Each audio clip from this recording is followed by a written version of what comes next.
Roger, go for deploy. Hothead, nice to be in orbit. We have followed in their footsteps to get us where we are today.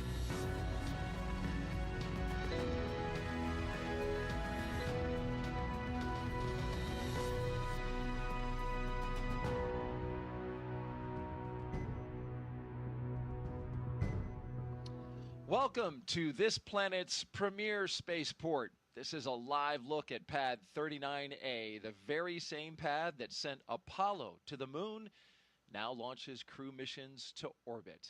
As we orbit the pad, we see Dragon Endeavour at the top of the rocket. Its 4 crew members, including 2 NASA astronauts, are ready to ride a Falcon 9 rocket to the space station. I'm NASA's Daryl Nail, and you're watching our live Crew 11 launch coverage.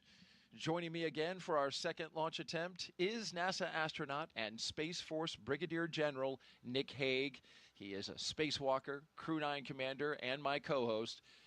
Well, Nick, how does it feel knowing that Crew 11 is going to get another shot today? Hey, today we're launching humans into space. It's a fabulous day. Ready.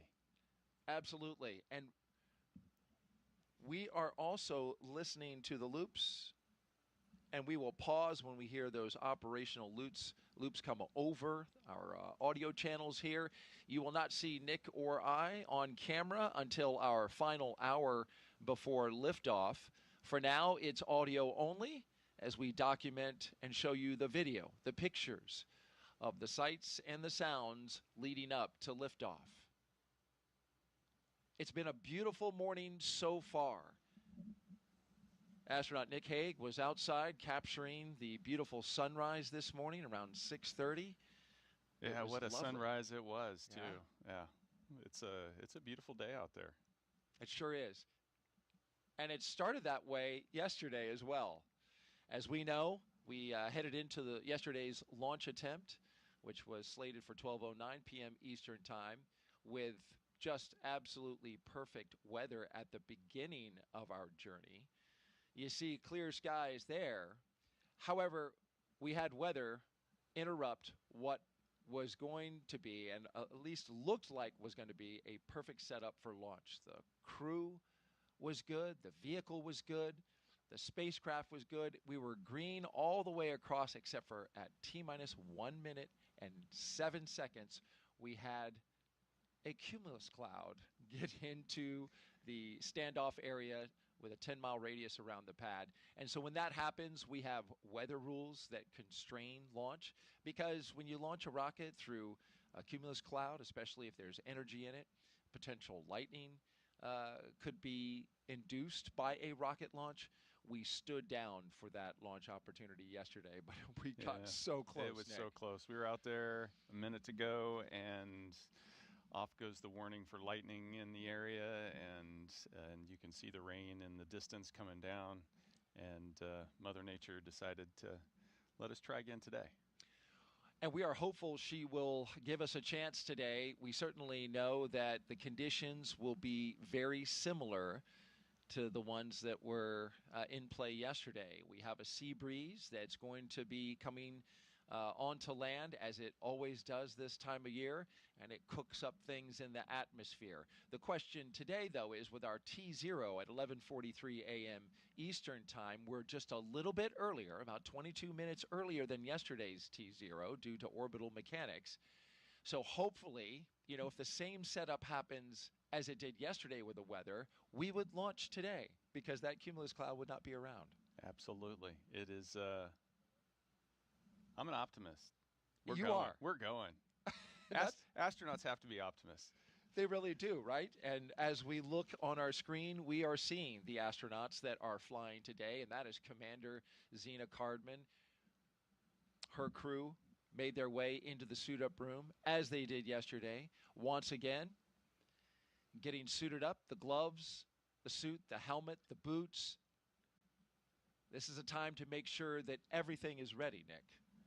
Yep. This is, you start the day, you hop in your suit. This is the first check of a couple different checks you're going to do of the suit. Just making sure that, if you ever needed this to hold pressure in the event of an emergency during launch or landing, that it's going to work for you. And so sitting in a suit there, you've got the suit techs strapping her in and hooking her up, and pretty soon she's going to close her visor and they'll take her to pressure. Let's learn a little bit more about Xena as she prepares for her space flight today. Xena Cardman. Countdown advanced team have arrived in the white room. This is on schedule. On schedule today out there at the launch pad. That's what that call was for. This is the advanced team that gets everything ready at the pad, so that's great news, running on time. Xena Cardman, she is commanding Crew 11. She was born in Urbana, Illinois, but calls Williamsburg, Virginia, her hometown. She's a scientist at heart with degrees in biology and marine science from the University of North Carolina at Chapel Hill. Before joining NASA, Xena did field work in some of the most extreme environments on Earth, including Antarctica, the Canadian high Arctic, and volcanic terrain in Idaho and Hawaii. She gives us a big thumbs up and a big A-OK sign. She was selected as part of NASA's 2017 astronaut class known as the Turtles. Xena was originally assigned to Crew 9, the mission that Nick Hague flew on, my co-host, but was later reassigned to command Crew 11 to support changes in station operations. And when she's not training for spaceflight, she enjoys rock climbing, writing poetry. She's an artist, can draw amazingly. We'll talk about more about that later. And she's also a power lifter. Yeah, what can't she do? That's the question. And she is, and we've had astronauts like her before in the past launches, doesn't come from a test pilot background or even a military pilot background. Yeah, you point that out. That's unique. She is, of her crew, the only one that doesn't have the military aviation background. She is a civilian scientist and quite capable by everything that you listed out. Fascinating that she is leading these military pilots in this endeavor. Yeah, absolutely. Shows that leadership comes in all forms. Absolutely.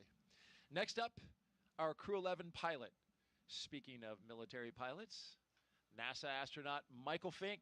He's a Pennsylvania native and a veteran of 3 previous space flights, spending more than a year of his life in orbit. He first flew to space in 2004 as a flight engineer on Expedition 9. He then returned in 2009 to command Expedition 18, where he helped prep the station for future 6-person crews. In 2011, he took part in the second to last, the penultimate flight of the Space Shuttle Endeavour, STS-134. But it was the final flight of Endeavour itself, logging 3 more spacewalks along the way. Fink's also been a key player in NASA's commercial crew efforts, supporting development of the Boeing Starliner. He served as a backup pilot for a crew flight test, helping shape Starliner's avionics and software from the ground up. He also co-hosted a launch broadcast, so we all got to know him really well during his time serving as a co-host. Outside of spaceflight, he's a passionate learner into geology, astronomy, reading, and languages, and he's conversant in both Japanese and Russian, a skill that comes in handy on the International Space Station. He's also a kind of a favorite of the commercial crew program because they work with him so much in the lead up to putting Dragon and Starliner on that path to becoming vehicles that travel to the space station. Yeah, absolutely. He has been at the heart of the development of commercial crew programs capabilities over the last decade. His heart and soul is in this program, and his fingerprints are all over it, and it's exciting to see him taking one of those for a ride. It's been 14 years, a long time waiting for him since his last flight, but he's hung in there. Yeah, he more than hung in there. He's been hard at work, so this is going to be a great day. Our mission specialist for Crew 11, our first one, is Kimiya Yui. There he is, representing the Japan Aerospace Exploration Agency, or JAXA. A former test pilot and Air Force officer, Yui graduated from Japan's National Defense Academy in 1992 and rose to the rank of lieutenant colonel in the Japanese Air Self-Defense Force. He was selected as a JAXA astronaut in 2009 and made his first trip to space in 2015, spending 142 days aboard the International Space Station as part of Expeditions 44 and 45. During that mission, he made history as the first Japanese astronaut to capture JAXA's H-2 transfer vehicle, a crucial piece of cargo hardware. He also helped build out a new experimental module inside Kibo, Japan's laboratory on station, and carried out 21 experiments on behalf of JAXA. In 2016, Yui was named chief of JAXA's astronaut group, and today he is on his way back to space. And Mike Fink calls him the wise one. Well, you can see why, or his experiences show that he has that wisdom that he brings to the job. But he also has a good sense of humor and a great personality. So Kimia is an amazing guy and fun to always work with when you get the chance. Rounding out our crew, mission specialist Oleg Platonov, flying to space for the very first time. And there he is. He's a cosmonaut with Roscosmos, Russia's space agency, and a graduate of the Krasnodar Higher Military Aviation School of Pilots. That's where he earned a degree in engineering and the rank of lieutenant. Platonov completed his cosmonaut training in 2018 and was certified as a test cosmonaut that same year. Earlier this year, Roscosmos announced that he would launch to the International Space Station aboard a Crew Dragon as part of Crew 11. That marked a new chapter in international collaboration. He is married, has one child, and today begins his first journey to space, weather permitting. Yeah, and so Oleg's in the newest class of cosmonauts over there, and I've had the chance to cross paths with him a couple times. He has just got an amazing personality. Core on countdown, side hatches open, on schedule. Continue to be on schedule. That's good. And he's got a great sense of humor. He loves to crack jokes, and is just a really great guy. Mike Fink says he's funnier than he is, than himself. Which is Mike's a funny guy, so that's a pretty high bar. and he knows it, apparently. Well, if you're watching right now, we would love for you to be part of the show. And so just send us a note, send Nick a question. We'll be looking at those throughout today's broadcast. Just send it to us via our media platforms on X, Facebook, YouTube, or Twitch, and use the hashtag AskNASA. We'll be answering those questions live as we count down to launch. So don't be shy. Jump into that conversation. Nick wants to hear from you. We want to get your questions answered. Yeah, absolutely. I think we only got to like 4 questions yesterday. I'd like to get to 10 times more. 10 times more? Okay, maybe what? double. If we can squeeze in double, that'd be awesome. Okay. Challenge to the broadcast team. All right. Well, the challenge has been laid down, folks, as we watch Mike and Kimia and Zena pose for pictures. The location we're at is the astronaut crew quarters. This is the suit-up room inside the operations and checkout facility. This is about a 20-minute drive from the launch pad, and this is where the team gets ready. This is their second time going through this routine. So given that, Nick, do they get any quicker as they get ready? Well, they're definitely more comfortable. You can tell that today. So this is the third time that they've gone through this process in the last week. You had dry dress, and then yesterday. Suit up and leak checks are complete, on schedule. Yeah, and as we can tell, they passed their leak checks because they're doing photo ops in the suit up room. But after going through a scrub, the next day, everything's pretty. Tubblesmeister said hello, just leaving the iPad on to get the watch hours up. You still have that blender of emotions that you're going to be going through, but you're ready to go, and you can tell the mood is positive and they are excited. I do sense that more relaxed vibe inside this room than it was yesterday. It seemed like there maybe was a little more nervous energy, but just like you said. This is LD on countdown with a situational briefing. Currently, all bottles are at MEOP, and earlier Dragon Gyro Compass alignment was completed and passing. We remain on track to an 11:43:42 a.m. Eastern T0. Both NASA and SpaceX have completed the COLA screening process with no COLA conjunctions at our current T0. The advanced team is at the White Room and the side hatch is open, and they're making preparations for receiving the crew. The crew's ongoing suit up at the ONC building. Launch site weather for today was briefed earlier at 40% POV due to the cumulus cloud rule, and we'll be monitoring the chance of convective activity near the pad. Reminder to use procedure 52.911 crew contingency procedures for any required crew contingency action in today's operations. Overall, Falcon, Dragon, and the pad remain healthy. Pending any questions, that concludes the brief. Well, that was a brief from SpaceX's launch director for today. You heard the weather mentioned, 40% probability of violation, so that puts it at 60% go. For today, that is a lower chance of go than we had even after the LWO put out his weather forecast yesterday, initially starting it off at 25% POV.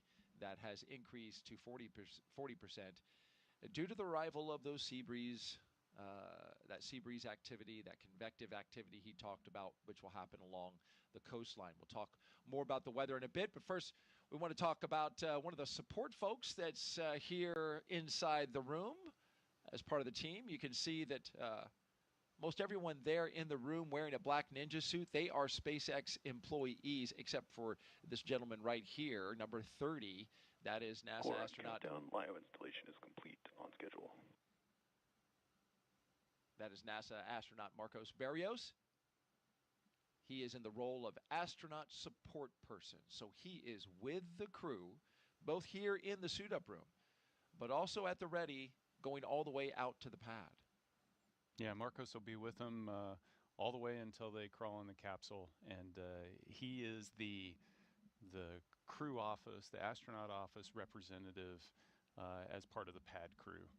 They're just to keep a watchful eye and make sure that anything the crew needs is taken care of, and you know, he's the advocate for the crew all the way to the final steps.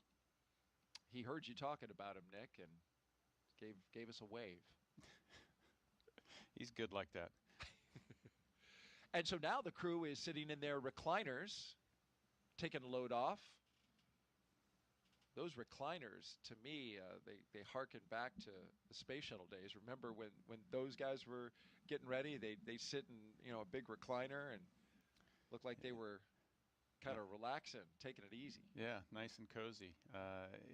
I don't know. Maybe I'd be standing up if I was going to be strapped into a chair for the next 3 hours.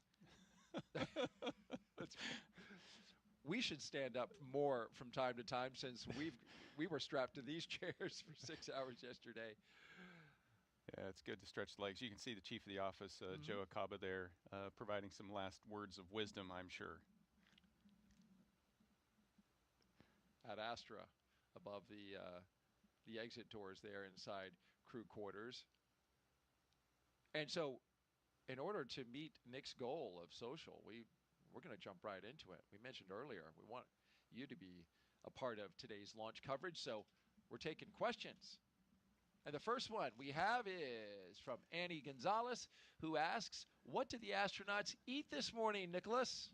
Yeah, that is a great question, and it's very dependent on the particular astronaut. I actually don't know exactly what this crew ate this morning, but I can tell you that it tends to be a fairly light meal, something that's pretty hearty and that's going to stick with you, typically high in protein, just because that fills you up and gives you kind of the longer blast of energy that you're going to need, because the next time they're going to be able to eat isn't for another 6 to 7 hours. They've suited up here.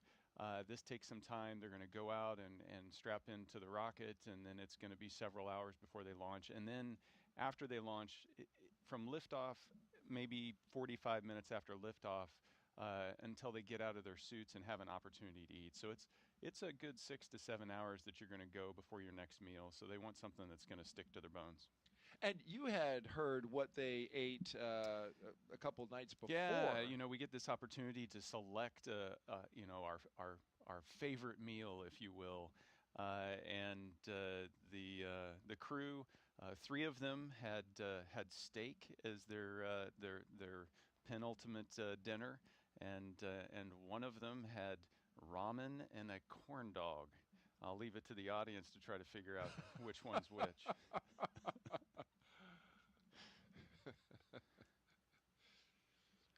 Well, you were telling us yesterday that you want to eat food that you're familiar with. Yeah, you don't want to shock the system. Right. You're about to adapt to microgravity, and that's a big enough shock. You don't want to change up your diet a couple days before. So my technique was just let me just continue to eat the breakfasts I normally eat. Let me eat the dinners that I would normally eat. I wasn't trying new foods or trying to cram in all the things I was going to miss into the last week of dinners. Just try to keep things normal. There's going to be enough stress on the body. Well, Oleg threw us a heart as he was sitting there, which we appreciate. Mike Fink, meanwhile, looks like been there, done that. He has. It's true. He more than a year in space already, and he's getting to go up there for another 6 months.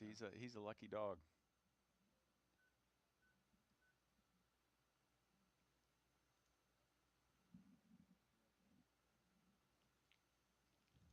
In preparation for the mission, this crew, of course, like all crews that we see, their mission patches that we're looking at right now, going all the way back to Demo 2. Look at that. Demo 2, Crew 1, 2, 3. Axiom is in there as well. Yeah, you can see all of the crewed missions where they did a suit leak check in that chair. And so each of the 4 chairs has a slightly different version. You see that you don't see a Crew 9 on there. Alex and I only used 2 of the 4 chairs. So we only zapped the 2 chairs that we were in. But all along the way, little places where you leave your mark of, we were one of the missions, one of the many missions, and definitely not the last mission to come through this facility, whether that's signing the wall in there just outside the crew quarters suit up room, or putting patches there on the suit leak chairs, or even signing the white room wall. You leave your marks along the way.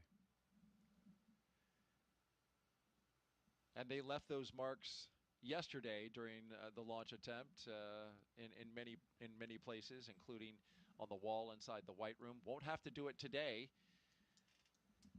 But yesterday also essentially served as yet another dress rehearsal, one that, if you count it with the training, would be a substantial amount of preparation for today's launch. Let's look back a little bit at some of their training. Nick, talk us through what we're seeing here with Crew 11's preparation. Yeah, some of the launch training, a lot of our training is stuff that, what do you do when things go wrong? And so this is an example of some of the search and rescue training that crews will go through, learning how to use their survival. Their water wings. Yeah, their water wings, their survival equipment, how to get into their rafts, how to call for help with the search and rescue forces from the Department of Defense, Det-3, that's going to come out there and rescue them should they have to put down in a place where they weren't planned. Additionally, you've got emergency training on the inside of the space station, obviously how to do spacewalks, and then when you have a really bad day, we need to be able to provide medical care, and so how do you provide CPR in space? Not a simple thing to do when you're floating in microgravity. No, I would imagine not. It takes. Don't you have to brace your back against something in order to create the force? And depending on the person, you come up with different techniques. So there are straps where you can strap yourself down to the ground. Some people will just put their feet on the ceiling above the person and then just push straight up. Push straight up, Wow. which is down on that person. Sure. Yeah. Yeah. Whatever it takes to get it done. In that moment, whatever it takes. Right.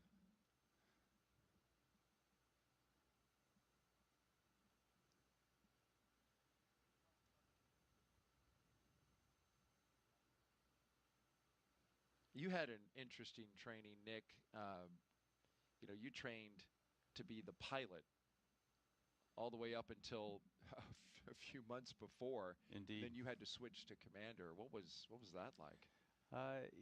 It's to make that shift is a little bit challenging because we had to figure out how to, obviously Zena and I had created our own balance of activities, how we divide the responsibilities, and then having to kind of rewicker that in my mind. But a huge team approach to try to figure out, we launched as a crew of 2, what exactly we needed to do differently. And so worked very closely with Zena and Stephanie Wilson and Alex and myself, as well as the entire training team out at SpaceX, and also the training team at Johnson Space Center, to figure out, okay, what do we need to do differently? And so it was a 2-week crash course on how to adjust everything, and it took all of us to figure it out. Of course, your Crew 9 mission went on to be very successful, lasted a little longer than it was supposed to. It was a 6-month mission, went to 7 months. So you essentially tested out Dragon for a little bit of a longer duration. Today, they will be planning at this moment on a 6-month at the minimum duration mission, but hoping to extend that to 8 months. And I think crews are today in the mindset, there's been enough, there is no standard length mission these days, and crews go up fully understanding. The families understand as well. There's been enough examples that your mission is going to last as long as it needs to last. And on average, that's somewhere around 6 months, but it may be longer. And there's a lot of factors that drive into that, and the crews as well as their families know it's not about them individually, it's about what does the mission need, what does it require. And I'm thinking of the advancements that we have made in spaceflight when long duration space flights were thought to be a few weeks or more, right? And now here we are on the precipice of getting approval for 8-month missions as the standard. Yeah.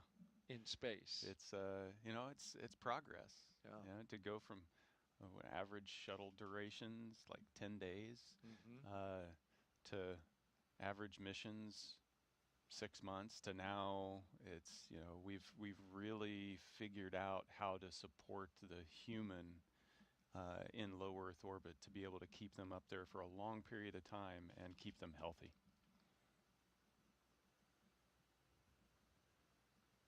Xena there getting hooked up to an umbilical that provides some cool air, which is nice when you're in a suit that is completely sealed all the way around, with the exception of the helmet at this moment. Yeah, it only takes a couple minutes to really start to heat up in those. If you can imagine, you're essentially inside a balloon that's shaped like you, and it can generate some heat. Oh, time for the card game. It is. This is a tradition that happens before crew can leave the suit-up room. And so you've got the chief of the astronaut office, Joe Acaba, there. We did this yesterday. We're going to do it again today. And then, of course, you have the crew on the other side. Every crew does this before they leave. The goal here is for the crew commander, which is Xena Cardman, she's third from the left for the crew members, to lose the card game, lose to the commander. You want her to lose because you want to get rid of bad luck. But yesterday we saw Xena win hand after hand after hand, so we had to go, I think, 7 hands before she lost. But that's what we're waiting for, is for her to lose, right? Yeah, and we'll see how lucky she is. Well, that looks like a low card.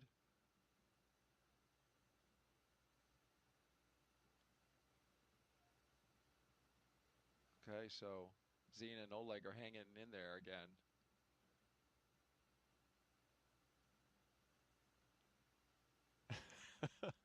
Okay, so Xena lost. Her bad luck is gone. And now we're just waiting for the mission specialist,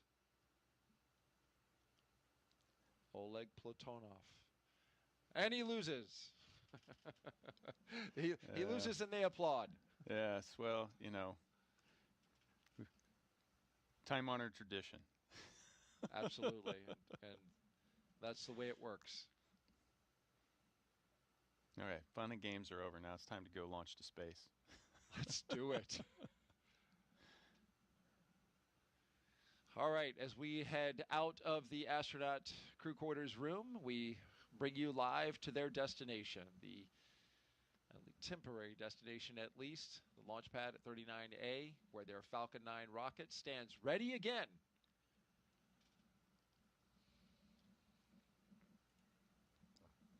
For those of you who are just joining us, we do want to let you know about the expertise that we have with us. You've been listening to astronaut Nick Hague, who has been walking us through operations. He walked us through the entire launch attempt yesterday, and he's here for us again today. And you have a storied background, Nick. You joined the Astronaut Corps in 2013. A native of Kansas, Nick holds degrees in aeronautical and astronautical engineering from the U.S. Air Force Academy and MIT. On his first mission to space in 2018, he survived a launch aboard, a dramatic in-flight failure of his Soyuz rocket over Kazakhstan. He and his crewmate, Alexei Ovchinin, returned safely, and Nick went on to spend 203 days aboard the International Space Station on a follow-up mission in 2019. In 2024, Hague was assigned to NASA's Crew 9 mission and upgraded from pilot to commander when the crew was reduced from 4 to 2. The change enabled integration of NASA astronauts Butch Wilmore and Sonny Williams, who returned to Earth aboard Crew 9 with Nick following the uncrewed landing of Starliner. After a successful mission, the crew splashed down in March off the coast of Tallahassee. The Highland Space Cow said, "Nice to see the charming chair streaming again. Hello chair, I hope you've had a good day so far." That's an impressive resume with, as we learned yesterday, a lot of stories to tell along the way with such variety and adventure.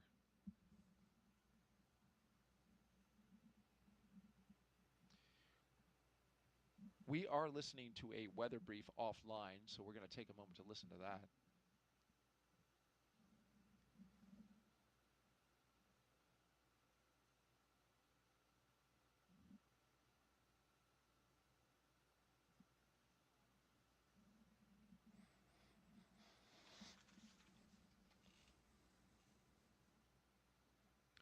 Okay, so we just heard an update from the launch weather officer on his plans to update the launch team on the weather. And what he told the SpaceX launch director is that they will have a weather brief at L-2 hours to assess the weather conditions today.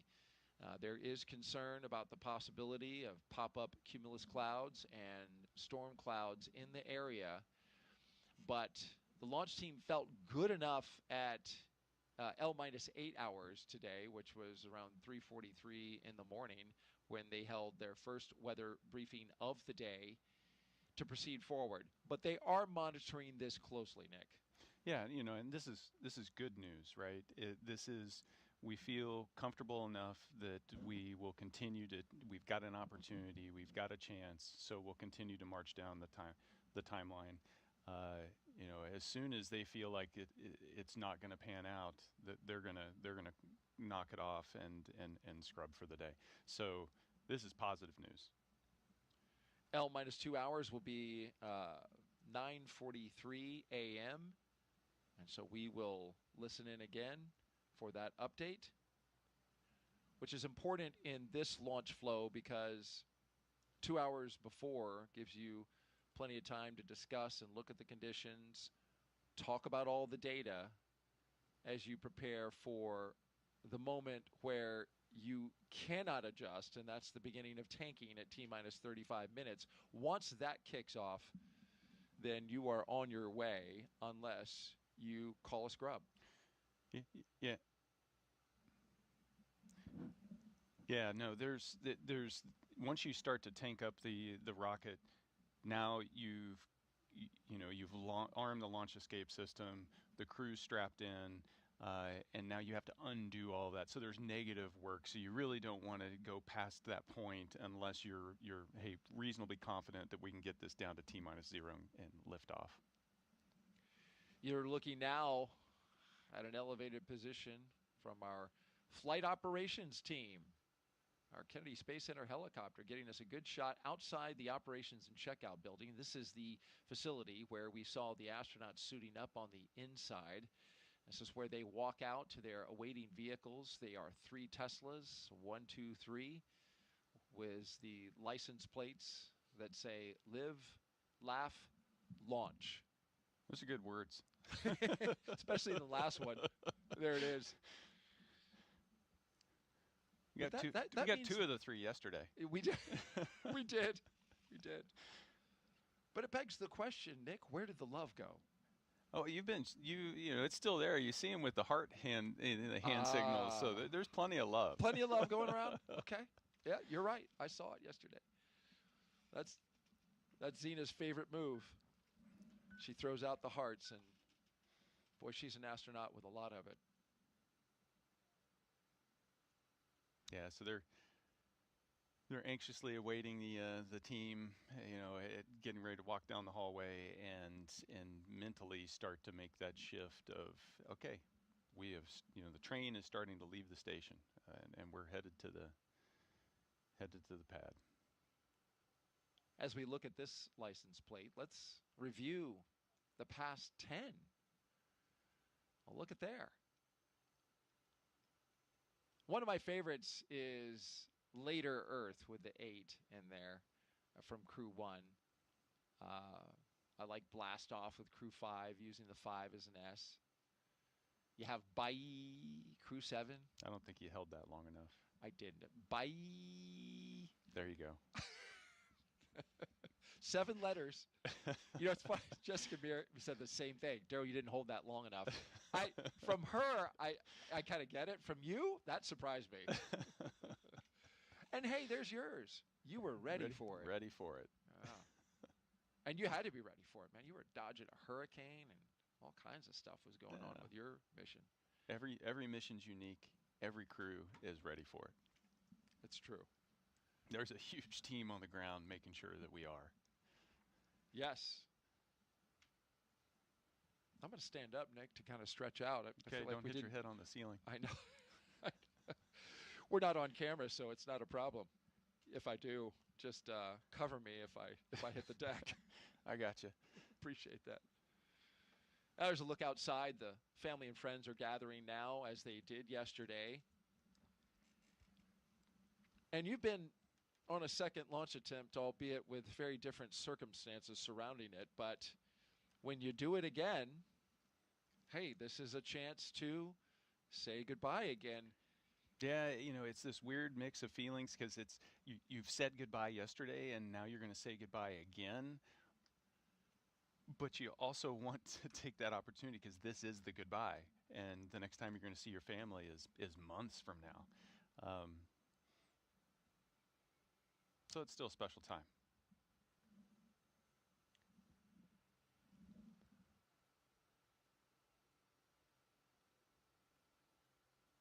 We're listening into loops right now, listening to the launch team as we look at the hallway where the astronauts will walk down.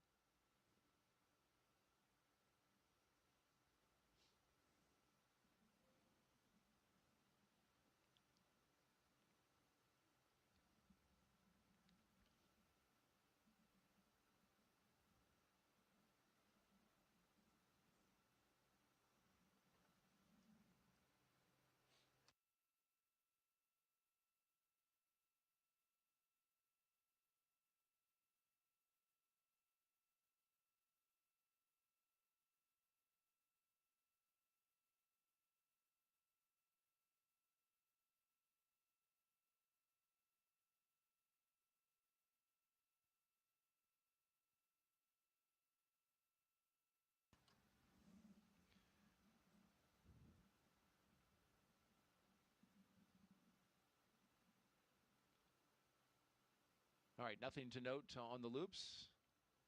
Just taking care of launch business. T-minus 3 hours and 27 minutes and counting. If you're just joining us, you are watching live coverage of the launch of Crew 11 by NASA and SpaceX to the International Space Station. Our T0 today is 11:43 a.m. Eastern Time. We have an instantaneous window, which means we've got to hit it right at that second. The seconds today are 42 seconds after the 43 mark. That's important because the weather at that time must be good for launch when we go. And of course, we're monitoring that as we get ready to watch the astronauts exit astronaut crew quarters, where they've been for the past week, and get into their Teslas for the second time in as many days to drive out to the launch pad.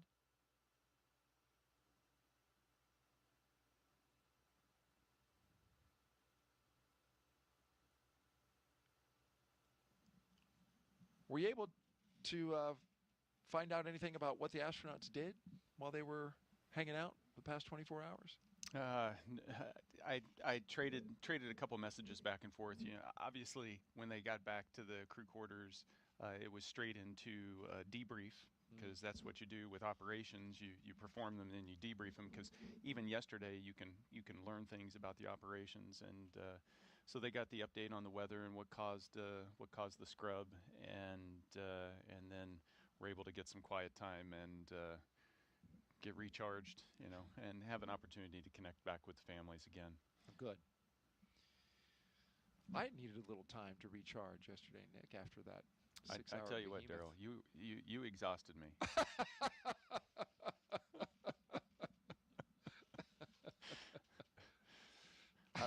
I was asleep by 5 o'clock. Well, it was a long 6 hours, and we counted down from starting at T-minus 4 hours and 10 minutes, and we went all the way to just before T0, just a minute before. And then, of course, we documented the astronauts' journey as they detanked the rocket, egressed the capsule, and made their way back to astronaut crew quarters. All right, here they come. Here we go again. Crew 11 walking the hallway. Zena Cardman, Mike Fink, Oleg Platonov, Kimia Yui, ready to do it again. Into the elevator they go, getting ready to begin their journey to the launch pad.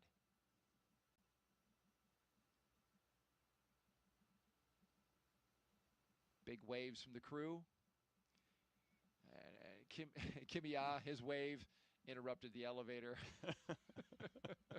And a salute from Mike Fink. Next time we see them, they will be walking out those doors. You know, so one thing that hasn't changed from yesterday to today, as you can see, the energy and the excitement, it's still there. You're so right.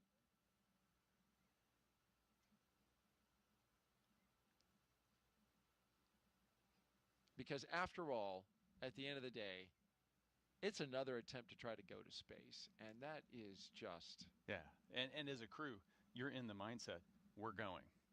There's no question about it. And yes, the ground crew is going to make their calls and make sure that everything's safe. And just like yesterday, they may step in and say, hey, we can't. But from a mindset perspective, the crew is going. And so they're leaning forward and ready to go. Great knowledge and insight from our astronaut co-host, Nick Hague, a brigadier general with the Space Force and a NASA astronaut. We're talking traditions and mindset. Let's talk about one of the many. Here's another one. The signing of the mission patch. There's Zena Cardman. This was a couple days ago. This is a tradition where they slap yet another mission patch on the wall. This one's great, though. Look at Kimia. Look what he does. Zing! Off we go. Or was that Oleg? Yeah, that's Oleg. Oleg was the one that did that. It's got some flair. Yeah, that's some pizzazz. You know, and these little things are, it connects you to the legacy of our human spaceflight program, and so it's very important from a crew perspective to feel connected to that, that you're one small piece of that larger picture.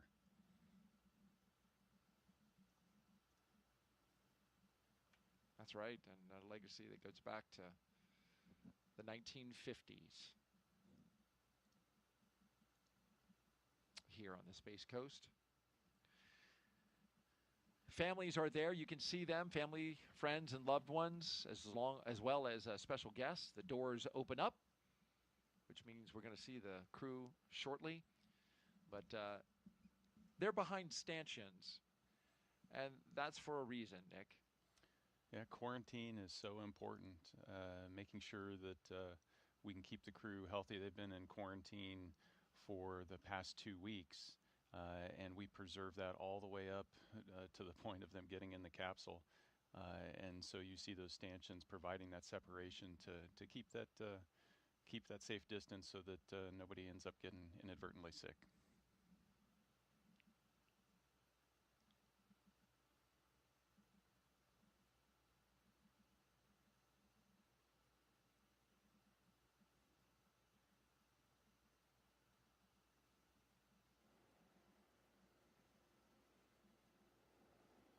And we focus on the doors now here at crew quarters. And here they come. Crew 11 walking outside for the final time before launch in hopes of starting a mission years in the making.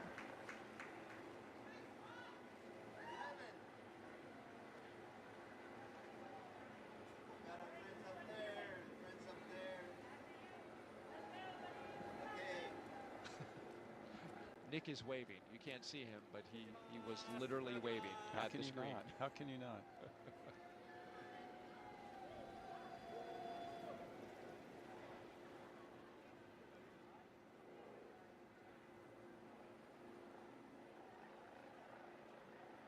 Our crew today, Commander Zena Cardman, pilot Michael Fink, JAXA astronaut Kimi Ayui, and Roscosmos cosmonaut Oleg Platonov.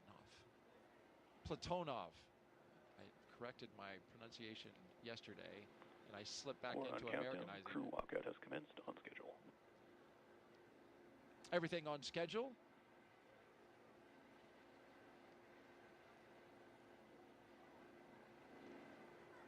So this is the last chance to say goodbye to family, and you know, once the crew gets in the cars, they'll be able to roll down the window and say the last few words. But friends and family, spouses, children, I'm gonna see you in 6 months, maybe 8.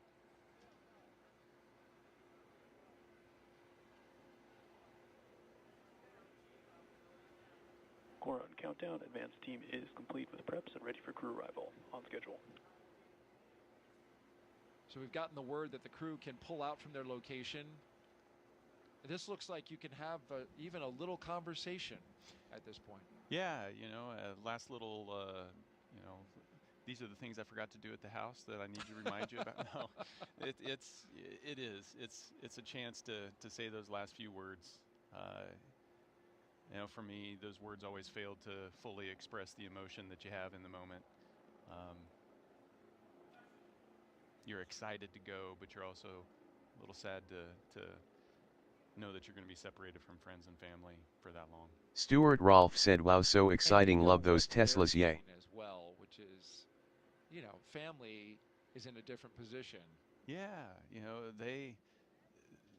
they're bystanders and they get to watch this, which is definitely a different perspective than being in the seat and in the middle of the operations.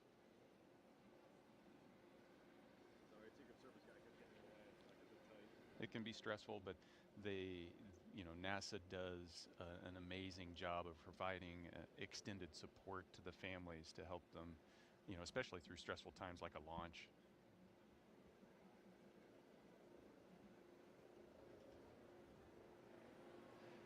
There go the doors. I saw another heart sign. We should have counted.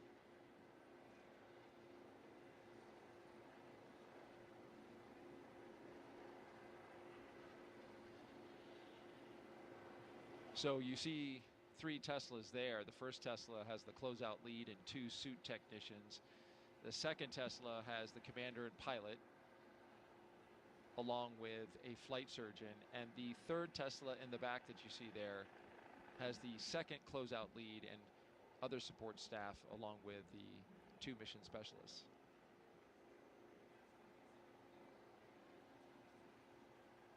And here's that moment you were talking about, Nick.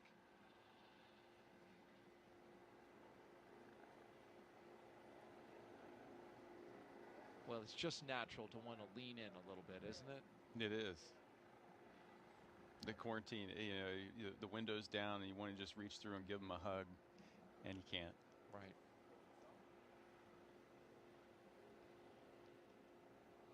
Well, they're queuing up the playlist. Songs that they will listen to on that 20-minute journey. I see Jessica Watkins from the astronaut office, fellow astronaut. They're taking some pictures. She's in the blue flight suit on the left.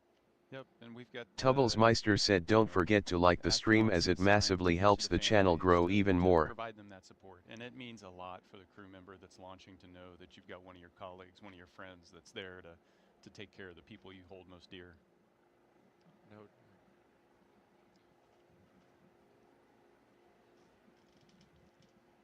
Well, there's Xena giving a last wave with the window down.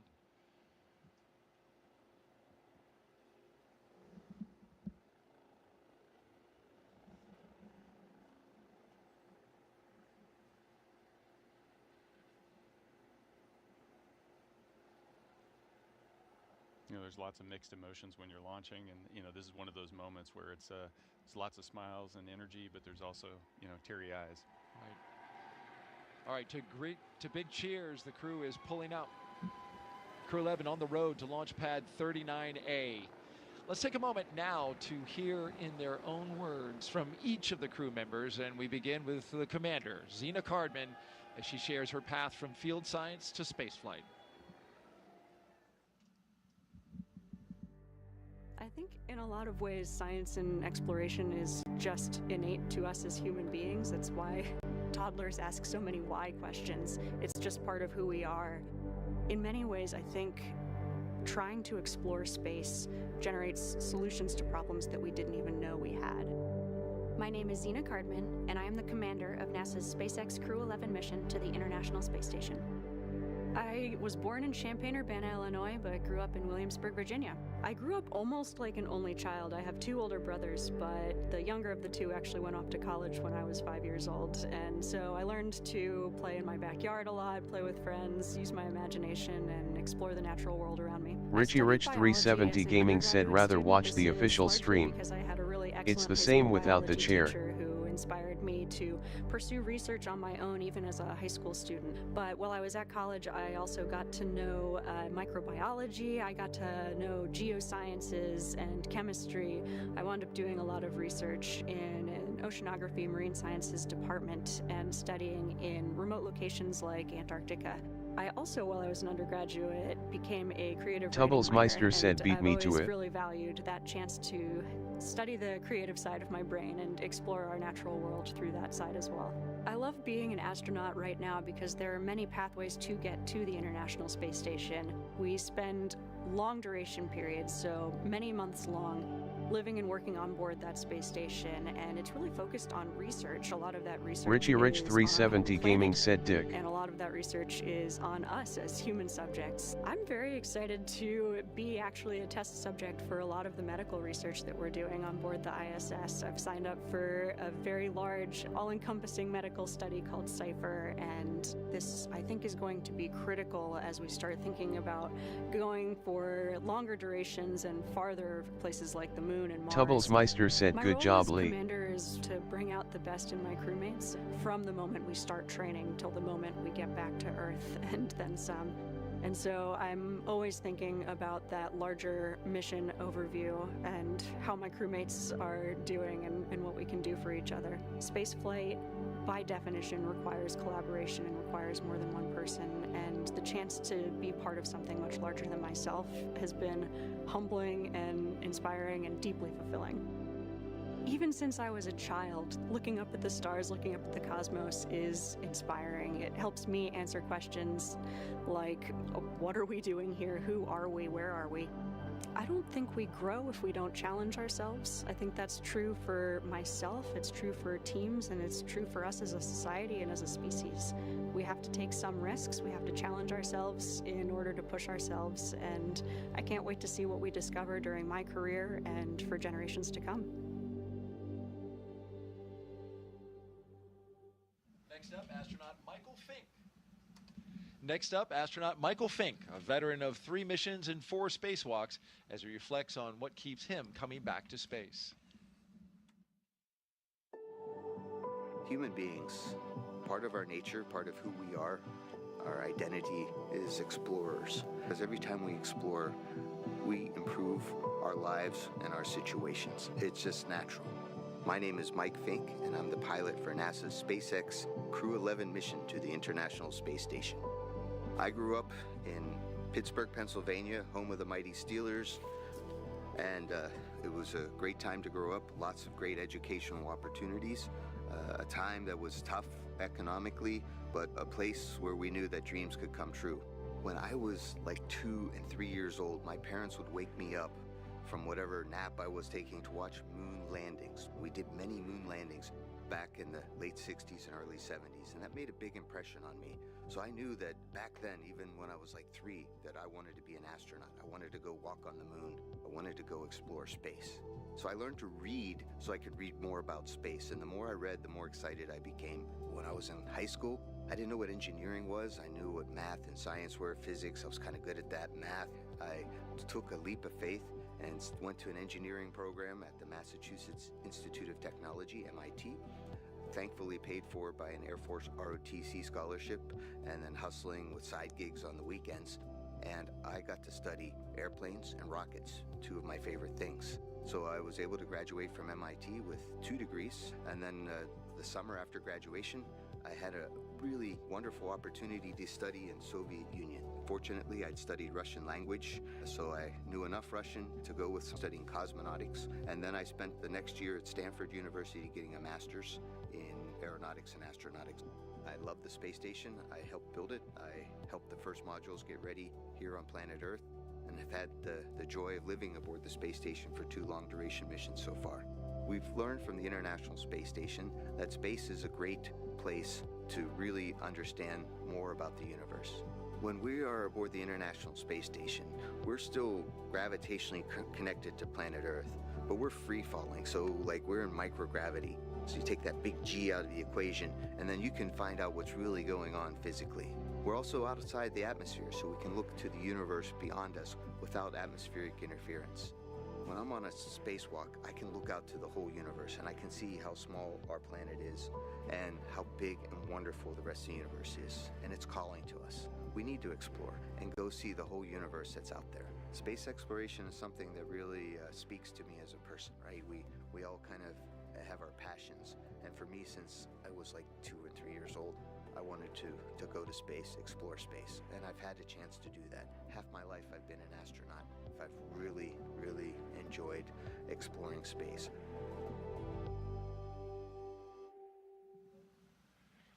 Great words from Spanky, his call sign for Mike Fink. And as we follow the 3 vehicles with security escort, we reveal a beautiful view of the Vehicle Assembly Building. Iconic here at the Kennedy Space Center, where work is underway to stack the rocket inside. We're stacking the rocket and the spacecraft for Artemis II, NASA's first crewed mission to the moon in more than 50 years.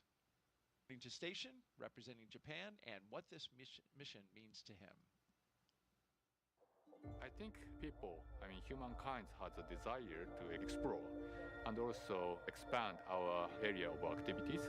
Space is a great place to explore because Earth is so small. We still have unknown places, but Earth is, generally speaking, so small compared with space. My name is Kimiya Yui. I'm a mission specialist for NASA's SpaceX Crew 11 mission to the International Space Station. I was born in very small village in Nagano Prefecture. So up there, I was able to see very beautiful stars in night skies. When I was a little boy, I did stargazing, and I loved stars. I really want to know everything on our universe, and I want to go everywhere as long as I live. When I was already like 10 years old, I already wanted to become an astronaut or astronaut. I graduated from the National Defense Academy, and after that I entered Japanese Air Force, Japan Air Self-Defense Force, then become a fighter pilot, then a test pilot, and then became an astronaut. We do science in space because we have constant microgravity in the ISS. We cannot achieve that condition on the Earth. Space station actually contributing our knowledge, and also we can produce new materials or medicines in order to make our future brighter. Going to Moon or Mars is very difficult, so we need to test our materials, and ISS is a great test bed. So Crew 11, we are going to have a lot of experiments on ISS, and JAXA especially, we are going to have new cargo vehicle, HDV-AX. The vehicle itself is a little bit lighter, but we can carry more stuff to the ISS. 10 years ago, I went to space for the first time. It changed a lot. And for astronauts, it became much more convenient to live. For example, we didn't have a good place for cooking. Now we have gallery. I was able to see a lot of stars and also beautiful Earth or moon. This mission inspired me, and I really want to pass that actually inspiration to other people on the ground. ISS is one of the best examples to have a dream and work together and make the dream come true. So if you see ISS in the night sky, please think about your dream, about how to make your dream come true.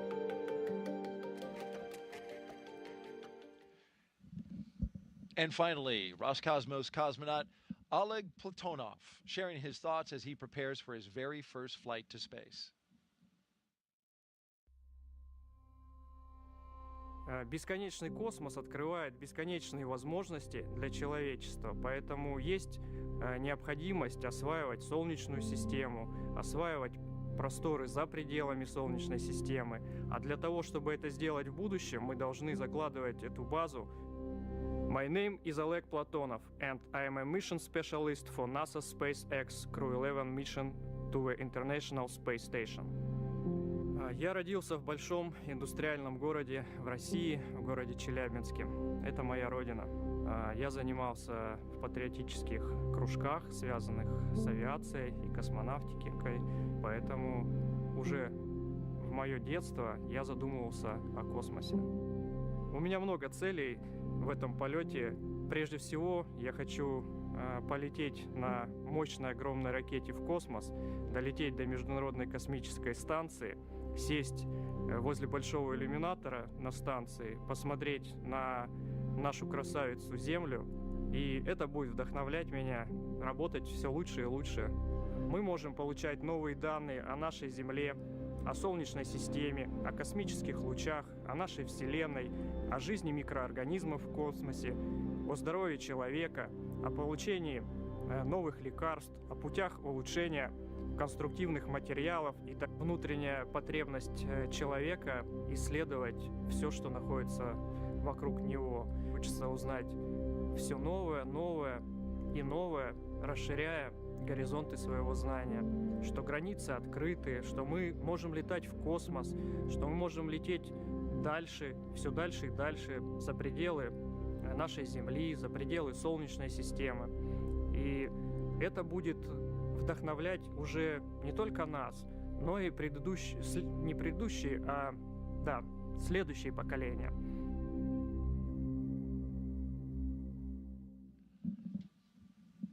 And that wraps up, in their own words, Crew 11, as they arrive at the pad for their launch attempt today. Launch pad 39A, and a beautiful shot there provided by the flight operations team here at the Kennedy Space Center. Those helicopters orbiting the pad, keeping the area secure with a lookout, as well as carrying one of our cameras to give us some spectacular views. From this view, the weather looks fantastic, but it is very much a watch item for later. We are T-minus 3 hours and 1 minute and counting. And while all looks fine now, we want to take a look at the weather forecast for launch time. Currently, we set with a probability of go at 60%. Winds are light, 10 miles per hour out of the west. Temperature is a roasty, toasty 87 degrees expected for today at launch time. The concern is cumulus cloud rule along with surface electric fields rule, which together basically tell you pop-up storms, pop-up thunderstorms at the time of T0, currently scheduled for 11:43 a.m. Eastern time. The sea breeze, as it does this time of year and as it is forecast to do today, will creep over land, and the convective activity with the warm air will percolate some cumulus clouds and potential storm clouds around the pad. We saw this yesterday as we were standing out there for the launch attempt.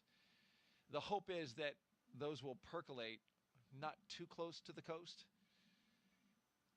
but it became more of a watch item today than it was for yesterday because of exactly the formula that played out, in addition to the fact that today we have additional moisture in the atmosphere. We're also watching the weather along the ascent corridor. We've got a low pressure system that's moving off the coast of the eastern seaboard. It's well north of the staging area, but we could have some storms in that earlier or afterwards. So that is also a watch item. This, of course, is an area where if Dragon were to need to abort off the rocket and splash down, they want to have good conditions weather-wise in order to land in the ocean. Yeah, you've got to watch. It's not just the weather at launch, it's the weather all along the launch corridor.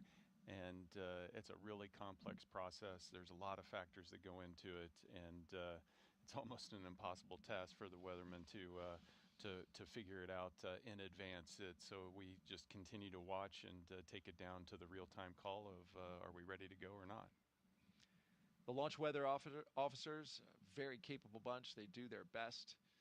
But like you say, weather is so unpredictable here in Florida that it's hard to get it exactly 100% right. But we use the tools we have and the data that we see, and we'll take it from there. Let's get a social question in that have been queuing up. MPOV23 asks, we are watching the live stream, and my 10-year-old daughter, Zoe, asked, what do you do to keep entertained, busy, while in space for so long? Yeah, that's a great question, Zoe. It's one of those things where everybody's a little bit different. Some people read books. Some people will watch a favorite TV show or a movie, or will sit around, every Friday evening after the long work week, we would get together and have dinner and share music and just talk.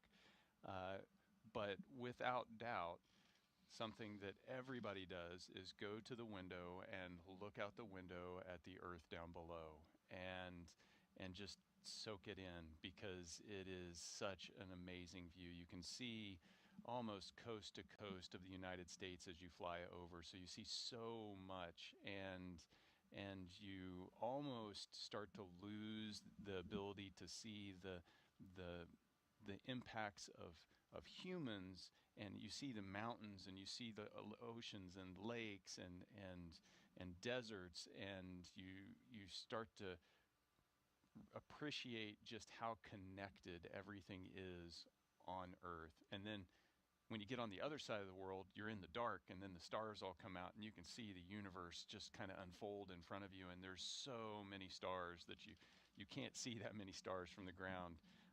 And it's just so impressive. You could spend hours. I can only imagine. And it all in 90 minutes, right, as you zip around the planet. 16 times a day. Well, there is our commander and our pilot, Mike Fink and Zena Cardman, looking up at their rocket.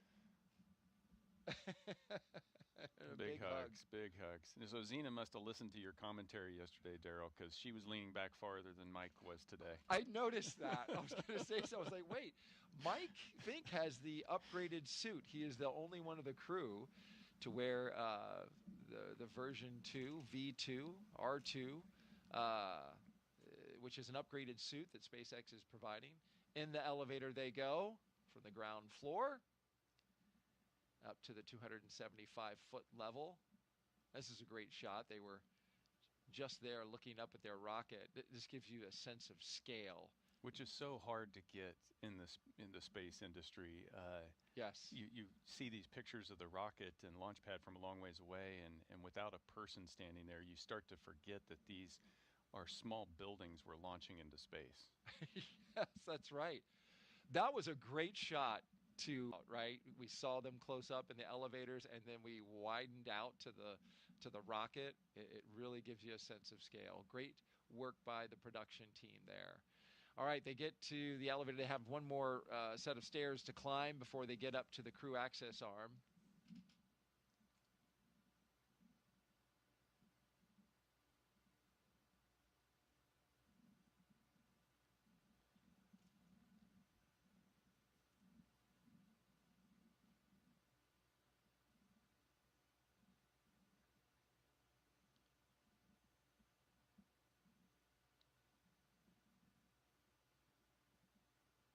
Well, Zena has some hugs for the closeout crew. Yeah, last little, thank yous for all the work yesterday and today, and getting ready to walk out the arm and get strapped in. Today's the day.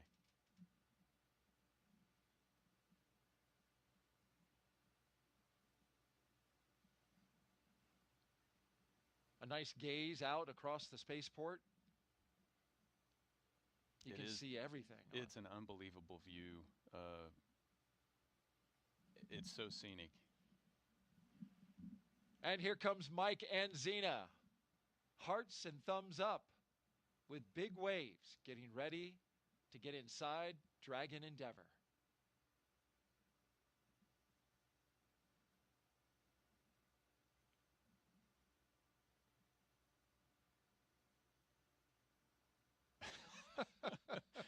Was that a dab? You said he was a jokester. He's having a good time. And so, put a hand where they signed the meatball, More on the countdown. NASA Crews logo. have reached the White Room on schedule. Because this is the second launch attempt, they will not have to sign their names along the NASA logo that you see there on the wall. They did that yesterday.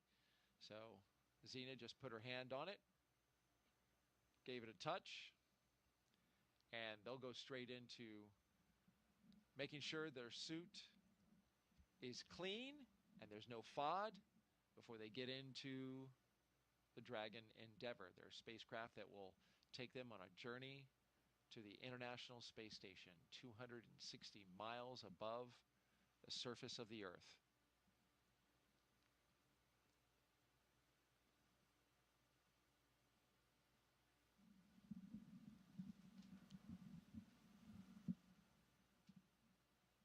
Talk about Mike's spacesuit. This is V2, version 2, but they call it R2. His is different than the one Zena is wearing. As we split screen to catch the mission specialist doing their poses, looking up. Striking a pose. They're choreographed. They get higher marks than Spanky and Zena. You're listening to our posing judge, General Nick Hague, an astronaut here at NASA, and also Brigadier General with the U.S. Space Force. In goes the commander, and now we await the pilot. But his suit is different as he pulls up the front of it. It is more configurable. You can adjust the sizing on it much better than you can the first version. This one has zippers that zip around the circumference of the individual rather than a long zipper that goes along the inseam. With that one that you suited up in, Nick, you get into it kind of like you would a onesie, but this one, you get into it the way we got into our clothes today. You're wearing a flight suit, I'm not, but get into your pants, put on your shirt, and then zip around. And just like your luggage, which has that zipper to expand it when you've bought too many, tourist stuff on your trip, you can unzip it to expand or zip it to shrink it, which gives them greater flexibility with these suits. They can fit them on more people and have to make fewer custom suits for the astronauts.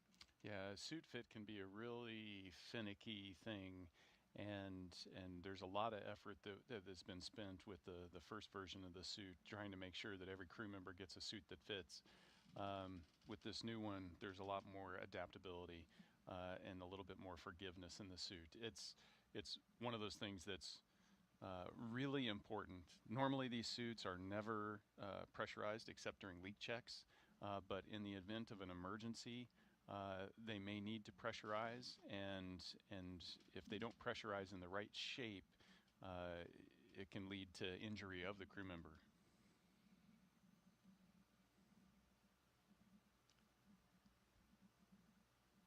And here come our mission specialists right behind him, Oleg and Kimia. Flashing signs of Crew 11 with their 2 fingers extended upwards. They are ready to go.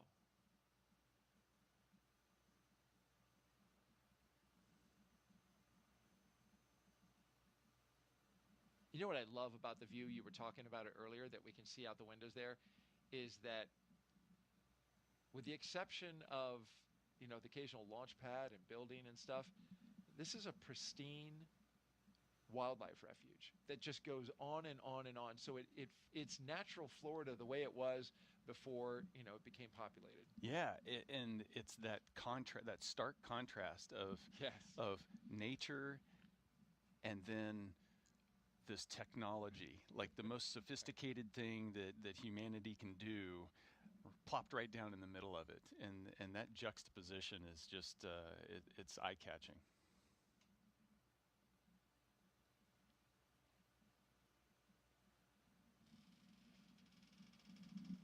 Get comfortable, Mike. You're going to be he here a shimmies while. around in his seat. Well, you want to make sure those straps are tight. Yeah, so you can see the pad crew strapping them inside, but then also outside. Some of the things that you wear on the way to the launch pad are there to protect you from getting FOD in the suits or debris in the suit. So there's a cover that goes on the umbilical port on the leg. There's some covers that go on the bottoms of the boots. Once you get to the white room, you take all that stuff off because it's clean at that point, and you're ready to get inside. And then you'll see them strap inside, as well as here in a little bit start to hand them their personal gear, which is that satchel that they're going to put on their left thigh.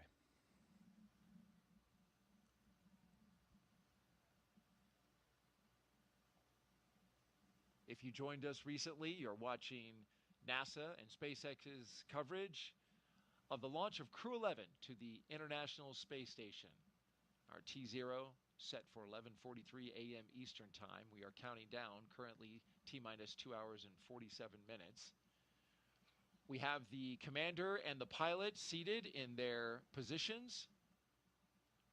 And we just saw the 2 mission specialists go into the capsule, and they are getting into their seats.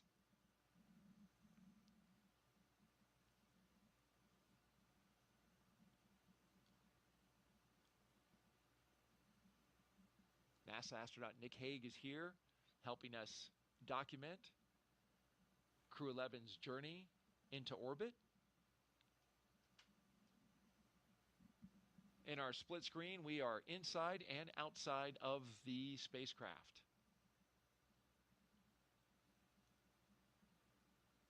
We're also taking your questions, so please send them in. #AskNASA. Nick has given us the goal of getting as many questions answered as we can, so let's fire up another one. Only 2 so far. Let's Let's get move. out. There we go. All right. Felivi asks, what's your favorite movie that revolves around space themes? I love sci-fi movies. And so it's really hard for, I grew up on Star Trek and Star Wars and Doctor Who and all of that stuff. So I devour that stuff. So favorite space movie is probably the first one I watched, which was the original Star Wars. Yep. But you name it, I love it. They all get some aspect of space just so right, and they get other aspects wrong. and I can tend to look past the things that they get wrong. Lightsabers aren't something you think that? Not yet. Not yet. But sound in space won't ever be. Yeah, that's right. Yeah, it's the same for me. Star Wars. Not that I'm being asked, but I'm with you. That movie, when it came out, just seems like there's so many movies these days that have space. There's so much space content in popular culture. You can sense the excitement around, the space program and our ambitions to go back to the moon and beyond. No, you're absolutely right. Far more space movies come out today than they did when we were kids. Yeah.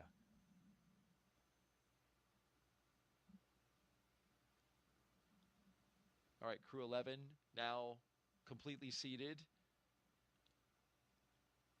This is their lineup from left to right.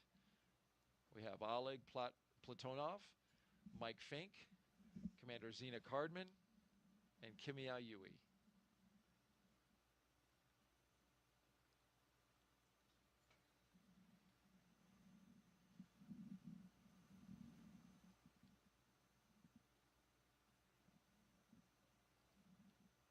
Let's do another question, because we've got them coming in, and thank you folks for sending them. Bennett asks, how do crew from different space agencies come together to train for a mission like this? And in this particular mission, you have the United States, of course, you have Japan, and you have Russia. So those are faraway places. They are, but the world is small, and the way we train is we train together. And so part of the job of an astronaut is traveling to different training locations. On the International Space Station, you have different modules. You've got a U.S. laboratory, a European Space Agency laboratory, a Japanese laboratory. You've got the Russian segment in their laboratory. Each of those laboratory training facilities is in their respective countries, and so we travel to those locations in order to train. So you get to train with your crewmates, and you get to know them very well, but you also get to be trained by those training teams in those countries. And so a really special aspect of the space program is getting to know and appreciate the cultures and the people in Japan or in Europe or Russia or Canada or wherever you're training. You get to really meet and spend time with those training teams and understand that those people have dedicated their lives to the space program in such a profound way, and they're getting you ready to go do the impossible. All said, it's about 2 years of traveling around training specifically for the mission that you're assigned to. And so in that process, this crew has spent a lot of time together. They know each other to the point where you know what that person's thinking, you know what you're able to finish their sentences for them. You've really bonded together, and that's what makes a successful crew. Especially in a moment where you need it, being able to move quickly and communicate effectively and efficiently, I'm sure is critically important. Absolutely. You don't know what the future holds, and so you prepare, and those relationships, that bond, that ability to work together is what you're going to draw on when you need it most. Great question. Let's do another one. We're rolling. Keep them coming, folks. Hashtag Ask NASA if you're wondering how to get it into us. We are on the platforms Facebook, Twitter, X, and YouTube. Robert asks, has your concept of quote-unquote home changed since being in orbit? What goes through your mind while looking down at Earth? There are so many thoughts that go through your mind as you're gazing down on Earth from space. I touched on it a little bit earlier, just this sense that, when I wanted to see the continent of North America, I'd pull out a map, and the map always has lines and borders on it. I've had the opportunity to see the continent with my own eyes, and it didn't have any of those borders, and so you feel this sense of connectedness. And I think that does impact your sense of home. My first flights launched out of Kazakhstan, and they landed in Kazakhstan, and when I landed and got out of the capsule, it call home, call the family, and it's like, I'm home. And I was on the other side of the globe from my home, but I was home. That's interesting. And so you definitely start to feel this sense of connectedness to the whole world, and not just the location where you're from. Planet Earth is your home. After you've been in space and had your life supported by a machine, a very well-operated machine, for 7 months, you come back and touch ground. It's fascinating to hear you say that you landed in Russia and you were home. Yep. Because you were back on the planet. Just back on the planet. Yeah.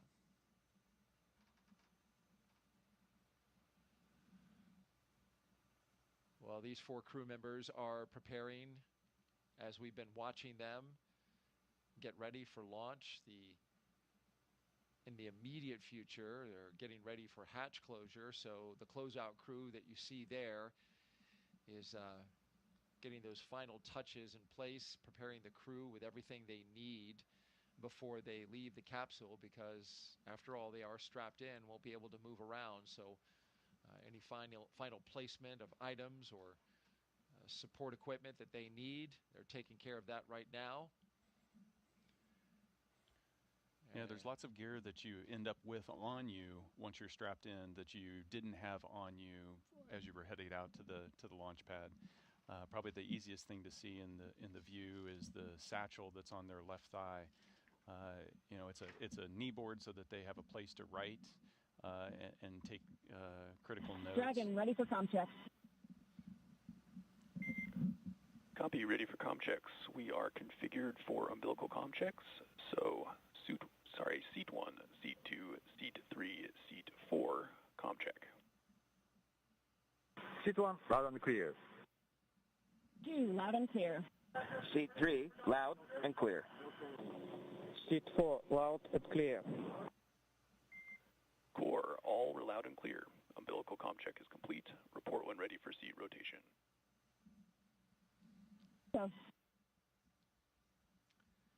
So we're running ahead of schedule with that communication check with the core, which is the resource engineer that the crew operations resource engineer that communicates with all 4 crew members. And so they went through, and we heard from each astronaut, verify that they can communicate with the core. That's the first set of communication checks. We'll get another set, a much longer set, later as communication checks are established with the launch team at T-minus 2 hours and 19 minutes. We are running ahead of time because those comm checks normally happen at T-minus 2 hours and 30 minutes, but we're 7 minutes ahead.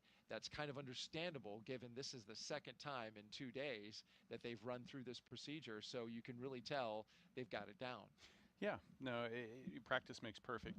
There's also margin built in as well, and yesterday as we were leaving, we were a little bit delayed with the pad. And so they slowed their approach to the launch pad with the crew to accommodate that, and then SpaceX made up that time, and we got back on track. And so that's important to note that as you know, you still have 2.5 hours to launch.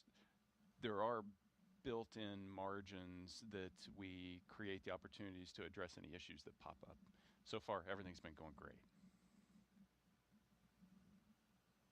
Yeah, so today they could just zip right out to the pad, and it felt like that's what they did. They got out there pretty quick. If everything works great, you end up with long pauses and boredom. A sign that everything is going well. You're bored. No, but those comm checks, those were focused on making sure that those suits connect to the vehicle, and so that was focused on the crew. The next set's going to be really focused on the connections between the vehicle and the ground teams. They're saying their final goodbyes to the closeout team. The closeout team's doing its last checks. You can see they've got all their gear, their knee boards, the satchels, their personal gear that's inside there that they'll use once they're in free flight, like a headlamp, a flashlight when it gets dark. Everything's ready. Throwing their hearts at the closeout crew as the closeout crew exits the spacecraft. And as they do that and begin to prepare that side hatch to seal into place, one last look. Our camera person getting a good view over the shoulders of the crew and into the capsule. That's a really special shot right there. Copy, Dragon. We will report when initiating.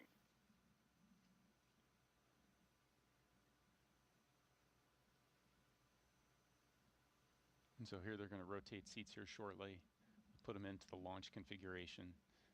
The next time those seats will rotate down, per the plan, is just after re-entry, once you've come off peak G, getting ready for shoot deploy. Dragon, SpaceX, initiating seat rotation. Copy.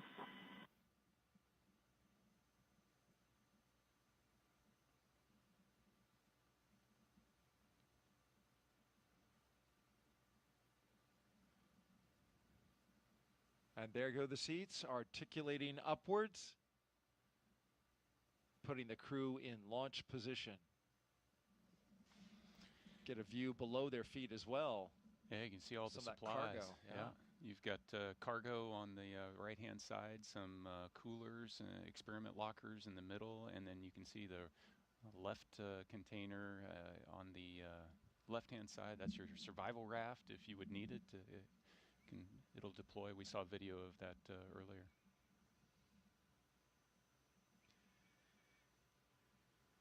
Dragon, SpaceX. All right, seats are in the out launch position. of the spacecraft we go. Great work by our camera person there, up on the launch tower. Dragon, you have a go for Section 2, suit leak check preparation. And a look at their signatures from yesterday. Copy. Go for When they Section signed 2. it, I see Oleg's. Yeah. It is unique.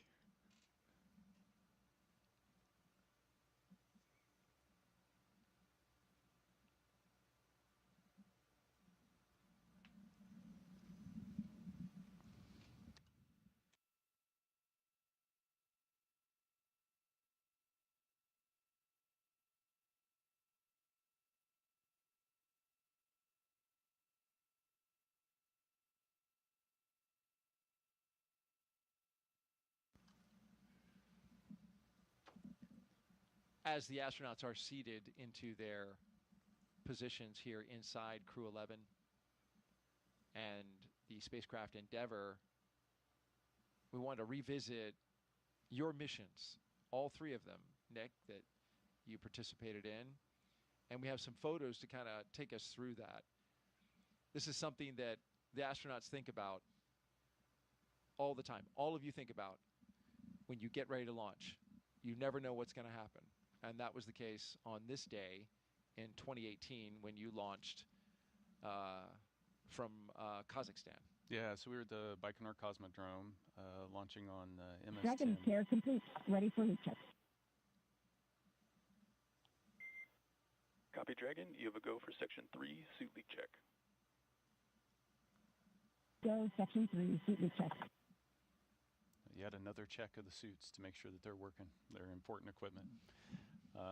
This picture is taken as we're getting ready to go up the launch tower to get on the elevator to ride to the top of the Soyuz rocket. And yeah, you know, our preparation is focused. 95% of our training is training for what to do when things go wrong, hoping that you're not going to ever need to use that training. Training for everything to go right is actually pretty boring training. And so this is an instance of, you know, you don't know what life is going to throw at you, and definitely on the first launch, we had a curveball.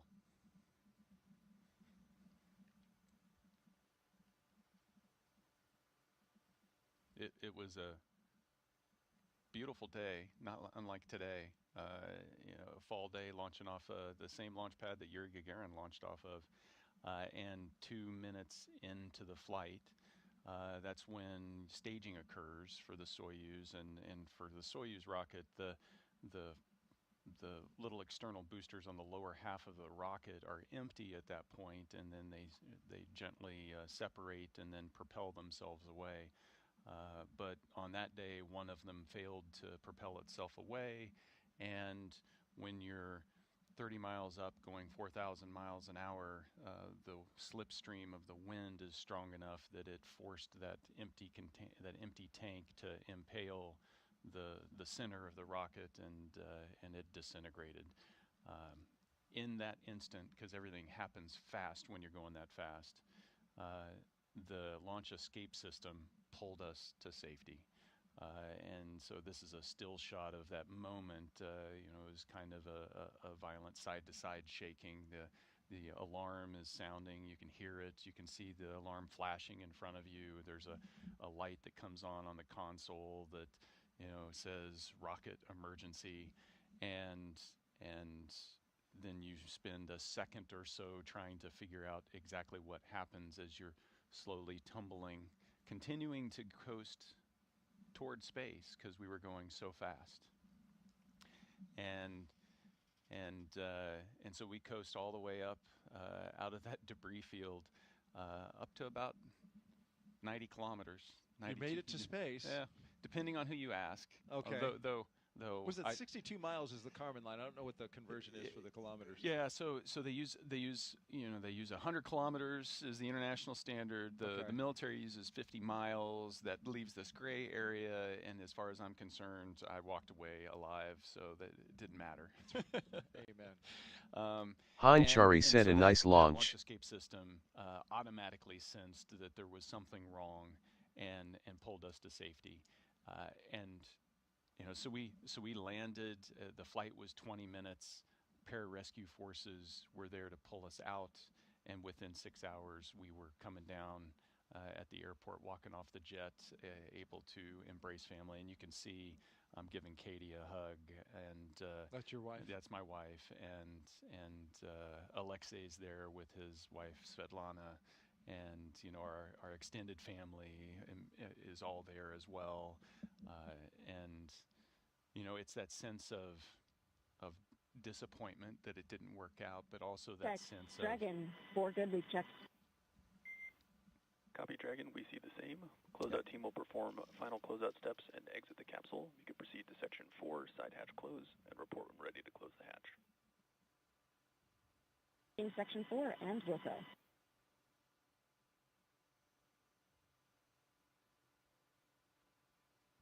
That's excellent news. Yes. Good suits. And, you know, but at the end of the day, that's what it's about. Regardless of whether it's a successful abort or a successful mission, at the end of the day, it's about getting back to family.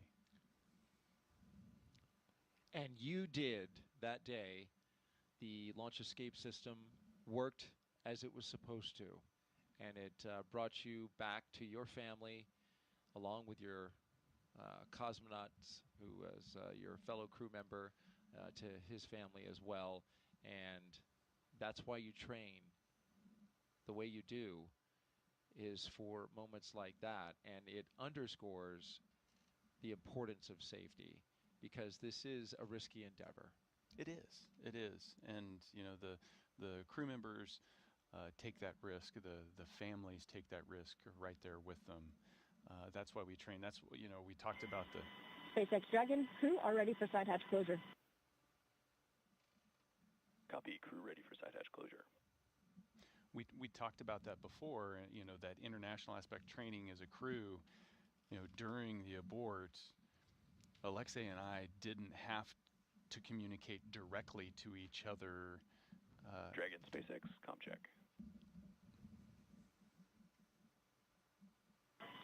SpaceX Dragon, loud and clear. Core, loud and clear. Deidre's comm check is complete. Stand by for comm checks with DC, MD, and LD in the launch configuration. All right, we have a long series of comm checks that we'll listen into here. Dragon, DC on countdown 1, comm check. DC Dragon, loud and clear. DC loud and clear. Stand by for comm checks with MD. Dragon, MD on countdown 1, comm check. MD Dragon, loud and clear. MD has you loud and clear. Stand by for comm check over Dragon to ground. Dragon, MD on Dragon to ground, comm check. MD Dragon, loud and clear. And I've got you the same. Stand by for comm checks with LD. Dragon, LD on countdown 1 with a comm check. LD Dragon, loud and clear. LD loud and clear. Stand by for comm check over Dragon to ground. Dragon, LD on Dragon to ground with a comm check. LD Dragon, loud and clear. LD loud and clear. Dragon, SpaceX, launch configuration comm checks are complete.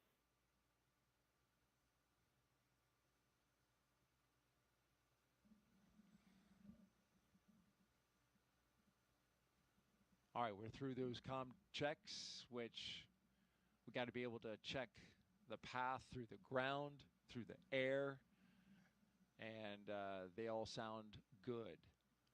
Back to what we were talking about as we continue now to your next mission, which is MS-12, and that is, this was just 5 months later, you went to fly again, and we should mention that part of that decision to fly again and jump right back in on a Soyuz rocket is just how successful the Soyuz program has been. You had no problem getting right back on that spacecraft and that rocket and launching into space, because that is a highly reliable spacecraft, has been for a long time. Yeah, absolutely. And what we do, this whole idea of being launched into space is predicated on the trust and faith in the teams that are creating that reliability, into the engineering that goes into the system, into every little detail, and all the redundancies in the design, so that when there is something that occurs, you know, the backup's there. And so the launch escape system that rescued us on that day hadn't been used before, but it worked when it was needed, and that's so symbolic of the space program. There are so many things that are in place, and when they're called into action, they work because of the dedication from every person on this gigantic global team. And so you're ready to get back into it. And you know, so 5 months later, it's Alexei and I plus Christina, who is getting ready to go up for a year-long mission, and we had a beautiful, pristine launch to the International Space Station.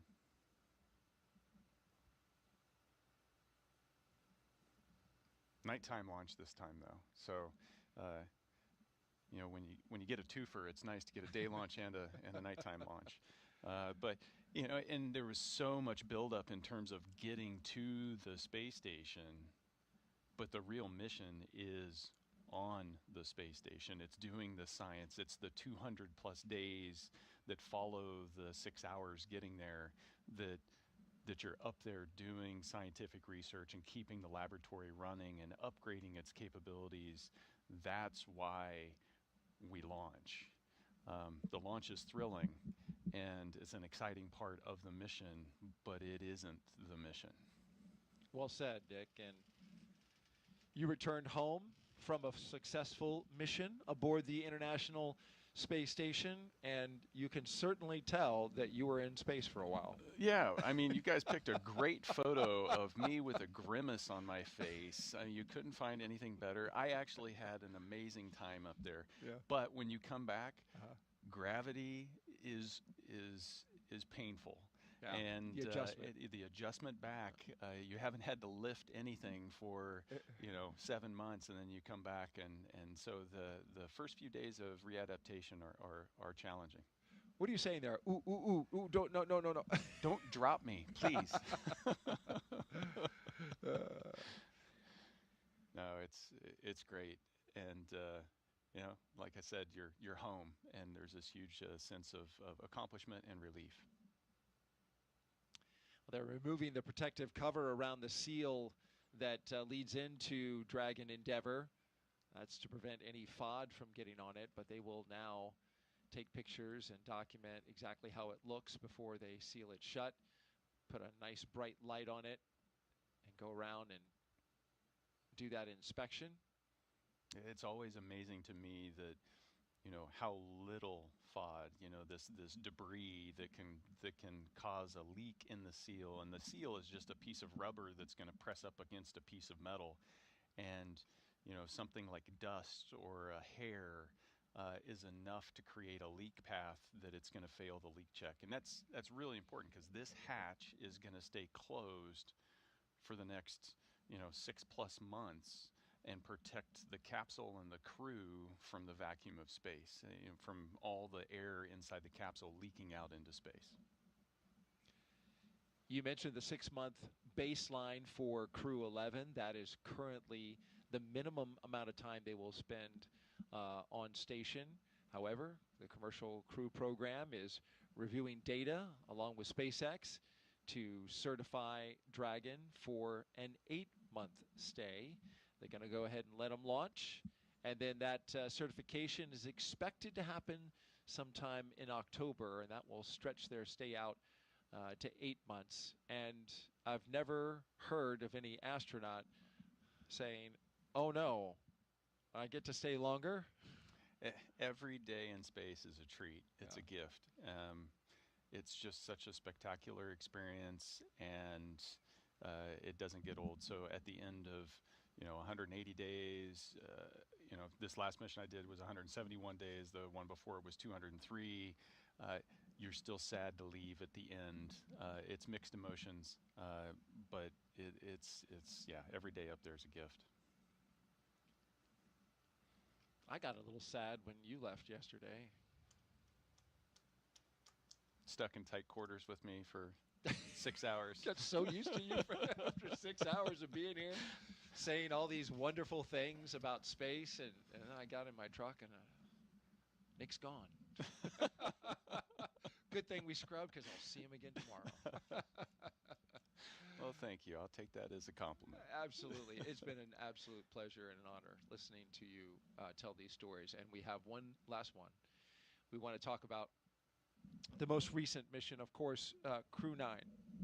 And this was, just last year.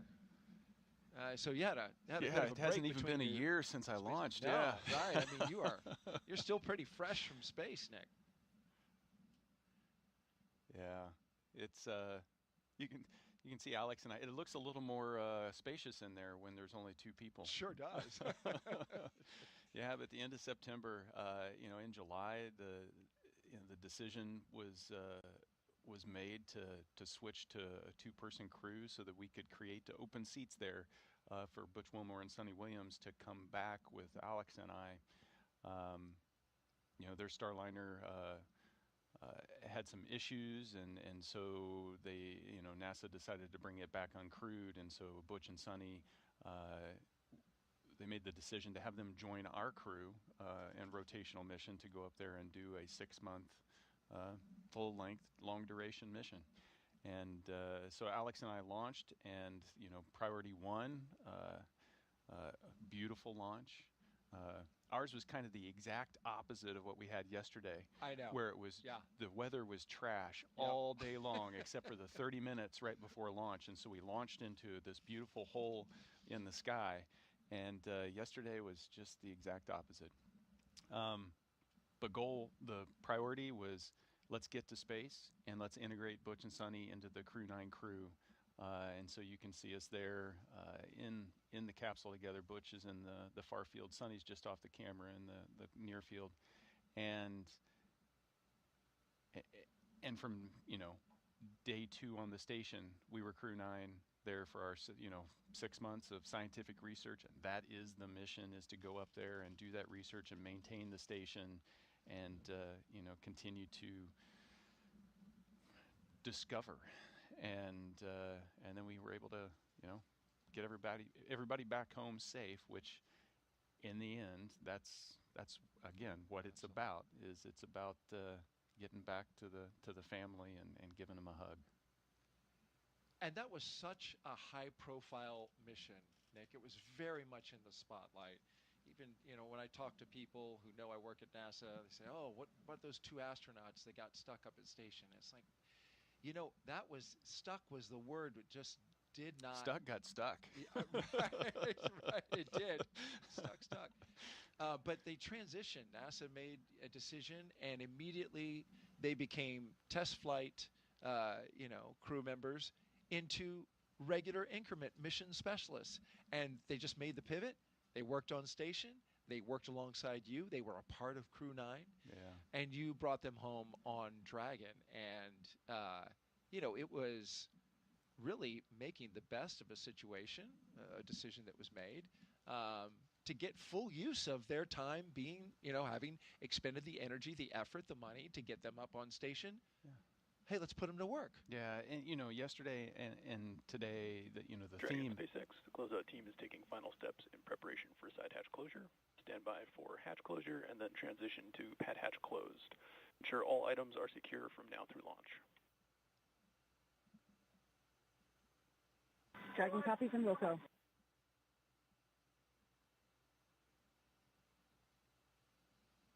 Last waves goodbye to the pad team, and there they are. Shut that hatch.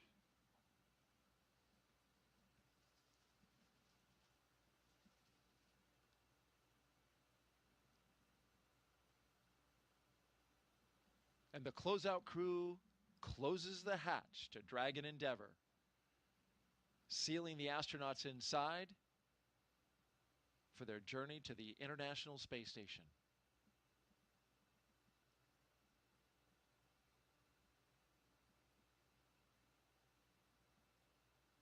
What you were saying? Well, the theme is, if there's a theme, I think you hear it echoed in Zena's words that we've played today, and as in our discussion yesterday, you've heard the same thing in Mike and Kimia and Oleg's words. It's not, space exploration is not about individuals. It's about the mission. And this risky endeavor that we take part in, we don't do it because of the thrill, we do it because of the mission. And so the Crew 9 mission is just another mission in this long legacy of the 25 years of the space station operations and making that happen, doing the scientific discovery and research up there. So yeah, we brought Butch and Sonny into Crew 9, and it's a testament, to their competency and professionalism. From day one, they were all in and able to operate as full-up crew members. You worked alongside them every single day of that mission, of that 7-month mission. Absolutely. And they are amazing crewmates, and everything the ground threw at us, we were able to do. And that's also a huge testament to the teams that prep us to get ready to fly. I talked about the 95% of the time we're training for things that we don't expect to happen, but just in case. And they had done training just in case they got stretched. You know, they had done spacewalk training, they had done robotics training, they had done the things that they needed to do just in case this thing we don't think is ever going to happen might happen. And that's what we do every day, is we prepare for that. And so that's the, you know, we talk about a professional astronaut corps. That's what a professional astronaut corps prepares to do. But that demands that we have this team that helps us get there. And so those are the rock stars behind this whole story, is this team of trainers that had the foresight and the imagination to come up with the things that they think we might need, and they got them ready, and we were able to adapt and overcome the, you know, the challenges that were thrown at us. And you and your team adapted extremely well. It was a successful mission. We saw the last photo of you guys coming back down. And here you are today, co-hosting our launch broadcast to see Crew 11 into space. If you're just now joining us, you're watching live coverage from NASA and SpaceX of Crew 11's launch to the International Space Station. T0 is 11:43 a.m. Eastern Time. We have a little more than 2 hours before we lift off. Weather is 60% go. We're keeping a close eye on the winds and the convective activity we expect around that time, but the hope is that we'll have a nice spot to launch through into the sky and on into space. You mentioned all the work that you did when you were on Crew 9, and of course a lot of that focuses around research on the ISS. The International Space Station is one of the most extraordinary labs that has ever been built, and it's the final destination, of course, for Crew 11. Let's take a closer look now at the science happening up there in low Earth orbit and how it's improving life for all of us down here on Earth. The International Space Station isn't just a symbol. It's a powerhouse of cutting-edge science, constantly revealing secrets that defy Earth's limitations and drive us farther into the cosmos. Our mission is research and science. We have experiments mounted on the outside of the station that are looking at Earth. We study our own bodies and how they react to space, to weightlessness, to radiation, and that helps not only us go on further in future missions, but also helps for medical research back home. And then we study lots of different things as well, like materials, combustion, all sorts of things that help us understand life back on Earth. Yeah! Microgravity doesn't play by the rules, it flips them upside down, transforming how liquids flow, how flames burn, and unraveling biological mysteries before our eyes. I saw some heart tissues beating in space and it was incredible. Photon, we see that top one beating. Looks like happy heart cells. But we're not just along for the ride, we're explorers, diving headfirst into the challenge and harnessing the power of this unparalleled platform, just as we have been for decades. We're on a relentless quest for answers, seeking to understand the intricate workings of the human body in space and ensuring future crews stay safe on their daring journeys beyond Earth's orbit. The human aspect of human space exploration is always going to be very important for decades to come. And when it comes to technology, we're not waiting around. We're discovering new ways to grow crops in harsh environments and engineering innovations to tackle Earth's greatest challenges. We have amazing technology that allows us to recycle water and create water for us to drink. DBDB said hello. Microgravity isn't just a curiosity, it's a game changer in the fight against diseases back on Earth, paving the way for breakthroughs that benefit us all and enabling new economic opportunities in space. Welcome, Axiom 3, on board the International Space Station. From our vantage point more than 200 miles above Earth, we are not just spectators. We're gaining unprecedented insights Tubbles into the Meister world said, we "Hey, call EBDB." home, and we're sharing our findings openly. We're not just achieving results today. We're sparking inspiration in future generations of explorers and embracing the power of global collaboration as we reach for the stars. What was your favorite experiment on the International Space Station? Toby, great question. My favorite experiment was the one that I got to eat. It was us growing Hatch chili peppers in our plant habitat. Station Huntsville on 2, we have video in Node 1. Look at those chili peppers. And as we soar through space at 17,500 miles per hour, each moment is a step closer to unlocking the mysteries of our Earth, our universe, and propelling our pioneering spirit even farther into space. So come along for the ride aboard the International Space Station.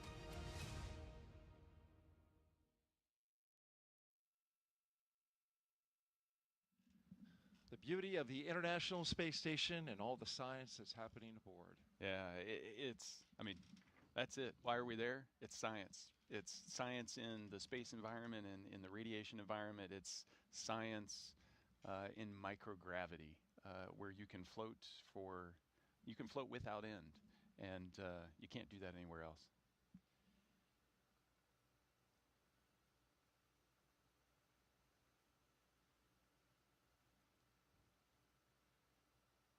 Well, as you can see from this shot, looking skyward, up past the Falcon 9 rocket and Endeavour spacecraft, our astronauts are aboard. They are strapped in. They've had suit leak checks. They've had comm checks.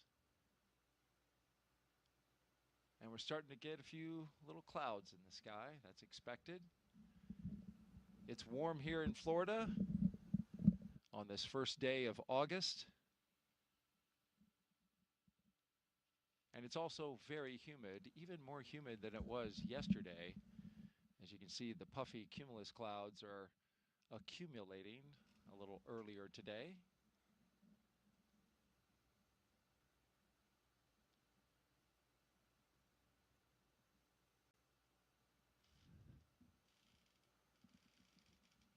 While we have this moment where we have a natural pause in the action, let's take a look at our crew today and introduce you to the entire team.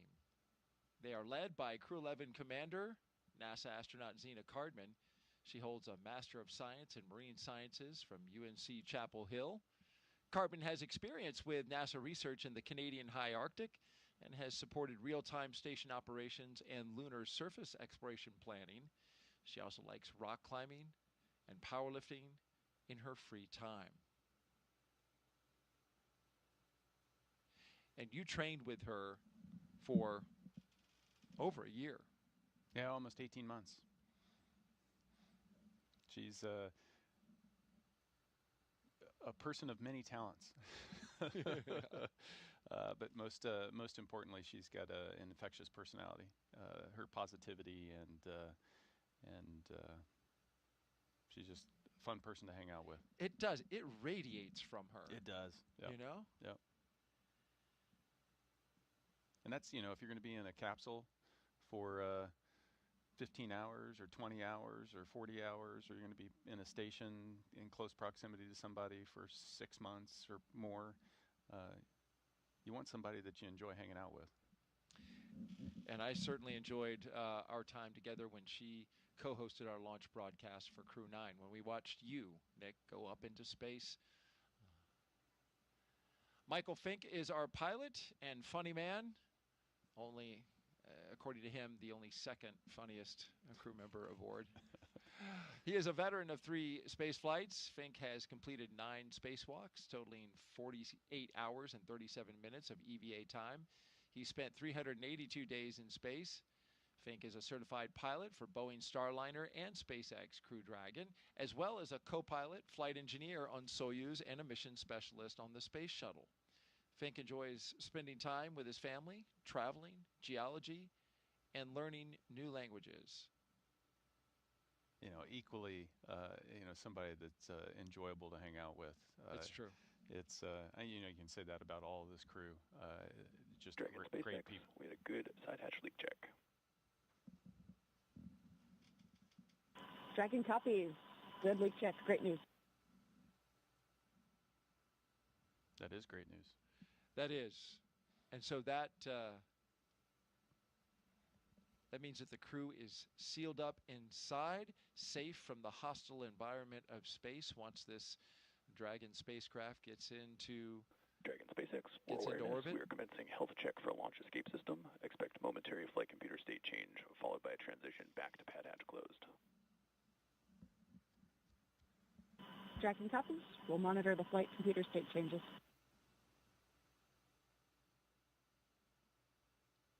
Now, this is an important milestone to check the health of the launch escape system. Yeah, absolutely. And we're doing it well in advance of when, you know, we would turn on the launch escape system and activate it at about the T-minus 45 point before you start to add your propellant and your oxidizer to the rocket. You want to do that early, so if there is any issues you need to troubleshoot, you've got time to do it. So this is the early checkout of that system.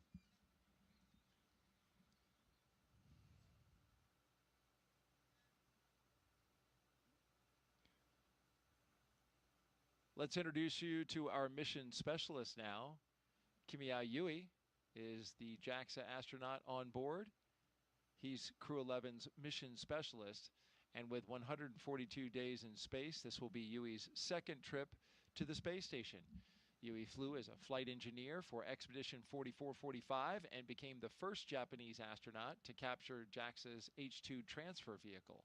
In November of 2016, Yui was assigned as chief of the JAXA astronaut group. Yeah, when you think about his history, you know, capturing the H-2, the HTV, it'd be pretty spectacular if he could capture HTVX as it comes up. Absolutely, and that's the plan. So if HTVX, which is Japan's newest vehicle, which is going to start docking with the space station, if it all works out, JAXA is really hoping that he'll be at the helm of the crew, or I'm sorry, the Canadian arm, which will grapple the spacecraft and bring it in to space station. That'd be fabulous. You know, the international aspects of the space station can't be, you can't overstate the importance of it. It's just the way we're able to collaborate and cooperate together, you know, using the Canada arm to grab a JAXA vehicle. Dragon and SpaceX for spectacular how we work together. Both Dragon and Falcon 9 are healthy, and we are looking good for the count. The main watch item is going to be what we briefed you in the weather briefing earlier today, which is the probability of violation at 40% due to weather at the launch site. That is the same as the weather briefing, but we are going to keep an eye on that as the count progresses. Copy. Healthy Dragon, healthy Falcon. Our watch item is weather, which, as briefed, is 40% chance of violation. We'll be monitoring. Crew will be ready to go.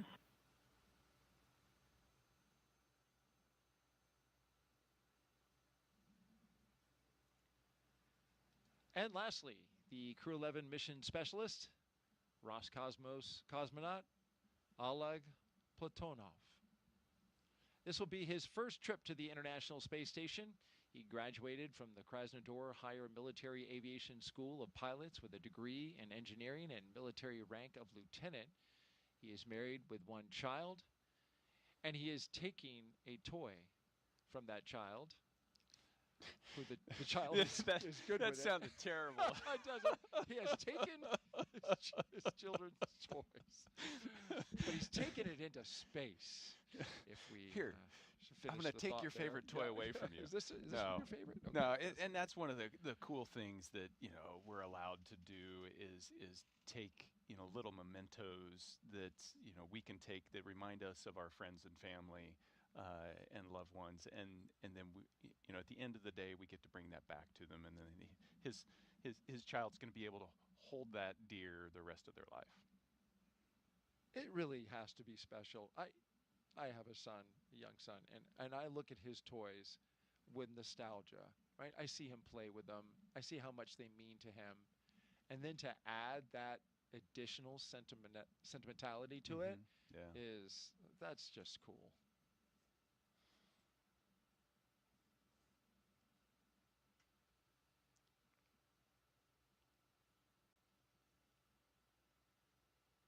And, you know, his kid will, I'm sure, see some video clip in some way of that toy floating around, right? Yeah, So it makes it more tangible. Right. That, I held it in my hands, and now I see it in space, and somehow that draws your.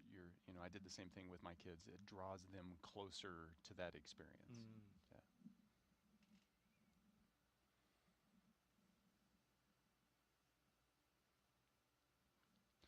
So the vehicle's clean, everything is tracking well, and we're waiting on a weather update.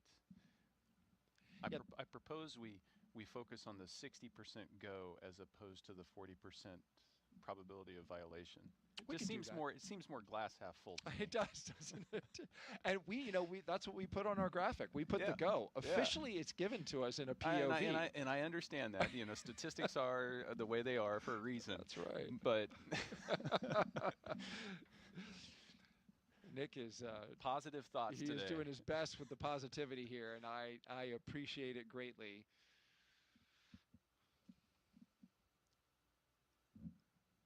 Okay, so we have a confirmed hatch closure. And so we'll start to see the closeout crew wrap up operations there in the White Room. And all of this is well ahead of schedule. So that's a good thing. They got plenty of margin if they need it. Absolutely. Margin's a good thing to have.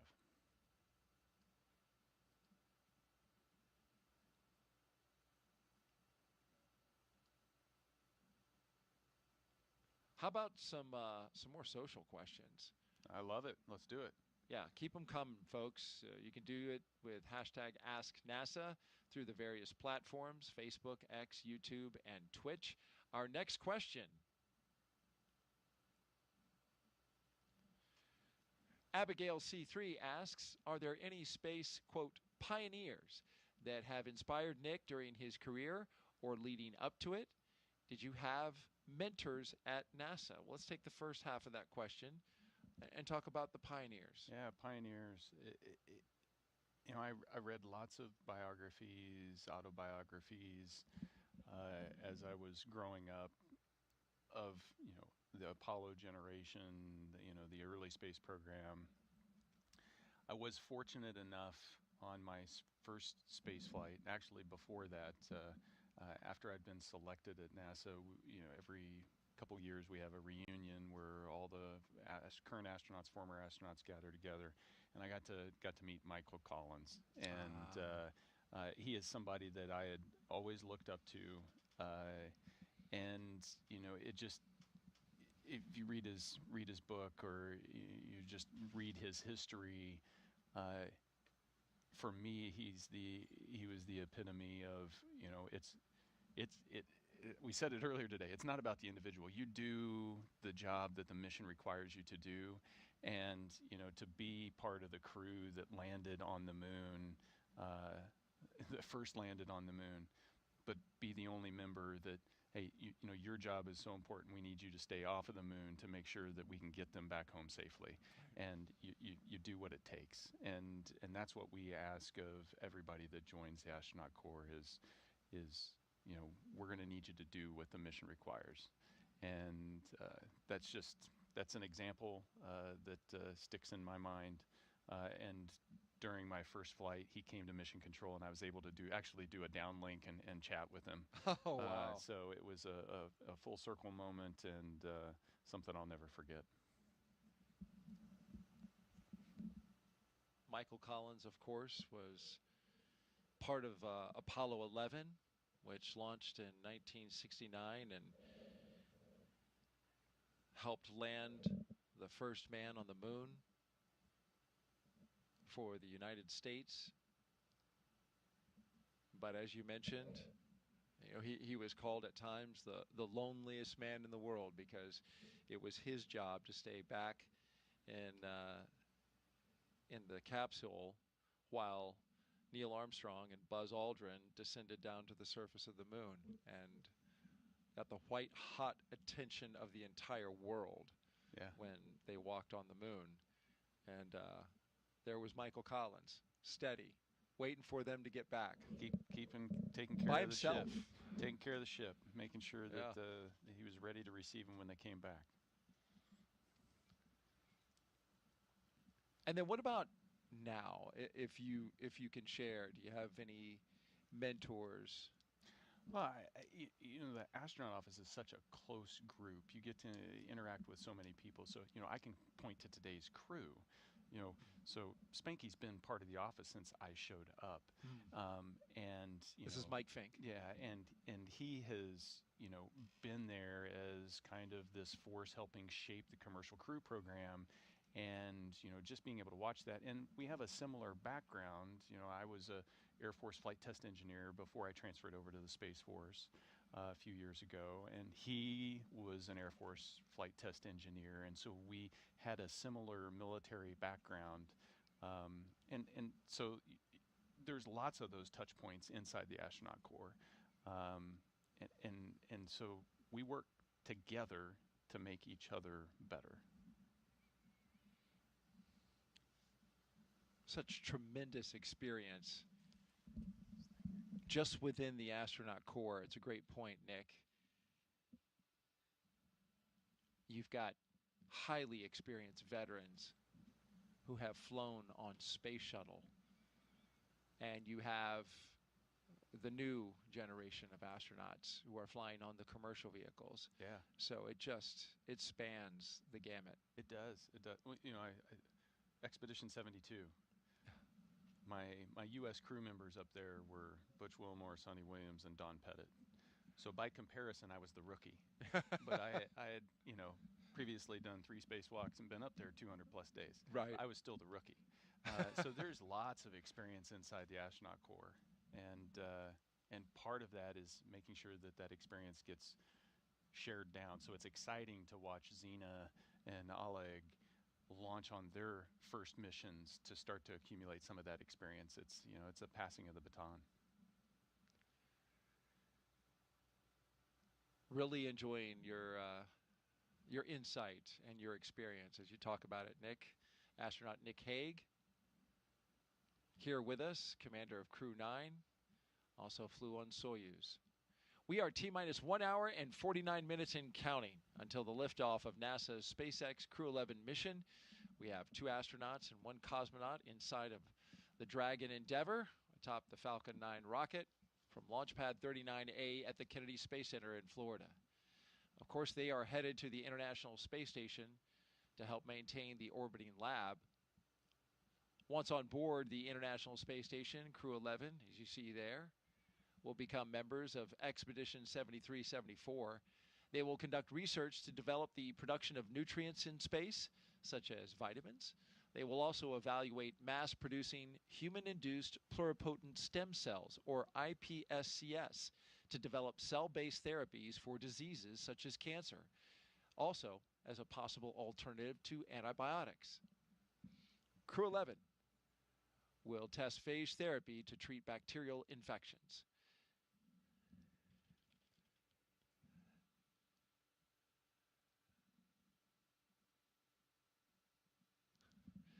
So Nick and I are standing by now as we are listening in to a weather brief. So please stand by.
Again, we are standing by as we're listening to a weather brief from Launch Weather Officer James Tager to SpaceX's launch director. Please stand by.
Okay.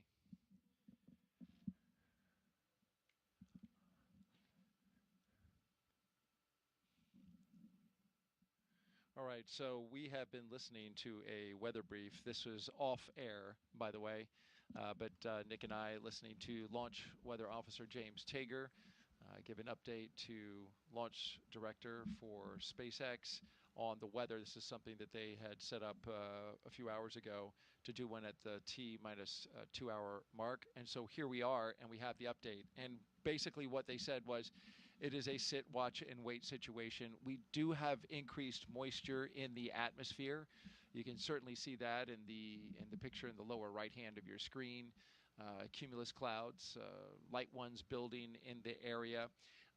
The question is, when these sea breeze storms and clouds develop, they are going to develop inland, which that launch pad that you see right there is literally 500 feet from the beach. So it's all the way as close as you can get to the water.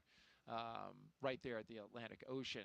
But you see two things here in the weather. You see some low, thin, puffy cumulus starting to, be created in the area, starting to develop.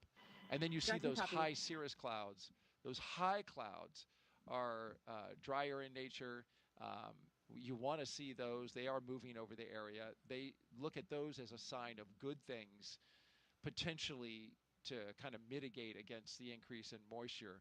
But overall, when the launch weather officer was asked where he would put the current POV updated to the second right now, he left it at 40% probability of violation, which puts us at a 60% go. That has been the go forecast since we began our launch broadcast this morning. You see there in that shot a line of cumulus clouds, nice little clouds there. The scale, the angle of this kind of throws you off because it makes it look like it's out in front of it, but those clouds are more over towards the land side. So we will see what happens with our sea breeze. We're watching it closely. We're also watching the weather along the ascent corridor. Showers are moving through that area. At this moment, we also need to have good conditions there. This is where the Dragon could potentially splash down. But what's good about the showers there, Nick, is that they are expected to clear that area in an hour or so. So hoping for a good ascent corridor. And then, of course, you have the abort zones. If they were to get to orbit, that they would later splash down to. They are monitoring those as well. So essentially, more watching, more waiting. We've got a crew that's ready to go. And we've got weather that's just a watch item and continues to be at this moment. Yeah. No, it's actually, for me, it's fun to listen to that back channel conversation, back and forth between the weather office over at the 45th Space Launch Delta and SpaceX, because you get to hear the depth of analysis that's going into making sure that every step of the way the weather is going to be good enough for the crew, and so things are continuing to go. We're still 60% go. I'm staying positive, and it's great.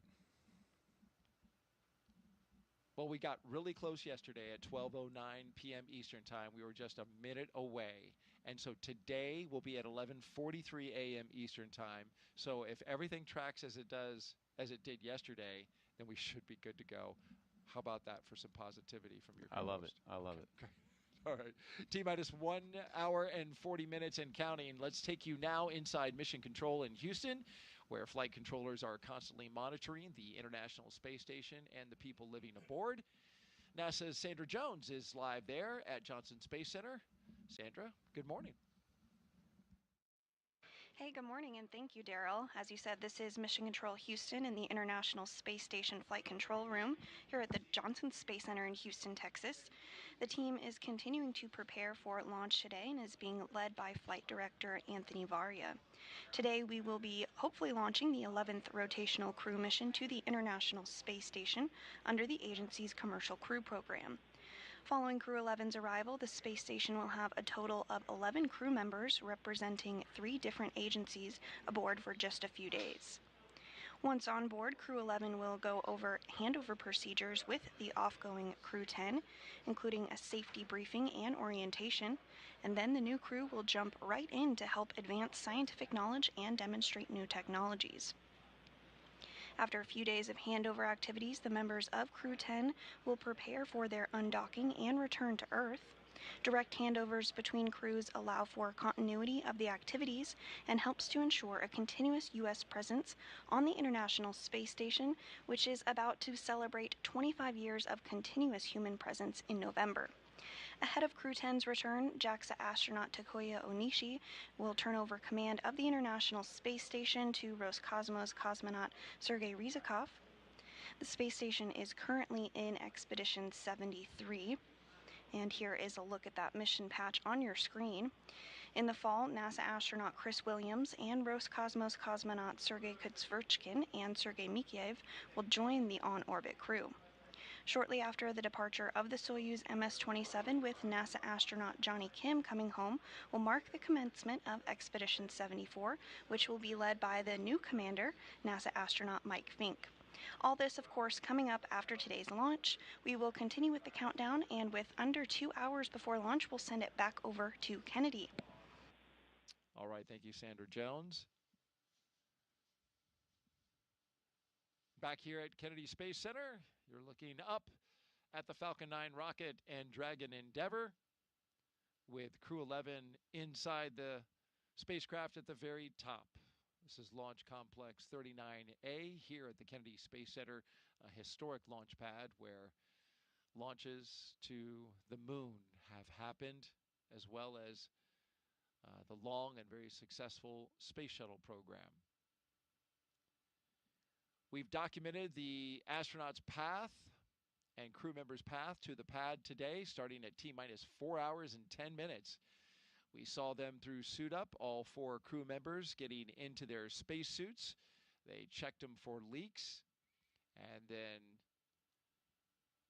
had them head out the door to their waiting vehicles. 3 Teslas parked outside astronaut crew quarters. They jumped inside and under security escort made a 20-minute drive across the Kennedy Space Center to this location that you see here, Launch Complex 39A.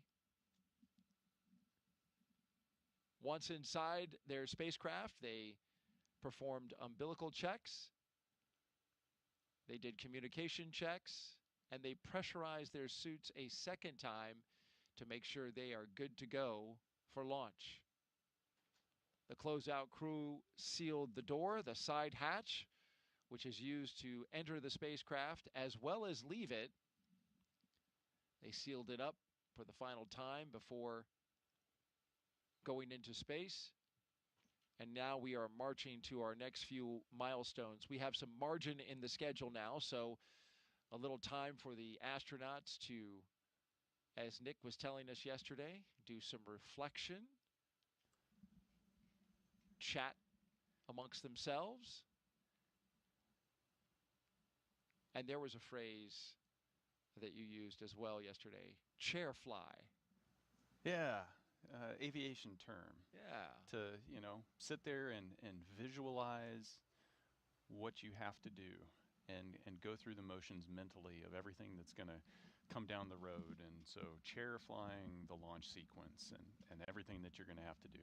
Thinking about all the different radio calls, all the different cues that you need to be able to see. That's chair flying.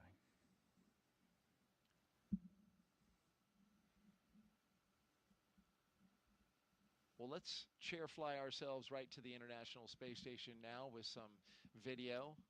We are commemorating a very significant anniversary coming up on November 2nd, 25 years of continuous human presence aboard the orbiting laboratory. And liftoff. International Space Station is underway.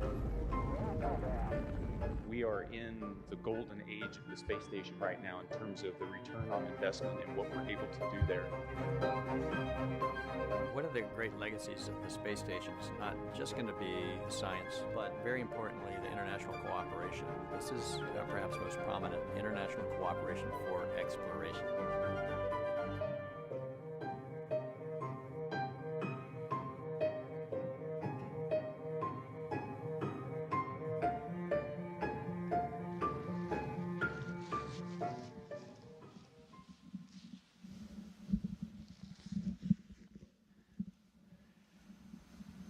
Yeah, what a view.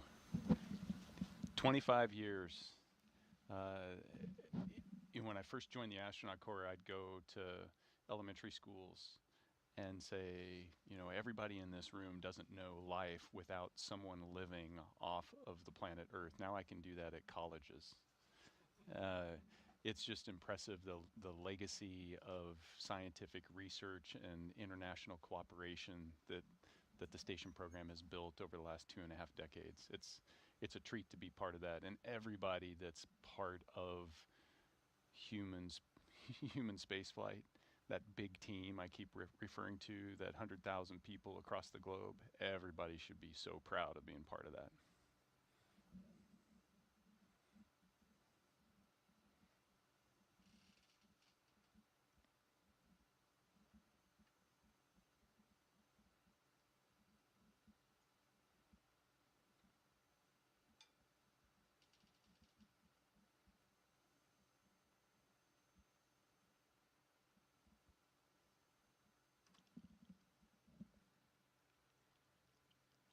One of the first things Crew 11 did as a team was design their mission patch. You, of course, participated in the design of yours. This is Crew 11's patch.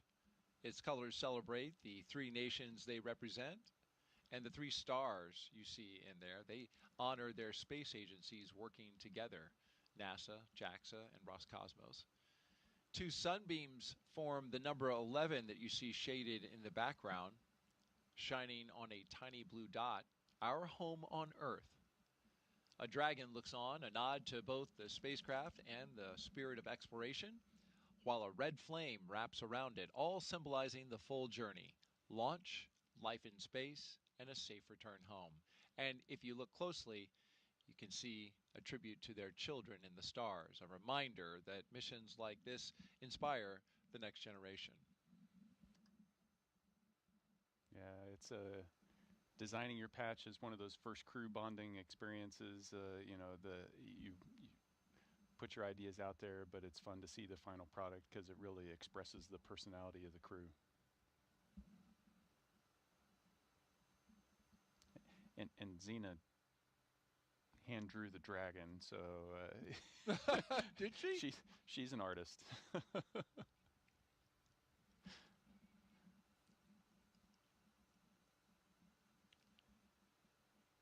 We're going to talk more about her artistic talent later in the show when we get closer to liftoff. Look forward to doing that around T-minus 13 minutes. Right now, we want to talk about the flight kits. Nick, each crew member gets to bring personal stuff aboard the ISS. You don't get to bring a lot, and you, in fact, have a designated volume, right? Yeah, so, a small bag,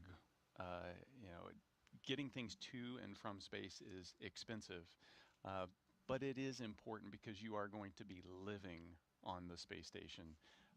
And so being able to bring some personal effects that help connect you and ground you to your friends and family and loved ones that are on the ground. So here's a small bag. You get to put a few things in it. Can't be too heavy, can't be too big, and everybody brings up unique things. And certainly that's what Commander Zena Cardman did, and you had a hand in helping get her her flight kit stowed away and put into place. She told us that she's bringing, of course, photographs of family and friends, photographs carrying that have her team members in it. She's carrying some for them that she's going to then return to them. Training team, instructors, flight controllers, the people who keep the crew safe while they fly. And so she has those, but in addition, she also has cards that her late father wrote her that have been up there since Crew 9 went up, since you went up. Yeah, so the things that we get to take up often don't ride up with us in the Crew Dragon. They come up on a cargo vehicle, and so our Crew 9 effects went up before the crew change happened. And so some of her personal items have been up there since over a year ago. And, Wow. and so part of it was when we got up there, making sure that we were able to set her things aside, to set Stephanie Wilson's things aside, and so that when they get to the station, they're going to be able to find them. Michael Fink is bringing something that is very familiar to him on missions that he's gone on in the past. He's taking his wife's gamusa from her side of the family. It's a type of silk scarf from her home state of Assam. It carries with it the blessings for his trip to the ISS from her side of the family. He took one on all 3 of his previous missions. The one that he did aboard the space shuttle, as well as his 2 Soyuz missions. He's been married for 25 and a half years, and so something that's very personal and very important to him. Kimia is bringing a lot of pictures of family and friends, and he's going to give some of them back to those friends. And we mentioned Oleg earlier, taking pictures, and also a couple of toys. He's borrowing. He's borrowing. He's borrowing. That's a the good toy. way to put it. With very much an intent on returning them with some additional status.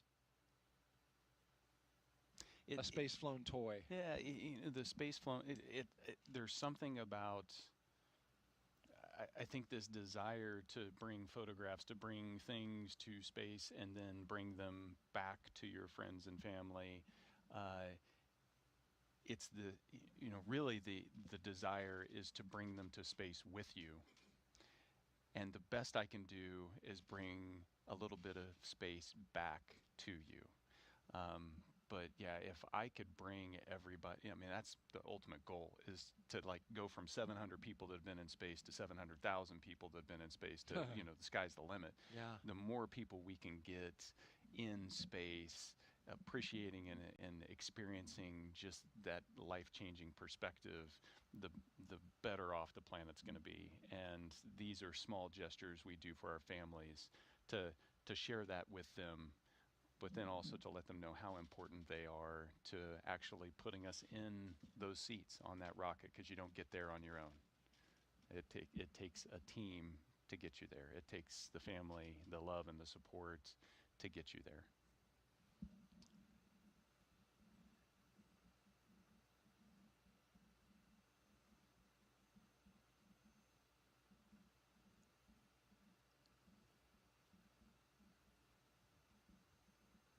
In addition to the flight kits, of course, Crew 11 taking science up as well.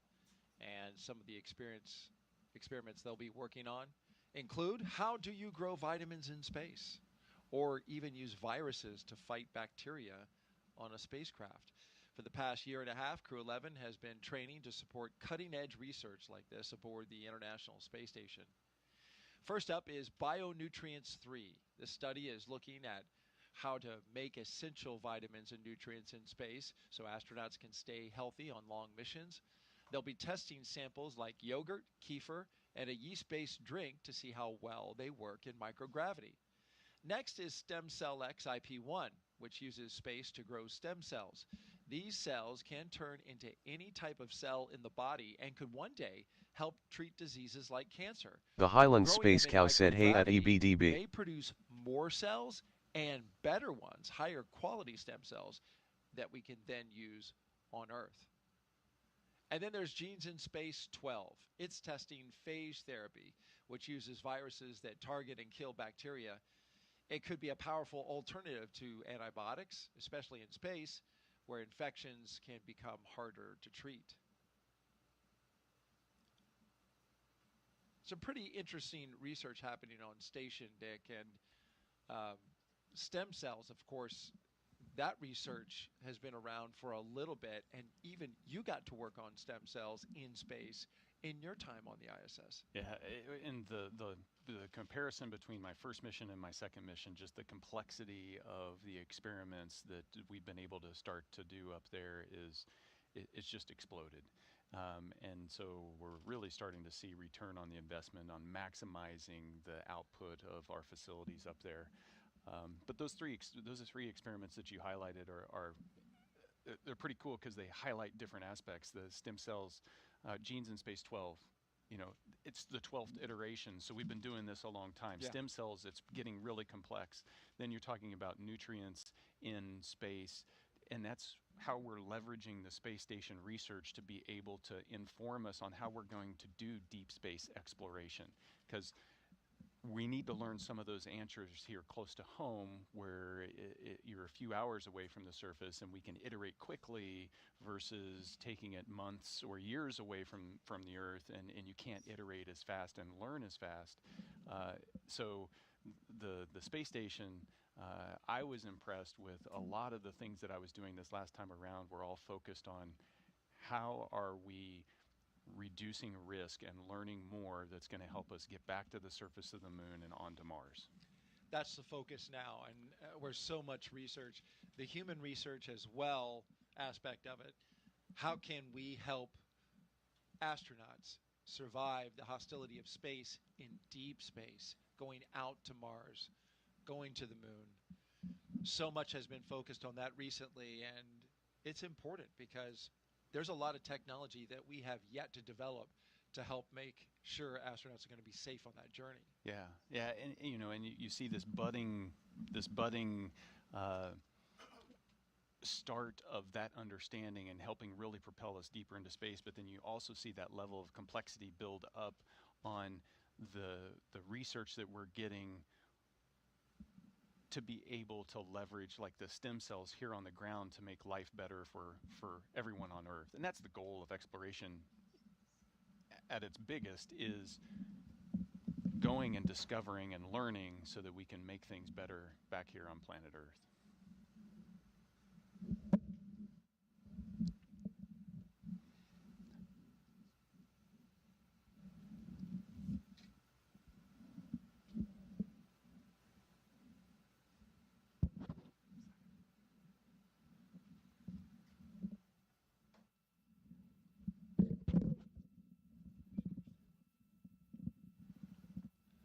T-minus 1 hour and 21 minutes and counting until liftoff of NASA and SpaceX's Crew 11 to the International Space Station. You're looking at a live view of Launch Complex 39A.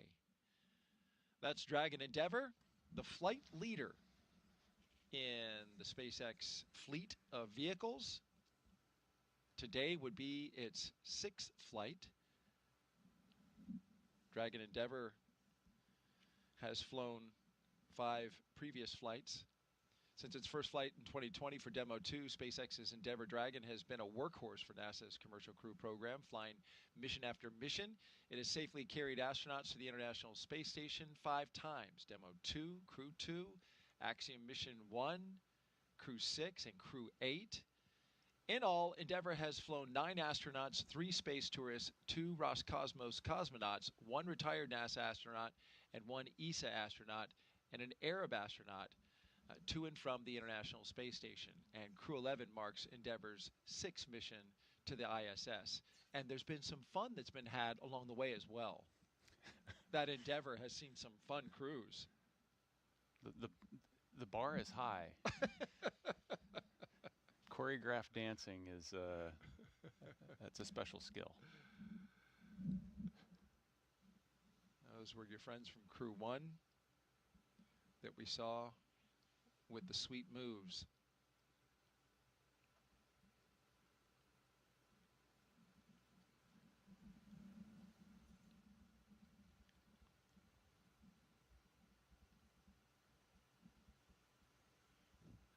Some things we're looking forward to, of course, further down the countdown is launch escape system arm, the retraction of the crew access arm, getting closer to less than an hour from now. So we're gearing up for that. Also, the big one, T-minus 35 minutes, we'll begin tanking this rocket with propellants in order to make this flight to space. Yeah, everything builds up to that. Well, everything builds up to liftoff, right? That's right. But if you're going to go anywhere, you need gas. And before we load it with gas, we got to arm the launch escape system. So all of that starts to really pick up around T-minus 45. And, you know, right now you're still in that, you're in the seat, you're waiting, you're reflecting. As you start to arm the launch escape system, that's the mental shift to now it's time to be ready to go.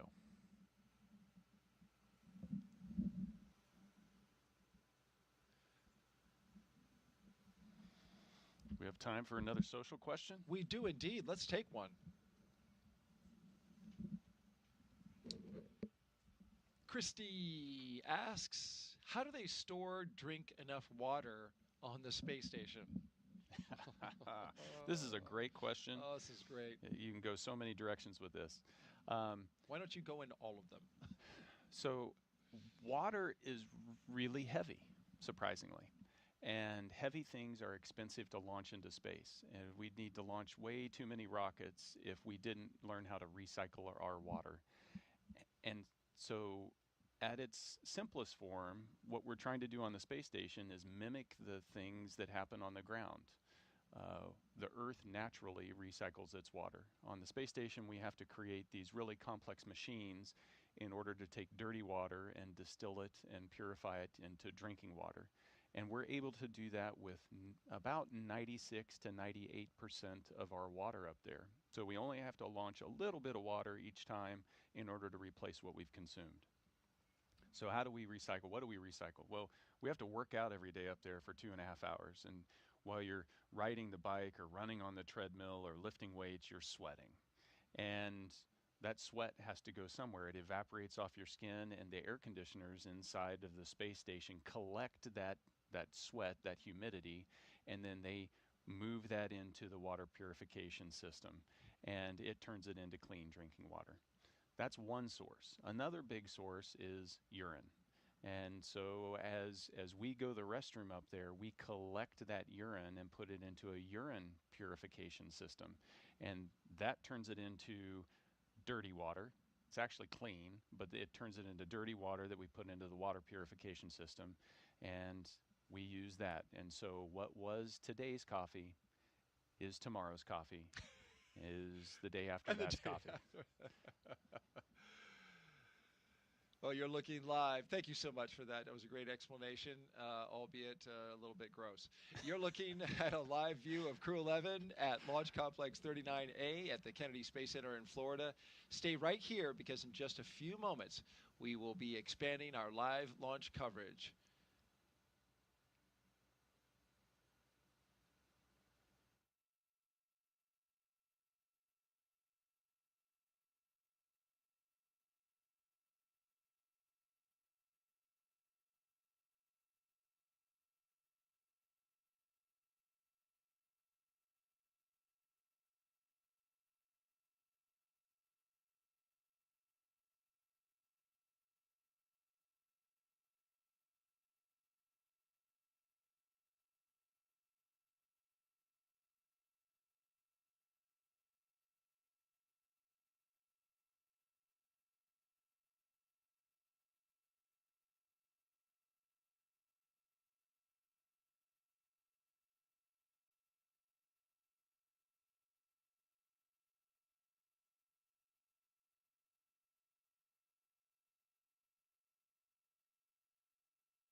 The gaming astronaut said, I'm making my way home now, hopefully be on in about 35 minutes.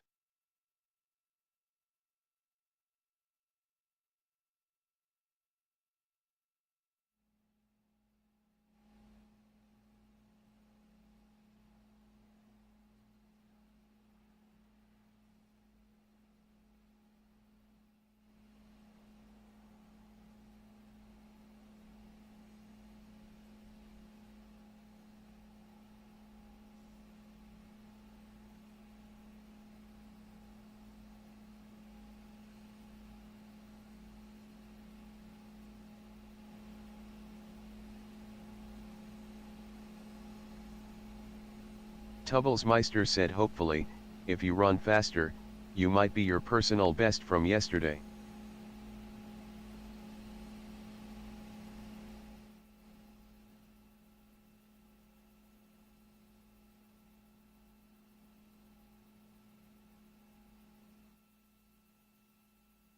The gaming astronaut said, I doubt it. It's very warm today.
Good morning and welcome back. You're watching live launch coverage of NASA and SpaceX's 11th rotational flight to the International Space Station.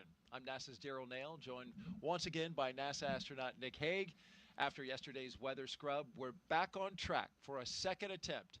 Liftoff now set for 11:43 a.m. Eastern Time from Launch Pad 39A here at the Kennedy Space Center. And before we continue, a quick reminder about Nick's incredible experience in space. General Nick Hague was selected as a NASA astronaut in 2013. His first flight to space station ended in 2018 with a launch abort following a rocket booster failure on Soyuz MS-10, a dramatic escape that he and his Roscosmos crewmate survived safely. He then returned to space successfully on Soyuz MS-12, spending 203 days on the ISS. Then last fall, he commanded NASA's SpaceX Crew 9 mission, launching with cosmonaut Alexander Gorbanov. In total, Nick has logged 373 days in space and completed 4 spacewalks. So glad you're here with us, and you've documented everything starting at T-minus 4 hours and 10 minutes early this morning, and we've been rocking and rolling ever since. No, it's been great to be here. I wouldn't want to be anywhere else. Supporting your friend and colleague, Zena Cardman, as well as the rest of the crew members on their mission today. Crew 11 is launching from Pad 39A. We're just over an hour away. About the same as previously, 40% chance of Once violation. they And launch, copy all, we are all tracking for they'll MS2, arrive at station and join we'll be Expedition getting them back in the 7374. Prior to And in just 3 days, Crew 10 will return home. A quick 2+2 crew handover.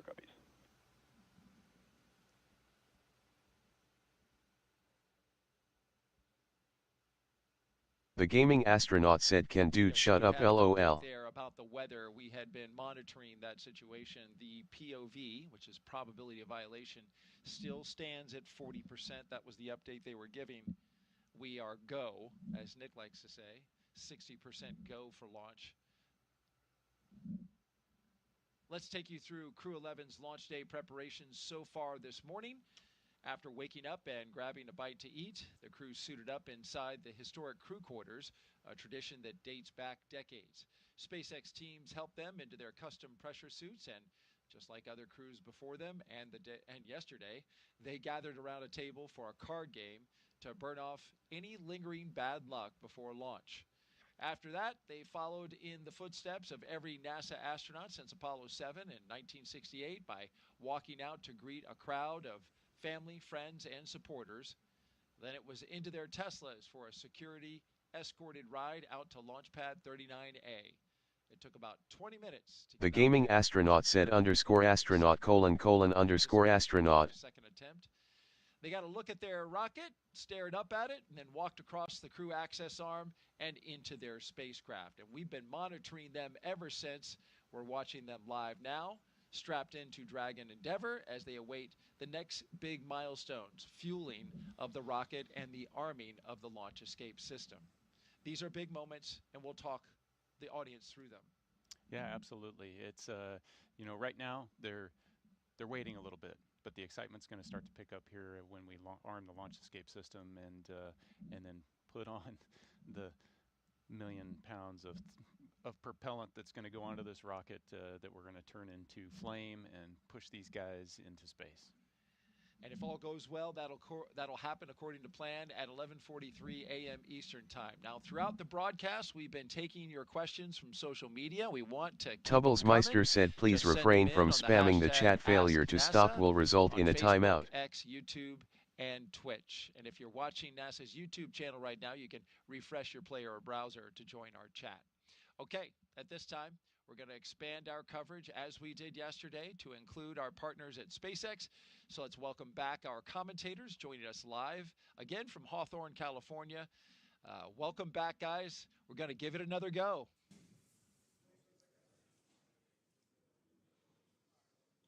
Thanks, Daryl. It's great to hear and see you guys once again. And like you mentioned before, keeping an eye on the weather is going to be the name of the game today. I'm Joseph Zakshesky with NASA Communications. And I'm Somi Srivastava, a certification engineer. The gaming astronaut said it's tan Jesse LOL. Foot restraint checks complete. And you just heard the call down from the crew. Thank you. As they continue to march forward towards those milestones, their restraint checks, they're strapped in and ready to go. And we're once again excited to be joining you from Mission Control here in Hawthorne, California, as we count down to liftoff of Crew 11, just a little more than an hour from now. Tubblesmeister said FFS person face palming. The weather played the key factor and caused the scrub. They walked right up to the T-1 minute and 7 second mark. So today we continue to keep our eye on the skies and monitor the weather as the clock continues to roll backwards towards liftoff.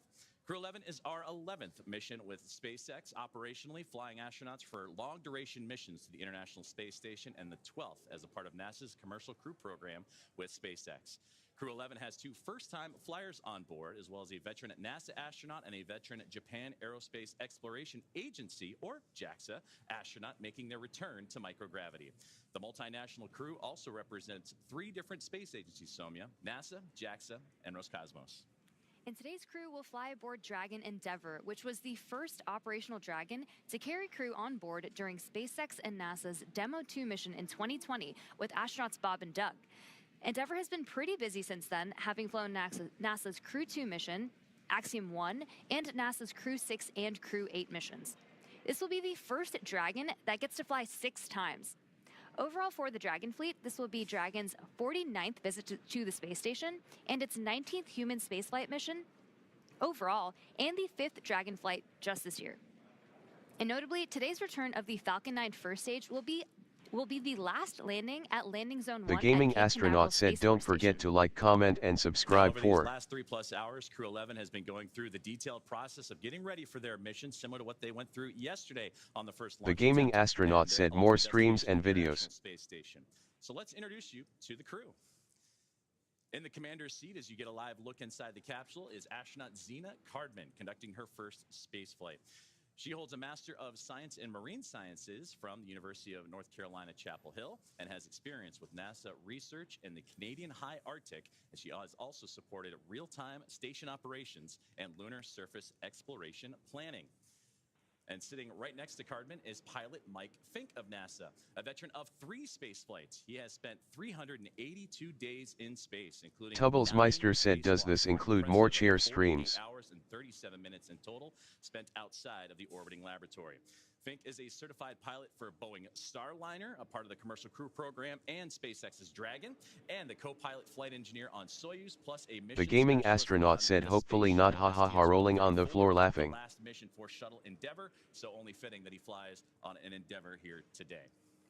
And serving as mission specialist is Japan Aerospace Exploration Agency, or JAXA astronaut Kimiya Yui. This will be Yui's Tubblesmeister said, disappointed crying He face. was selected as an astronaut by JAXA back in 2009 and has logged 142 days in space. And to round it all out, Roscosmos cosmonaut Oleg Platonov is also serving as a mission specialist and was selected as a cosmonaut in 2018 and will be making his first space flight today. Now, once Crew 11 is on board the International Space Station, they will briefly become members of Expedition 73. And then they will join Expedition 74 in the fall, and that'll be following the departure of Soyuz MS-27, that spacecraft that'll carry NASA astronaut Johnny Kim. Tubblesmeister said, think we should have Tell doing the afternoon streams. Maintenance and scientific research to understand plant cell division, finding alternatives to antibiotics and microgravity, investigate producing essential nutrients on demand for long-duration missions, and study how spaceflight affects human physiology and psychology. And looking forward to hear more about that incredible research being done on this mission and how it will help prepare NASA. The gaming astronaut said, oh, 100% thing of the watch hours, LOL, face with tears of joy. Students worldwide via the ham radio and use its existing hardware with newly integrated software to test backup lunar navigation solutions. Now, as we continue to monitor today's countdown, we're approaching that 1 hour mark, 1 hour and 3 minutes to go. So let's get an update on all things that involve the Falcon 9, the spacecraft, the crew, and more as we welcome in another member of our broadcast team, and Ronnie. Thanks so much, Joseph, and good morning, everyone. I'm Ronnie Foreman, a senior sales manager here at SpaceX, and I'm very excited to be joining you again today from right outside of Mission Control in Hawthorne. It continues to be a smooth countdown this morning, and we're looking good for an on-time liftoff at 11:43 a.m. Eastern Time from Launch Complex 39A in Florida, as long as our weather continues to cooperate. Now, coming up here at about T-minus 45 minutes, we're going to be listening in for our team to report their readiness for propellant load with a final go, no-go poll.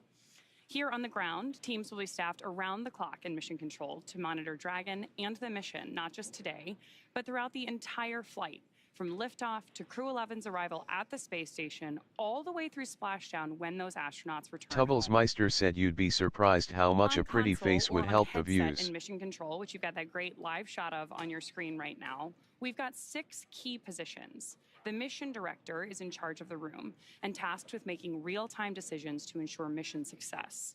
The person that you're going to hear today talking to the astronauts is the Crew Operations and Resources Engineer, who we'll refer to as the core throughout the broadcast.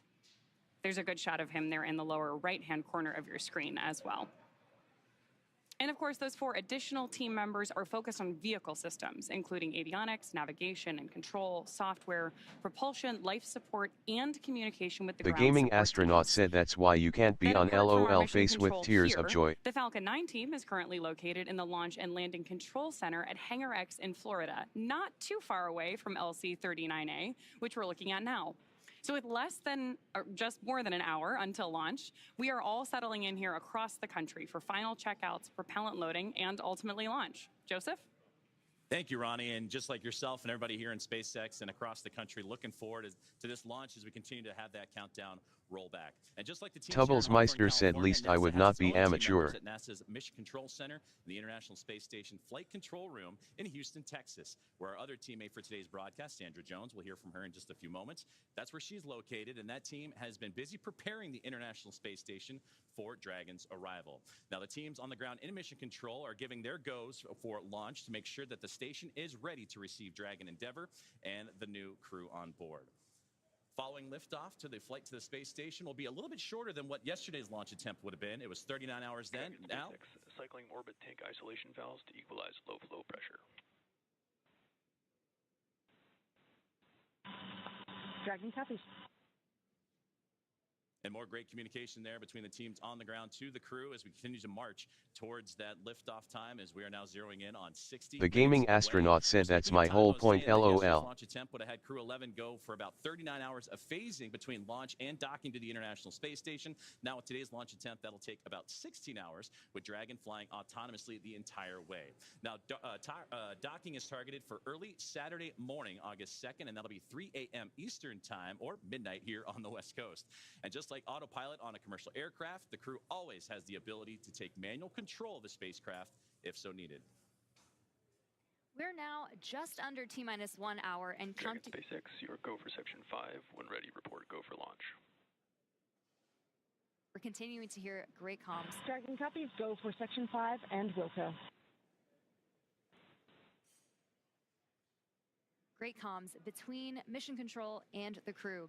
So we are now at T-minus 59 minutes and counting down to today's launch. While we wait, let's check in with NASA's Sandra Jones at the Johnson Space Center to see how things are shaping up at Mission Control in Houston. Sandra.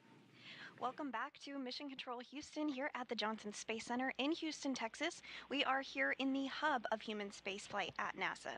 The team here has pulled go for launch, and the International Space Station is ready for the crew to lift off as they begin their journey to the orbiting laboratory. At the time of launch, the International Space Station will be traveling 260 miles over the North Atlantic, just south of Nova Scotia. In the home stretch of the rendezvous, NASA and SpaceX flight controllers will enter into what we call integrated operations, where both flight control teams will conduct a series of go, no-go polls for Dragon Endeavour's docking to the International Space Station. Rotational missions like Crew 11 help NASA continue to maximize the important research and technology demonstrations made possible only in the International Space Station. SpaceX, Dragon, go for launch. SpaceX copies. Dragon crews go for launch.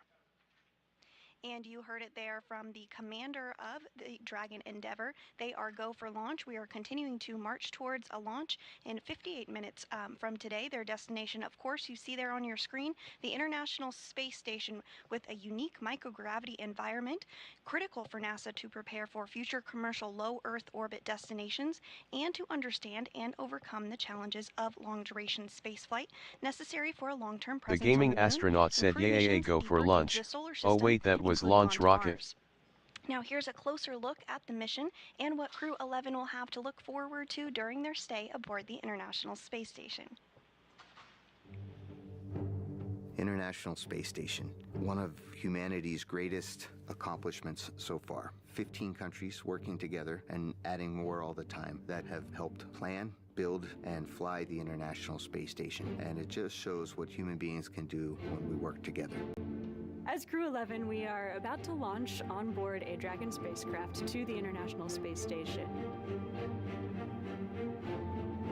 We are actually continuing an ISS mission almost a quarter centuries. Right now, crew members are working very hard on the ISS, so we got that result, and actually we do more researches, then pass that information to Crew 12. Конечно, исследования на Международной космической станции, как я считаю, они очень важны, и они являются ключевым звеном в развитии технологии, науки и всей цивилизации. И все самое лучшее из космоса всегда приходит рано или поздно на Землю в виде новых открытий, новых приборов, возможностей и технологий. I'm very excited to see what kind of payloads we get to work with. It's a really interesting day-to-day life where 1 hour you might be fixing the toilet and then the next hour you're working on a physics experiment studying fundamental processes of our universe. We're going to be up there for a lot of time. And we're going to, every day, be in space, look at the Earth go by, and accomplish some really amazing science. We will do material science and human research in space, lots of experiments, and then maybe do some spacewalks. It's a really fun crew to be on. We're going to enjoy every moment, and we're going to help each other to be successful and accomplish our mission. So we have various kind of difficult training together. For example, emergency training in Building 9 or emergency training in SpaceX. This kind of training actually made our bond stronger. Наш экипаж Crew-11 – это экипаж, который состоит из высокопрофессионально подготовленных людей. И мне нравится этот экипаж. In some ways, my only expectation for the mission is to fly and return home safely and still friends when we get back. There's so many things to play around with, to study, to explore, and I'm really open to every possibility, ways to engage with the International Space Station. We all came from other crews. Kimiya Yui-san and I both came from Starliner 1. Oleg was on a Soyuz mission before this, and Zena, of course, was on Crew 9. But we all came together with our previous experience, melded into a really fun team, ready to go fly to our International Space Station. We are back here at the Kennedy Space Center in Florida, joined by astronaut Nick Hague. I'm Daryl Nail with NASA Communications, and we are watching this countdown proceed, the second day. We were scrubbed by weather yesterday. We heard about that earlier, got down to 1 minute and 7 seconds. What's interesting about this to me, Nick, is although the launch is delayed, oddly enough, their arrival to the International Space Station has not been delayed, not even a second. They are still going to be arriving on Saturday at 3 a.m., but they're just going to go quicker. Yeah, orbital dynamics can do strange things like that. Sometimes you need to speed up to slow down and vice versa. And in this case, we can launch at a different time, use some orbital dynamics to our advantage, and arrive to the station at the exact same time. What it means for the crew is I'm going to be in that capsule for 16 hours instead of 40 hours, which, it's a tight space. It's not the tightest of spaces, but it'll be nice to get to the station a little bit faster and be able to spread your wings out coming through the hatch. A small benefit to a launch delay, having a little shorter. If there is a silver lining somewhere in there, this is it. This is it. All right. Well, let's take a social question. We've been asking throughout the broadcast for our audience to send us questions, and Nick, you've been doing a great job answering them. Had a lot of kids asking questions as well. Our next question comes from Jeff, who asks, what was the most interesting thing you saw outside the window when on board the ISS? I've heard you describe it now for 2 launch attempts. I thought it was fascinating that you were able to see the entire coast to coast of America, from West Coast to East Coast, and I just wondered what that was like. But what was the singular most interesting thing you saw? So this last time, it was the difference between looking out the cupola 6 years ago and looking out the cupola now. It was nighttime, where the sun's getting ready to rise. You can see stars all over the place, and I start to see these streaks of light, and it's like fireflies on the horizon. And what it was other satellites. So in the 6 years, there's been so many satellites added to space that now it's easy to see the sun reflect off those satellites as you're coming up over sunrise, and you start to get this sense of just how congested space really is, and how important it is to keep track of all that stuff. Absolutely. Yeah, and so that is it's critical, and there's a connection there, with the Space Force. We're right here co-located to launch into space, and we rely on each other, but then also to keep the station safe. The Space Force is doing its job as well. Absolutely, the 45th Space Wing, tracking all of the assets in space. Well, we love hearing from you, so keep those questions coming. Just hit us up on Facebook, X, YouTube, or Twitch with the hashtag AskNASA, and we'll get to yours live. T-minus 51 minutes and counting now till liftoff, so let's head out to NASA's Tony Hayamijo, who is standing by live at one of the best viewing spots here at Kennedy. She's joined by NASA's Acting Associate Administrator, Vanessa Weich. Tony. Hey, thanks, Daryl. That's right. We are out here once again in an amazing viewing location where we can see the rocket at the launch pad. Off to my left here, and joining me is Vanessa Weich. Vanessa, we saw you at crew walkout yesterday and also out there today. Did you have a chance to speak with the crew before they headed out to the launch pad? Anything that you told them? Well, yesterday I had the opportunity to kind of say, hey, we're very excited. We wanted to tell them they were all here, we're cheering for them and excited about their launch. And so that was very exciting on yesterday. And then today we got up and we did it again. And we told them, yes, that we're very excited for them, each and every one of them, and just wish them well. I did have the opportunity to speak with them, 2 days ago, and to speak with them more in a setting where we could talk and talk about the mission that was coming up. Each and every one of them are excited about their mission in different ways, the experiments that they'll have to do, and they're excited about getting to the International Space Station, what they'll do at the International Space Station, the science experiments, the technology, and looking forward to them. They'll be the crew that will be on orbit as we celebrate 25 years of having continuous presence off of the Earth. And so that'll be great. And then they'll also probably be there when we start our celebrations here in the United States of our 250th birthday of the United States. So a very exciting time for this particular crew. Absolutely. We are all very excited for them to go to station, hoping that that happens today. You know, Crew 11 will mark the 12th human spaceflight for SpaceX under NASA's Commercial Crew Program. Can you tell us a little bit more about the significance of maintaining that human presence in space? Yeah, so you know, we're really great partners that we have with SpaceX and them being able to get our crew members to the International Space Station. And right now, today, you know, we're working together off the planet, building towards what we're going to be doing, furthering our LEO economy.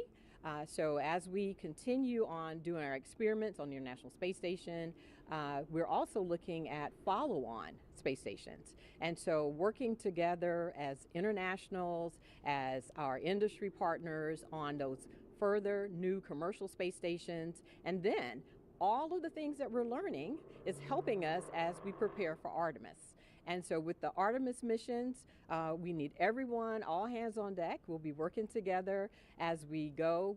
Right now, we're planning for Artemis 2, and I think you know, right here at the Kennedy Space Center, right now, we have our astronauts today. They're still here. They're doing their training for Artemis 2. But their first flight, they'll go and they would do a flyby of the moon, and then next up is landing on the moon. So we're excited that all of us get to work on this together. Our international partners, our industry partners, academia, NASA, we're working on this as one team.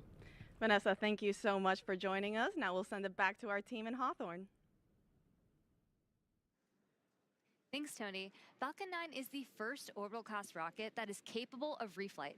Together, Falcon 9 and Falcon Heavy have completed more than 520 launches and over 449 reflights. And today, the booster will be attempting to make the last landing at Landing Zone 1, which is just down the coast from NASA's Kennedy Space Center in Florida. Rapid reusability drastically is the key innovation that is making space more accessible. While today's booster is on its third trip to space after most recently supporting AX-4, the fourth private astronaut mission to the International Space Station, we're working towards qualifying our fleet of Falcon boosters and fairings to support 40 missions each. And if you want to keep track, we're currently at 29 flights of a single Falcon booster. This same spirit of continuous iteration and innovation does not stop with Falcon 9. NASA awarded SpaceX a contract to develop the USD Orbit Vehicle, a modified Dragon designed to guide the space station through a controlled re-entry into Earth's atmosphere. And when the time comes and the International Space Station reaches the end of its orbital life and mission, Dragon will help achieve a safe deorbit. And another innovation SpaceX has been working on is the intravehicular spacesuits, or IVA suits, that astronauts wear during Dragon missions. Our team recently made some design upgrades to make the suit easier to get in and out of, and to make it easier to incorporate future updates. The new suits have height adjustability built in, so they won't need as much customization as with previous designs. Now you can see the crew right there. The one that's wearing this new suit is astronaut Mike Fink, which is the second one from the left. Today's mission, Fink will be the only one wearing this new suit as the Crew 11 pilot. And that said, we expect to see SpaceX's new IVA suit on all astronauts for Crew 12. But astronauts who have previously flown on SpaceX missions still have the option to continue wearing their original suits. And for the Crew 11 astronauts, they are staying comfortable in their suits right now as they prepare for liftoff while the clock continues to roll back. And we'll check in with Ronnie on the status of today's countdown. Thanks so much, Joseph. So we are coming up on just under 46 minutes to launch, and our teams are carefully moving through our pre-flight process. Next up in the countdown, we're going to hear SpaceX's launch director check in with the team for readiness, and that's readiness both for propellant load and for launch. As mentioned earlier, the Dragon launch team, as well as key NASA launch members, are in the Launch and Landing Control Center at SpaceX's Hangar X in Florida. Our launch director will also check in with the Dragon mission director, referred to as MD, and the NASA launch manager to make sure they're ready to move forward as well. Of course, our Crew 11 astronauts right now are on board Dragon, waiting to get the green light to stow the crew arm for launch and arm the launch escape system. Got some great shots of our astronauts on the left-hand side of your screen right now, and of course they are safely tucked inside Dragon on the right-hand side. Once we hear that launch director give the go-ahead, we'll get a great view of that access arm moving away from the spacecraft.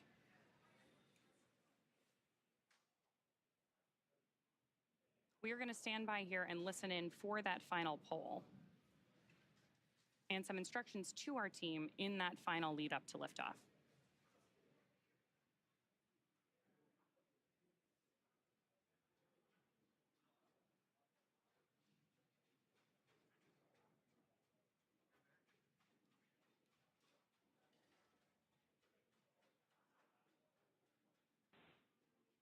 Poll for propellant load and launch is complete. Stand by for briefing on control room procedures. For all operators at MCCX and Hangar X, both control rooms will go into lockdown at T-minus 45 minutes and will remain in that state until LES is disarmed. All operators are to remain at their console and maintain a sterile cockpit until MD confirms successful disarming of the launch escape system following orbital insertion or propellant offload in the event of a scrub. For non-urgent no-go conditions, brief the CE or LD and they will approve aborting the count. For urgent issues affecting the safety of the operation, operators shall call hold on the countdown net. Launch control will abort the launch auto sequence immediately and proceed into launch abort. At T-minus 10 seconds, launch control will be hands-off and relying on automated abort criteria for the remainder of the count. Operators advise launch director whether structural breakup or fire is imminent or occurring per Dragon manual flight escape rules. Launch control, you may proceed with arming the crew arm for movement. Arming crew arm now.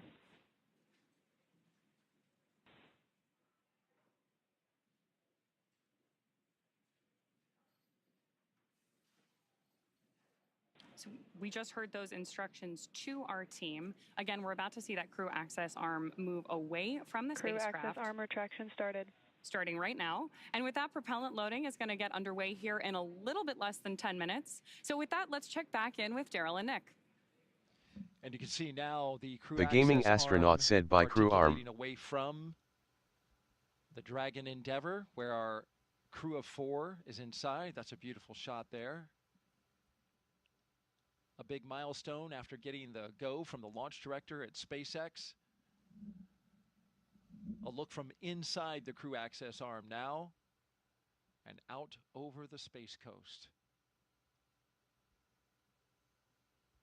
In this moment in between having the crew access arm rotate The gaming astronaut said, I'm 5 minutes out, guys, be on soon. The launch escape system. There's a little buffer there where the astronauts will be on their own until that can be armed, and then we start tanking the rocket. Right, so everything is leading up to crew access arm retraction adding completed. the propellant, adding the oxidizer, filling those tanks on the rocket. And so what do you need to do to be safe for that? Well, I need to arm the launch escape system, but I don't want to do that when the arm is right next to the capsule. So I need to move the arm away. Now I can arm the launch escape system, and then we can start filling the rocket. The gaming astronaut said, look at the Starship pad though the window. And counting here at the Kennedy Space Center in Dragon Florida. SpaceX, you are go for Section 6, close visors and arm launch escape system. Copy, go for Section 6, closing visors and arming launch escape system.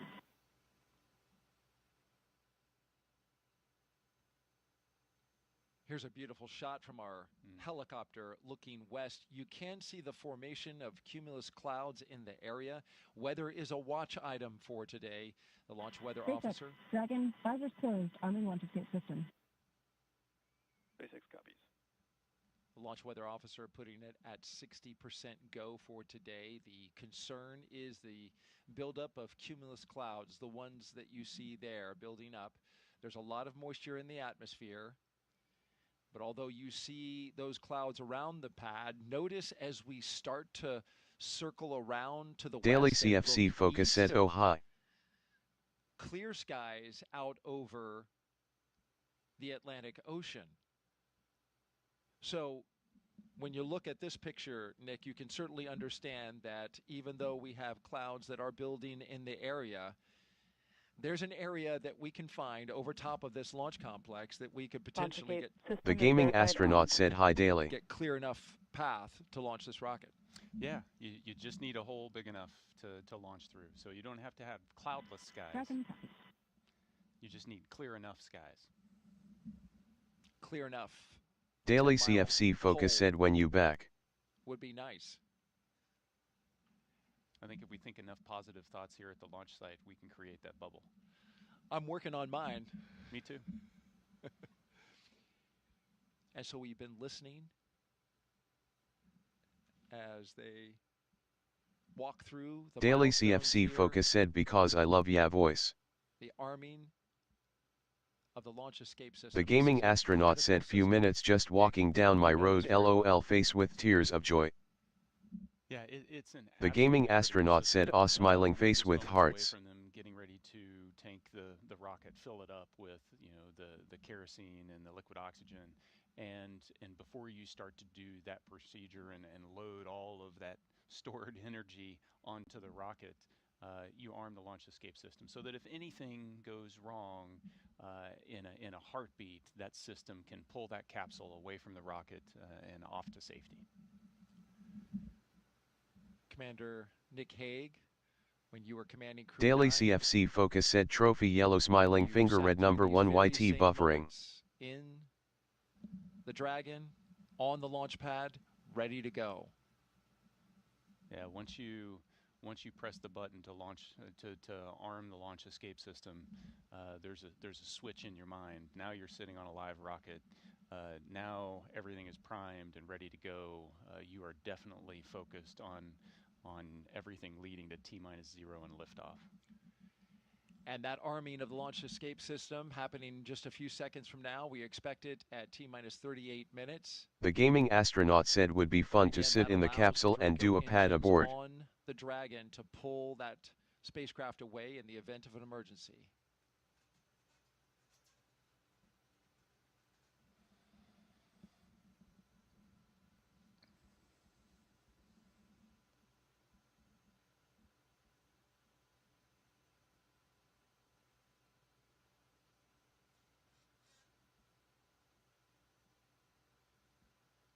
This is a beautiful view. One of the things I love about the way Dragon fills its tanks is being able to watch the frost. Daily CFC focus said smiling face with heart eyes thumbs up beaming face with smiling eyes grinning face okay hands smiling face with sunglasses. You were talking about the crew inside and the launch escape system.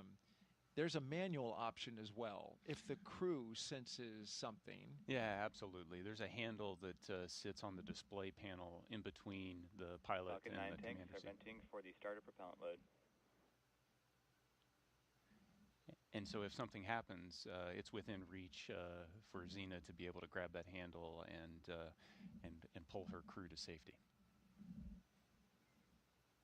The gaming astronaut said pull it. That redundancy, you've got the automatic system and you also have the human factor, which is critically important in a mission like this. Daily CFC focus said the chair you got looks Even with different. their highly automated systems, there's always a manual backup, and even though it's on autopilot. Daily CFC focus said pull it.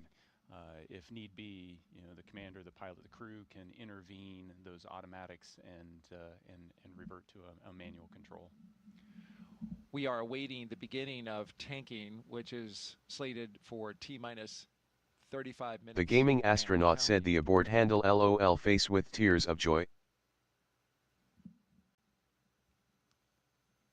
You talk about the manual The gaming factor. astronaut You said can it's my also green fly screen this background. manually. This Dragon endeavor. And is it through touchscreens? Yeah, the Dragon has a unique interface. It's a touchscreen panel, so once you activate the manual controls, you have a series of virtual buttons on a touch screen. EBDB said hello guys, EBDB here. Change the attitude or even, change the motion of the capsule. EBDB said did the Shot pull there the by manual our abort? Kennedy Space Center flight operations team.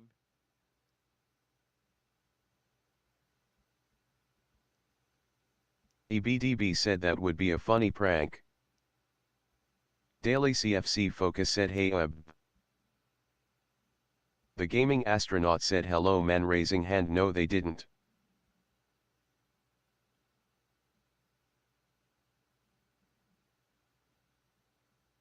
And prop load is The launch auto sequence has started.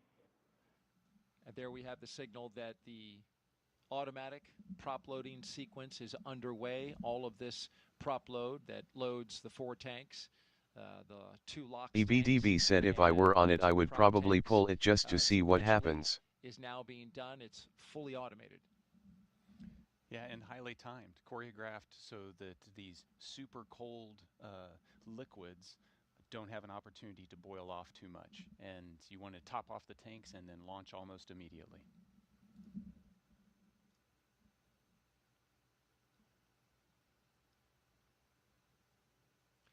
It's a highly dynamic time for the crew inside. They can hear, right?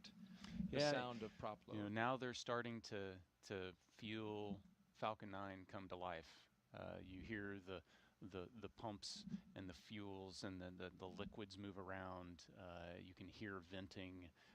You'll hear some call outs to warn them about venting. So there's sounds now, the sounds of Dragon. It has its personality and it starts to come out.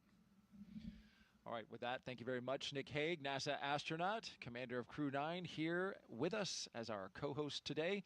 We'll send it back out to California and SpaceX. Thanks so much. So as you mentioned, Daryl, propellant loading of both RP-1 and liquid oxygen began at T-minus 35 minutes, and we heard that announcement from Mission Control right on schedule. Weather continues to be our main watch item today, but I'm hearing from our vehicle teams that everything looks good both for Falcon 9 and for Dragon. Next up, at about T-minus 30 minutes, our SpaceX launch director will inform the crew that the loading of cryogenic helium has begun, first on stage 1 and then on stage 2 about 4 minutes later. Stage 2 RP-1 loading should wrap up at T-minus 20 minutes and 30 seconds, and then as we approach T-minus 16 minutes and 30 seconds, so just 4 minutes later again, we should hear the call out that stage 2 liquid oxygen loading has begun. Altogether, we're going to have about 1 million pounds of fuel on board Falcon 9 by the time we're ready for liftoff. So with all those consumables being loaded on the rocket, said they couldn't clean the booster if we have before to the call a hold launch. for any reason, we will have to stand down and target our backup Daily launch CFC opportunity, Focus said which is oof. tomorrow, Saturday, August 2nd at 11:21 a.m. Eastern. The reason we have a specific backup launch day and time is that we can't just pause for weather and jump back into the countdown, mainly because we have an instantaneous launch window EBDB today. said Let's I dig don't into know that why some I more thought and do a that when they little launch orbital people they mechanics always 101. use a new booster. An instantaneous launch window means we need to launch at exactly the right time, and that's driven by our planned rendezvous point, which is the place that Dragon and the space station meet in orbit. Right now, the International Space Station is orbiting the Earth at more than 17,000 miles per hour, and Dragon actually needs to catch up to it. That means we have to deliver Dragon to the correct orbit by timing its trajectory relative to the International Space Station, so that they're in the same place in space at the same time. EBDB said someone smarter than me probably thought of that. Rendezvous point. So at this point, if we heard a hold called, we would have to stand down and do many of these processes again, which if you joined us yesterday, we know is what happened with our launch attempt yesterday. And then of course we'll be targeting Daily our CFC backup launch Focus said opportunity, maybe. which is now tomorrow at 11:21 a.m. Eastern. So for now, with everything still looking good, I'm going to hand it back to Somya and Joseph to talk about West Coast recovery. Somya? We are now at just a little over T+, 31 minutes and counting, getting closer and closer to getting our Crew 11 astronauts into space. Once their mission is complete and it's time for our crew to splash down back on planet Earth, they'll be heading to one of several targeted sites supported by SpaceX. Until recently, Dragon recovery...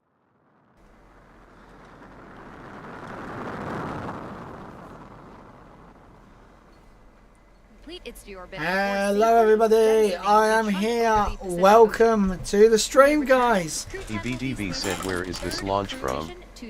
Cape Canaveral? It is, yes. It is Cape Canaveral, pad 39A. Just gonna turn her down because she's really loud. But yes, this is EBDB said, oh nice. Yeah, it's 39A, so the historic 39A. Super awesome, and I am finally here, ready for the launch. EBDB said, is that the only place they launch people? So further down in Cape Canaveral, they have. Troublesmeister said, hey, yeah. So they have the other pad, which is LC40. They can fly humans from there as well. So they've actually just had that certified for human spaceflight. So pretty cool. So they do have other places they can take off from. EBDB said, yeah, but same complex. It's it's basically exactly the same. It's in Kennedy, just a bit further down. EBDB said no humans from California. No California. Although there was talk, because they've now got the Falcon Heavy is now certified to fly from California. They might try and push for. I don't know. It wouldn't make sense for them to do it, would it? Why would they want? They wouldn't be able to do California because it comes over America. So actually, I don't think they would. I mean, they could fly to the poles and stuff like that, but I couldn't see them going for a proper.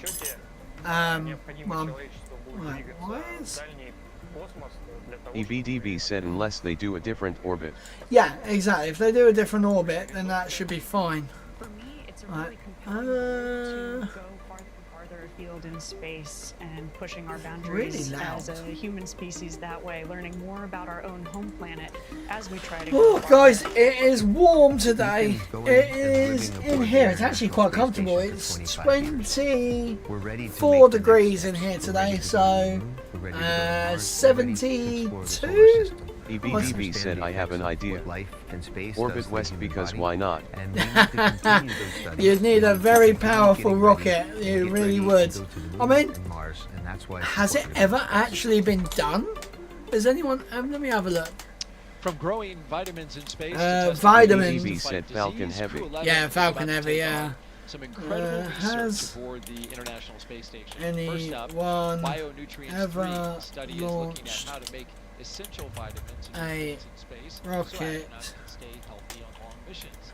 They'll be testing samples like yogurt, kefir, and a yeast-based drink to see how well they work in microgravity. EBDB said they only orbit east because you get a boost from the Earth's rotation. Exactly, yeah. Cells can turn into any type of cell in the body. What? Why is it saying as Australia? Growing them in microgravity may produce more cells and better ones than we can make on Earth. And then there's genes in right, space. so well, rockets typically was eastwards. It's possible that sometimes necessary to watch west way. A lot of research as well happens on the human body, and you had some research that you did when you were there. Yeah, every astronaut that goes to the space station. That, I mean, polar. So westward launches often are polar orbits. Mission requirements: certain types of satellites or deep space probes may require a westward launch path. Okay, so examples. One more. Blah, blah, blah, blah. Yes, that and. So yeah, they've never actually launched any crew Thank westward. You, Nick, for all your insight. Now let's toss it So I out. know Tony and Vandenberg comes out like this. Daryl. Well, for you guys, it's this way. And it comes Dr. down Lori like Glaze that. Again. Thank you guys both so much for joining us Oh, again. I'm so tired, guys. Day. It's been a Lori, long let's day. discuss the human research that's going to be flying aboard this mission. Can you tell us what the crew will be conducting? That is a Sure, the human research 8-hour program is shift. sponsoring 10 research 8-hour? experiments. EBDB said how was work? Yeah, work was actually a lot of fun, to be fair. We've had a good laugh. We had some fake cheap ice creams that were really nice. I mean, they were £2.49 for 6, so very cheap for us. But yeah, we had lots of fun. I started at 7 AM and I finished at 3:30 and got here in just over 45 minutes. It's not bad. About the moon and Mars. Lori, can you So, tell us a little bit no, more I'm very about happy. It's how been does a human research help good us on day. those future missions? You bet. You know, when Oh. we start thinking about our future at the moon and Mars, sometimes it Look at seems it, like right in the science fiction, background. you know, the Look at it. idea It of looks having so a cool. permanent base on the moon that we can visit, or sending humans to Mars, but we are getting Richie so Rich close. 370 In fact, we're Gaming less than said a done year what you said. from the next flight in the Artemis program. Hey, okay, Richie Rich has. For 10 days around the moon. Yes, he has. I can and so see we're he getting has. there. The next mission after that Okie will send, dokie, Mr. Richie humans, Rich. our crew, on the surface of the moon, first time since 1972, and at the South Pole where we've never been before. Hey, and then everyone, think about welcome those back. Richie missions Rich's that we're gonna moderator wanna spend privileges. time on the surface of the moon or transiting to Mars. We're going to need our crew to be healthy for weeks or months in Right, that well, I transition need to. period, and then be able to EBDB perform said and where Mart? execute the science and the He will be exploration back when they soon. I land, think in those he's partial quickly getting gravity some things done. Doubles Meister Oh, said yeah. what he done. critically important. What do you mean? Richie Rich 370 Gaming said right got to go work has gone to shit. Oh, describing, doing things like, yeah, I was going to say there was a hell of a lot of washing up. Good luck is all I'm going to say. Being able to recycle Oh water god. for drinking water and So other I told him purposes he on has. that EBDB said where Moo cow. having sensors that can help Oh us, yeah, where is detect, Moo Cow? Yeah, I told Rich he has to like Richie this. Rich 370 Gaming said Stewart is washing up. Yeah, yeah, he said he was going to. critical for us in our planning, and it's getting close. So we need this work now. So yeah, speaking I about told Rich he has to like the stream, subscribe again because he actually unsubscribed, and then I told him then he can have his moderator privileges, and I can see he's done everything. So he's been a good boy. Studio. Doubles Meister said I have no idea where cow is. Yeah, cow is missing at the moment. Right, that one can go. We have special equipment. What's that we this? Can use to simulate We can simulate. So Oh my god! My Boeing Starliner. EBDB said get him on the horn ASAP. There we go. I've called him. Lori, thank you both so much for joining us. Now we'll go ahead and get you guys back to the shade, away Erase. from the heat, and we'll send it back to our host What? desk. Nick It's and not that hot. We appreciate you all out there. It is cooking outside, so thank you very much for. What's the temperature in Jacksonville, Florida? How to keep humans healthy in space for long haul. Meanwhile, on the moon-facing side of NASA's work, 32 degrees. That's beautiful weather. What are they moaning about? I mean, they are in suits, so. And before they launch, NASA and the Department of Defense are making sure they know how to get home, even in an emergency. Here's Reed. Yeah, we're going to start talking about abort situations where they can go. Oh no, this is. Hi, I'm NASA astronaut Reed Wiseman, commander of Artemis. Oh, we saw this yesterday. Here at the Space Center in Florida. As you can see, work is well underway for our next mission to the moon, both on land and off the coast. Back in June, teams with NASA and the EBDB Department of said Defense currently used an area 28 of in open North water, Carolina. ISS, to reverse Nice. procedures for a possible rescue after an ascent aboard Doubles the Meister SLS said the rocket. heat index is Instead of really using bad astronauts, they ATM. used a separate Really? test Oh, method okay. based on I'll let them off. a full-scale mock-up of the Orion spacecraft. You can see pararescuers jump. Well, it's lovely and warm here in the UK. It's now a comfortable temperature. It's currently 24 in my man cave. And let's have a look. They rehearsed should they need to rescue me, Victor, Christina, and Jeremy during an abort scenario. It's a comfortable 21. That's what it is today. Just going to quickly go sort my solar panels out. Teams with NASA's Exploration Ground Systems have been running SLS integrated testing, where they powered up both the core stage and boosters for the first time in preparation for a 10-day journey around the moon. That's a look at your Artemis Moon Minute. Artemis updates. Scan the QR code on your screen that you see in the lower right-hand corner, or just go to the website at nasa.gov/Artemis-Roman. EBDB said I need those values converted to freedom units, cool. please. The crew today drove by the VAB. There's a moon rocket inside there, and there's a crew that's training right now to go around the moon early next year. What was that? And I love that view as they were driving by, because it shows just kind of how connected this whole thing is. You've got a crew 11. What did I just hear? Station, and a lot of what they're going to do is Tubblesmeister said 72. In order to go to the moon, and at the same time in that frame, you've got Artemis 2 getting ready in the background, and I'm excited to see, 4 more colleagues go around the moon. 100%. All right, let's head back now to Hawthorne, California.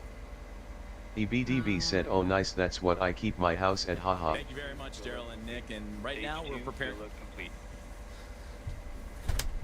And that was going to be the update. The fueling continues to be occurring. 72. Oh, that's... Take a look at it on your screen now. It is a 2-stage rocket that is 229 feet tall and getting ready. Yeah, 72. It's lovely right now. 20 minutes. And at launch, it produces more than 1.7. So that's the thing. This is comfortable heat for us. And rockets like Falcon 9 don't like when it gets above like 25 to 30, it's unbearable. Oh, hello. What's going on here? You may hear this call at about 10 seconds into launch as the vehicle is pitching downrange. The hell? Once the first stage completes its portion of the mission, it shuts down and separates. I don't need that. A stage rocket like Falcon 9 sets the booster to coordinate weight and uncover the Merlin vacuum. I've literally been up. To reach orbit, the vehicle needs to go fast. 12 hours. I've done a whole day shift, and now I'm here ready. EBDB said Celsius just does not make sense for ambient temp. EBDB said F is better. I have to say, I like to use Fahrenheit to annoy my colleagues at work. It's always quite fun when we get a new person in. It's like, oh yeah, that sticks on for 400 degrees. They're like, what? So funny. And getting to space is the first step to building our right, multi-planetary I just realised I never put a bloody... At the top of Falcon 9 today, the crew is sitting inside Dragon Endeavour. There are currently 5 Dragon spacecraft supporting human spaceflight missions. Endeavour, Resilience, Endurance, they all look slightly different. Dragon, Grace, which just launched apart from the these Action two. 4 mission last month. Designed with safety as the highest priority, Dragon is capable of carrying up to 7 passengers to and from Earth orbit. And Dragon has EBDB said 50F is just 50% hot. 100F is 100% hot.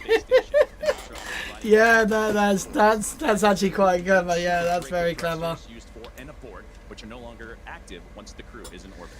That is very, very clever. Dragon has been to orbit 53 times, including 48 trips to the International Space Station and 18 human spaceflight missions. Oh, I've left and as we wire mentioned as earlier, well. today's Dragon, Endeavour, has been pretty busy, having also flown NASA's Crew 2 mission, Axiom 1, and NASA's Crew 6 and Crew 8 missions. Overall, for the Dragon fleet, this will be Dragon's 49th visit to the space station and its 19th human spaceflight mission overall, and the 5th Dragon flight just this year. Dragon is the first private spacecraft to take EBDB said, how cold does it get there?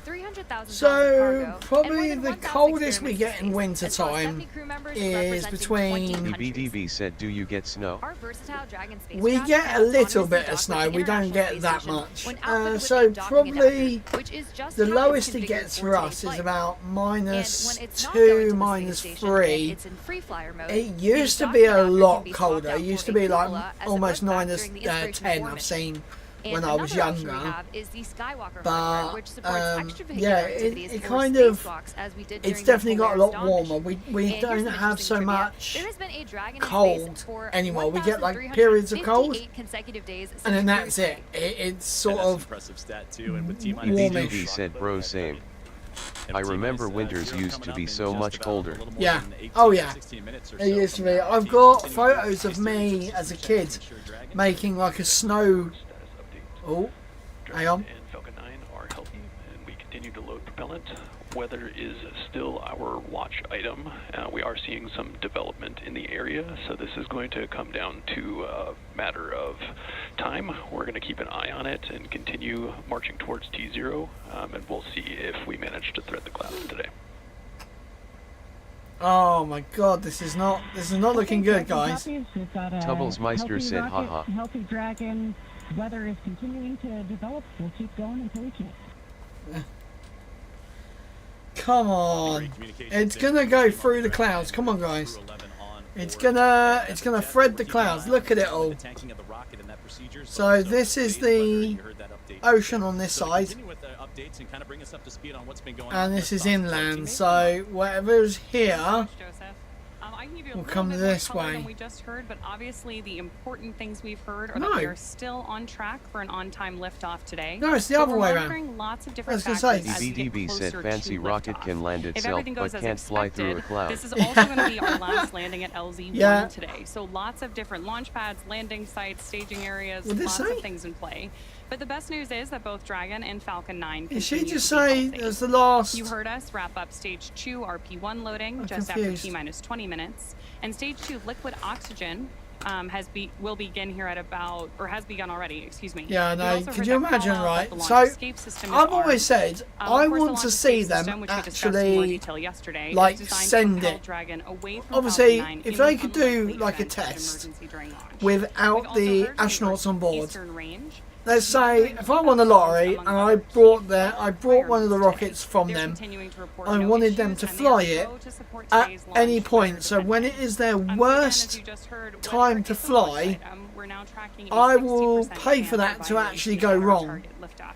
I think it would be really cool to see actually how bad, like weather-wise, this rocket can fly through. Because obviously this is just cautionary. It's not.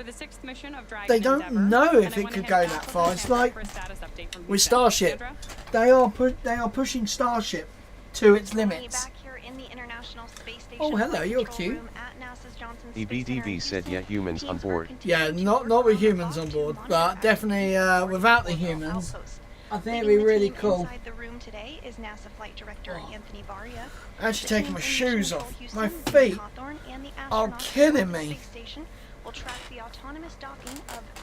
Yeah, so if they do fly today, we have docking tomorrow night. Oh my God, I need a shower. I am. It's essentially the neighborhood of the International Space Station. The neighborhood. It's all good in the hood. Station will perform a series of leak checks, then work to open the spacecraft's hatch for Crew 11. Blue Origin. I got a copyright claim on Blue Origin. What? DBDB said that's grossly haha. I know, everyone can start smelling. It's good it's not smell-o-vision. You smell the cheese, my sweaty feet. For some opening remarks. For now, that's going to be all for us today here in Mission Control as the anticipation builds for launch in less than 13 minutes now. So how's it looking on the Space Coast, Daryl? Well, Sandra, we wish it was looking better. We've just had a downgrade in the weather forecast. Oh. 60% go to only 40% go. Only 40% go. That conditions are right. Jeez. We have even seen the development of cumulus clouds in the area, some that could trigger lightning if a rocket went through them. So this is lightning-induced, rocket-induced lightning. Yeah, they're watching it. Everybody is focused on crew safety at this point, making sure that we make the right call. But there's a chance. There is a chance. There's still a chance. I appreciate that about you. You've done that throughout the broadcast. Here's a look from our helicopter flying over the spaceport right now, and this is the formation of the clouds that is a concern because it is so humid out right now, and we've got a sea breeze that is flowing over the warm land.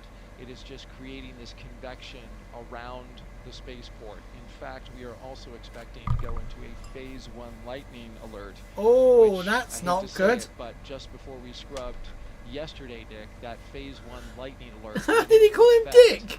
So, things are starting to stack up against us weather-wise. But nonetheless, it's at this point, because this is a fully automated fueling sequence, it behooves us to just continue to march to see if anything might just clear at the end. Yeah, so there's been nothing that happened up to this point to stop the countdown. So proceed to T-0, and if the timing works out and the weather hasn't built to a significant enough level and it's safe to go, then let's go. Absolutely, and it is an instantaneous window. So we are launching at 11:43 and 42 seconds. So it is literally the weather at that second that matters. And that's where we hope to see some type of positivity in that moment. But it's certainly something that I was going to say, it is not looking good, guys. To see if this rocket it is not looking good at all. In just about 20 seconds, we are going to hear from Zena Cardman, and she's going to say some words, Nick. She has some moving things to say. Oh God, is this going to be the same video as last time? Yeah, you know, Zena is a... EBDB said S. And watching her... I think so. You know, along with Stephanie... EBDB said S. Don't you say it. We got 10 minutes. Don't you say it. Dragon displays are configured for launch. To our family, friends, all who support us at SpaceX, NASA, JAXA, Roscosmos, thank you. Spasiba, arigato gozaimasu. For this freedom to explore, resilience to endure, and a grace fly alongside this endeavor. See, ISS is just coming over America now. All of us on the ground, we've enjoyed working with you in preparation for your mission. We look forward to continuing to do so in flight. Good luck. Enjoy the ride.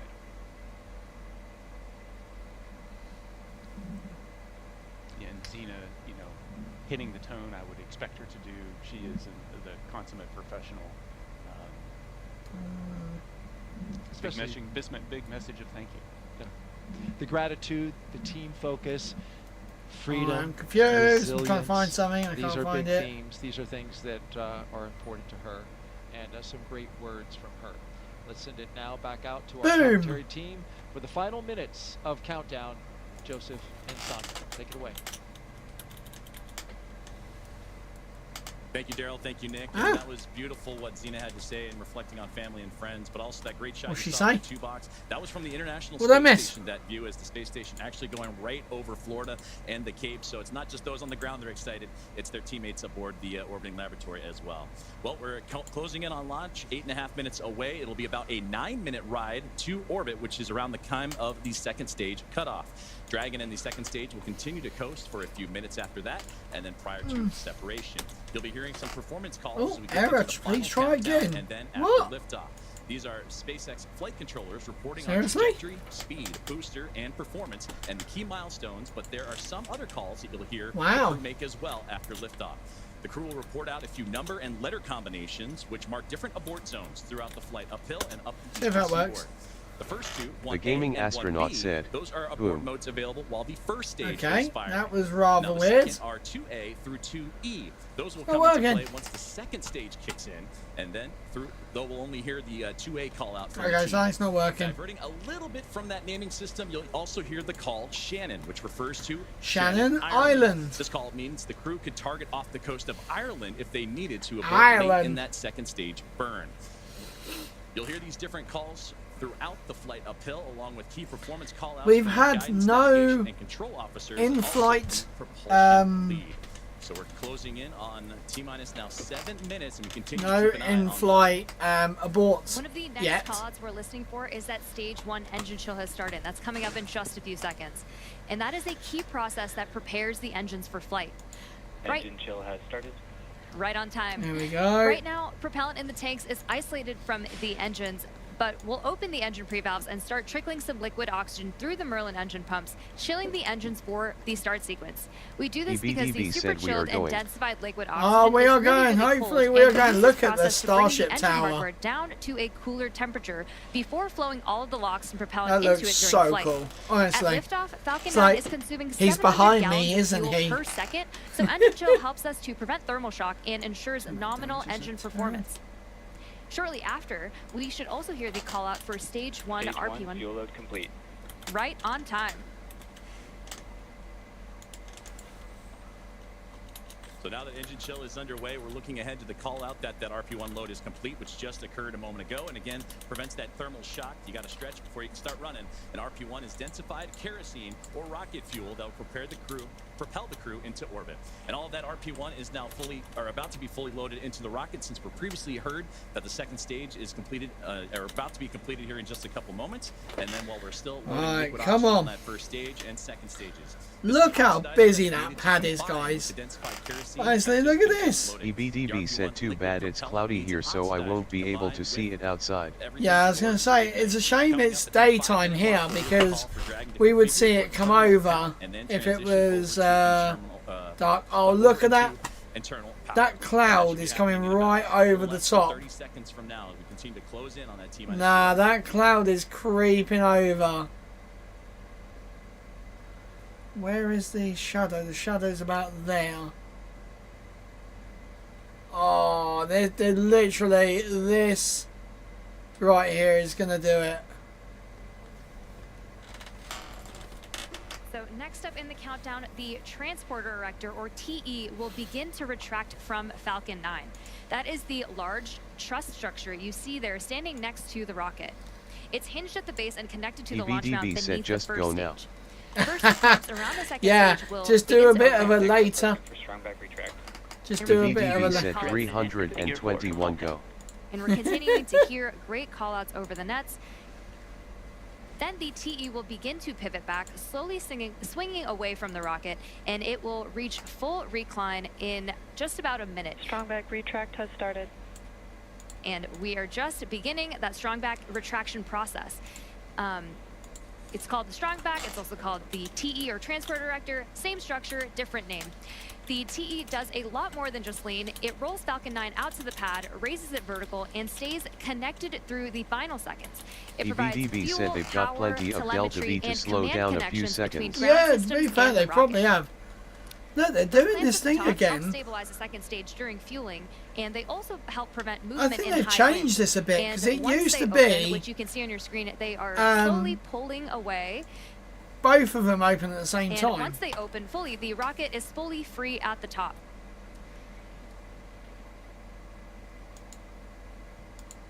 Propellant continues to be loaded late here in the countdown as we're approaching 3 minutes and 30 seconds. We're continuing to keep an eye on the weather, and that's going to be the biggest thing as everything continues to march towards that liftoff timeline. But you can see there the strong back starting to move ever so slowly away from the rocket. The clamp arms are open, and you also see those white clouds starting to billow off the rocket itself. Those are perfectly normal. EBDB said they had an issue a few months ago where the clamps did not open. Maybe that's the new redesign. Ah, do you know, that could be it, yeah. That definitely could be one. Nice one, EBDB. Good thinking. Oh, that cloud's going to be right The over the Highland top. Space Cow said hello everybody, said in the camp voice that at the gaming astronaut uses and Mrs. Doubtfire does LOL. That cloud's going to be right over the top. Terminal count and on internal power. EBDB said cow. Hello, Highland Space Cow. Welcome back to the stream. And then everything will get vented overboard through the umbilicals and strong back. The Highland Space Cow said 'tis looking a tad dark out there. Yes, just a little. I mean, it looks lovely that side. And you once can that see is complete, the we'll cloud let down is the TE, covering which will produce a white it cloud a little on bit. the side of the rocket, which is normal and expected, just as Joseph had mentioned. And once LOX load is fully complete, that will mean that there are 1 million pounds of propellant loaded onto Falcon 9, which will be RP1 Tubblesmeister said a cow has liquid arrived. oxygen. So that call out Yeah, coming out our cow has arrived. right there. We just heard that confirmation of stage 2 liquid oxygen now complete, as we are now 1 minute and 50 seconds away from launch. We'll also hear that the gas closeouts have started, so we can expect cloud is auto idle. Right, I'm going to turn the... EBDB said we go. We go. Come on. Tubblesmeister said you got that bell yet. Expect loud venting. Right, here we go, guys. Get ready. We are going to listen out very closely. This is going to be very close. That cloud is ridiculously close. But it's not directly over the pad this time. 1 minute and 10 seconds to lift off of NASA SpaceX Crew 11. The Highland Space Cow said EBDB slightly smiling face. Right. Texas. Armed. Falcon 9 is in startup and is now controlling. Let's go for launch. Countdown. Okay, we'll go for launch. Computers switching to countdown mode now.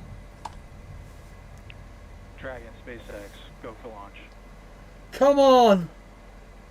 SpaceX, Dragon, go for launch. I was going to say, I think that's drifted a little bit further.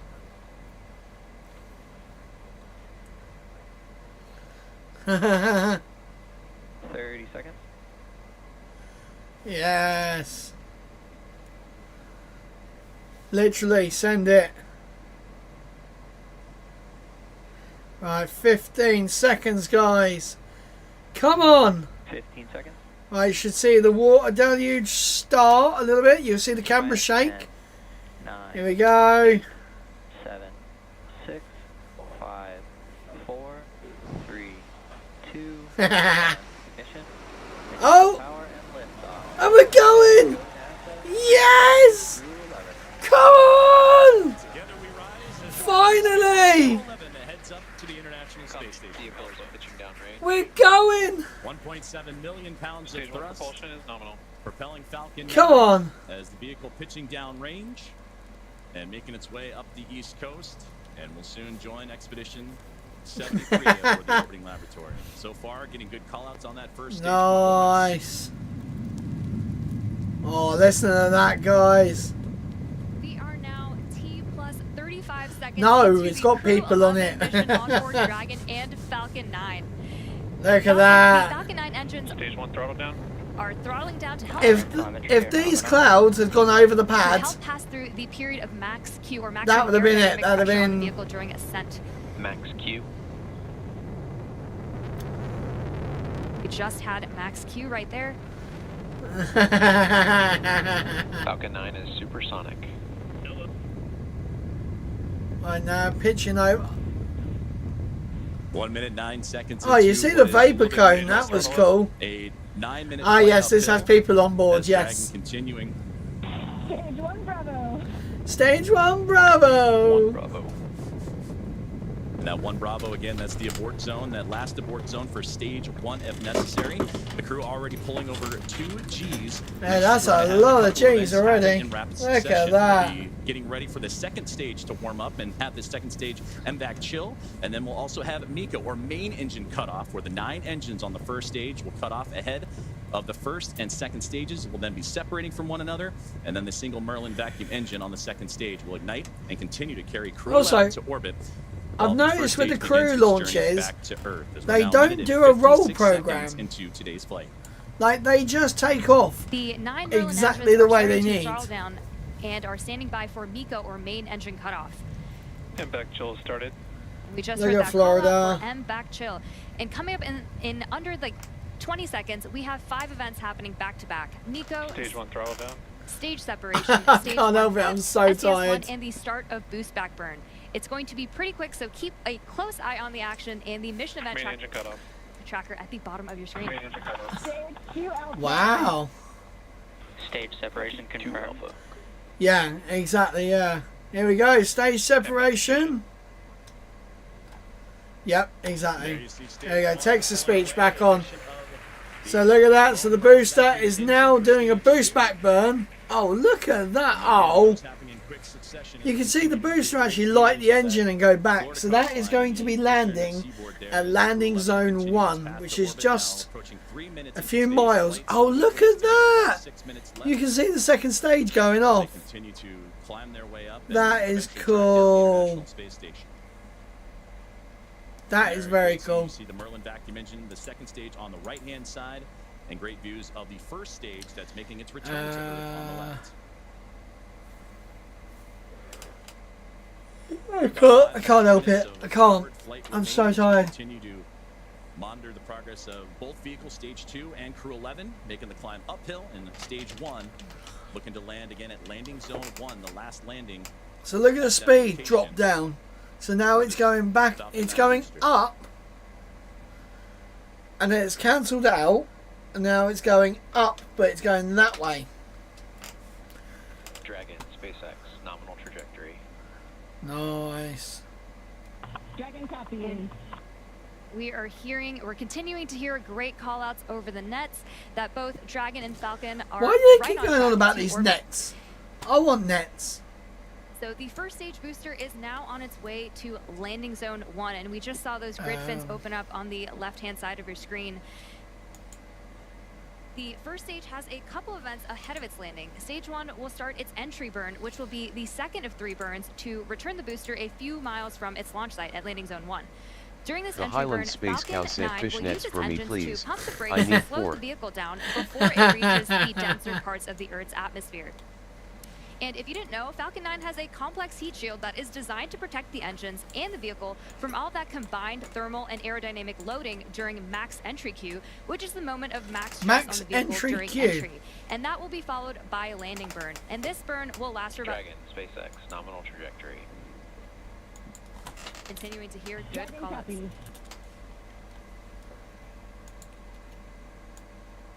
Great performance calls continue as we're now 5 minutes into today's flight. Still about 8.5 to go, a little bit more than. Oh, and that is the dang second it. stage continuing to perform nominally on the right hand side. 2400. Crap. I've just Crew 11. I'm gonna redo that. On that left hand side. Also, guys, can we get a hooray for 4K streaming? Control officers here in space. NASA of streaming Heading in the 4K. right direction and continuing its flight. And again, that second stage going to continue firing until close to that 9-minute mark into flight. And accelerating Dragon to more than 17,000 miles Tubbles per hour, Meister said, placing There we go. would be that call out. There's the Look at Florida. Look how weird it looks. 220,000 nominal trajectory. Oh, it should be over there somewhere. trajectory you're hearing right now. And into the vacuum of space. Now approaching Yep. 6 minutes into today's It's the already- Highland Space Cow said, moo hooray. Hooray. We are coming up on the entry burn, which is just under 30 seconds from now. And so you'll see the first stage's center Merlin engine reignite as it comes back down to Earth. And after that, Here we go. Oh, you can see the vapor trails. That's cool. And there's the beginning of entry burn right there. Again, this is the second of 3 burns to return the booster to landing zone 1. Nice. So that just slows it EBDB enough. said we don't have to turn the engines on Elon Musk. Yep. No, that's very true. The Highland Space Cow said, has the dishwasher been working you too hard at work today at the gaming astronaut? No, I've not really done much there. It's just because I got up at 6 a.m. Look at that. It's going to go through the clouds. Get ready, guys. We're going to go through the clouds. Crew on the ground and getting those relays from Crew 11 Commander Xena. Damn. We Here are we now go. quickly approaching the start of Through the clouds. burn, where Oh, 3 that's engines, so engines 1, cool. 5, and 9 will relight to help slow Oh the vehicle my down God, look at just that. before it touches down on landing zone. Get ready, 1. guys. Meister said no, he was up We at should 6 hopefully have moaning some on great Facebook. tracking shots of that. Stage 1 landing burn. Here it comes. Oh, what the hell? Stage 2 FTS assist. There we go. Landing leg deployed. Landing leg deploy. All that. Look at that, guys. Come on. Come. Oh, hey, there's a sonic boom as well. Stage 1 booster has landed on LZ1. That is mental. EBDB said butter. Literally. Tubbles Meister said quality. They just make it look so easy now. The way it was coming through the cloud is just Great view there, glowing so orange cool. with the Earth eclipsing right around that Merlin vacuum engine and everything continuing to perform nominally for NASA SpaceX Crew. Tubblesmeister said, why butter? Butter? That's butter means perfect. It's an aeroplane reference. Powered flight, and we'll get those call-outs here It's a butter landing. Shannon. Copy, Shannon. There you go, Shannon. Call out for Shannon we talked about earlier. that EBDB last said abort smooth zone as is butter. necessary. Yeah, smooth as butter. Coast of Shannon, Ireland. Shannon Island. Seco. There we go, guys. Oh, wow, that was quite violent. That good call out for Seco, or second engine cutoff. Coming up next will be stage separation. Dragon, SpaceX, nominal orbit insertion. That's what we want to hear. Nominal orbit insertion. The Highland Space Cow said could have called it fur. Mine is super smooth when it's not moist from the rain. Nominal orbital insertion as Crew 11 now has reached microgravity. Now we'll continue to coast for Tubblesmeister said, tell you what, I'd love to milk the Highland Space Cow. Bet they could make some good butter. The Highland Space Cow said, hate it when it gets matted. Of the Dragon heat shield, actually, which is made up of similar materials. Oh, there we go. And We there have that Dragon and stage 2 separation. nice. As we see Dragon coast into its orbit. EBDB said, I don't think you'll get any milk out of that cow. I don't think so either. Board, safe, and safe and Look at that, guys. We are done. Chief Engineer on Dragon to Ground. Zena, Mike, Kimya, Oleg, welcome to orbit. On behalf of the entire Falcon team, we thank you for flying with Falcon today and wish you a great mission. The Highland Space Cow said, at Tubblesmeister, you and I need a separate room so when can discuss terms for the milking. It's been an absolute honor working with you towards launch today. We wish you What's well that on the rest of your 0G mission, indicator? and we are awaiting your safe return. Godspeed Endeavour, Godspeed Crew 11, and thanks for flying SpaceX. Nice.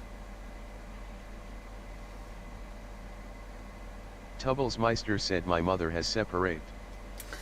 Dragon, I have no emotion but joy right now. That was absolutely transcendent. Ride of a lifetime. Thank you. This has been an incredible honor. And it's my privilege now to pass you The Highland Space Cow said, at EBDB, I can assure you that I have plenty of milk and it brings all the girls to the yard. Back in orbit again. Oh my Thank you God. to SpaceX and NASA to get us here. What a ride. What a ride. Zena and Oleg, let me be the second to welcome you to your first orbit around beautiful planet Earth. Kimya-san, Okayeri Nasai, welcome back. And to the ISS Expedition 73 team, the crew on board and our friends in MCC, we're on our way. Over to you, Kimya-san. Okay, thank you very much for everything. Tubblesmeister said, I'm gonna buy the cow some grass. Oh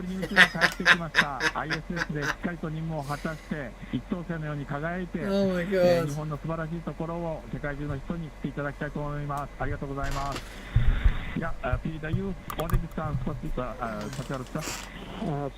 EBDB said they should put 7 people in Dragon. Do you know what? I think it'd be so cool. The Highland Space Cow said, I don't do drugs at Tubblesmeister. Oh my God. What are you guys like, eh? EBDB said, yeah, it's like a minivan going to space. That is pretty crazy. I'm trying to think. I think we can just make out island. So I'm just going to look outside and see what the weather's like. Также Роскосмосу хочу выразить слова благодарности своей школе, в которой я учился, номер 103 в городе Челябинске.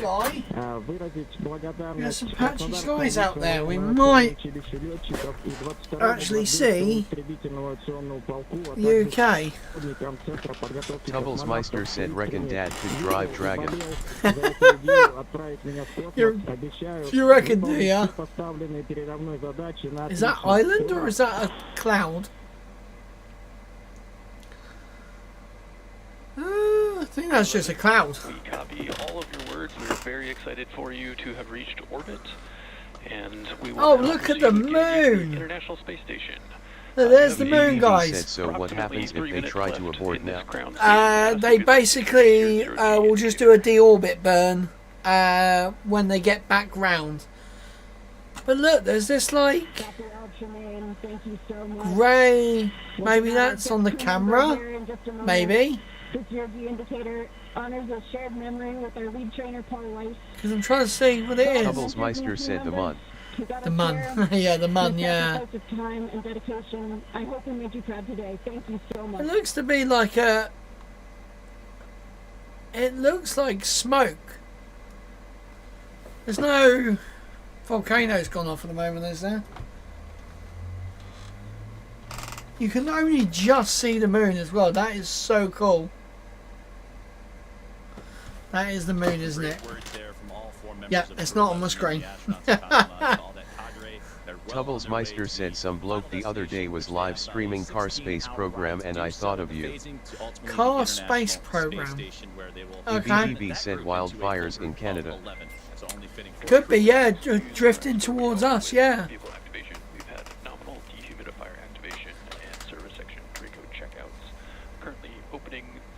Oh, okay, he's only halfway. Tubblesmeister said cable.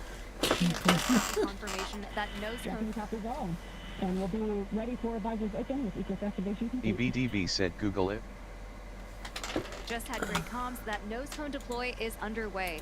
Tubblesmeister said the Kerbal. nose cone in place during the Oh, Kerbal Space Program, right, okay. And then the nose cone will be able to start to swing open and deploy.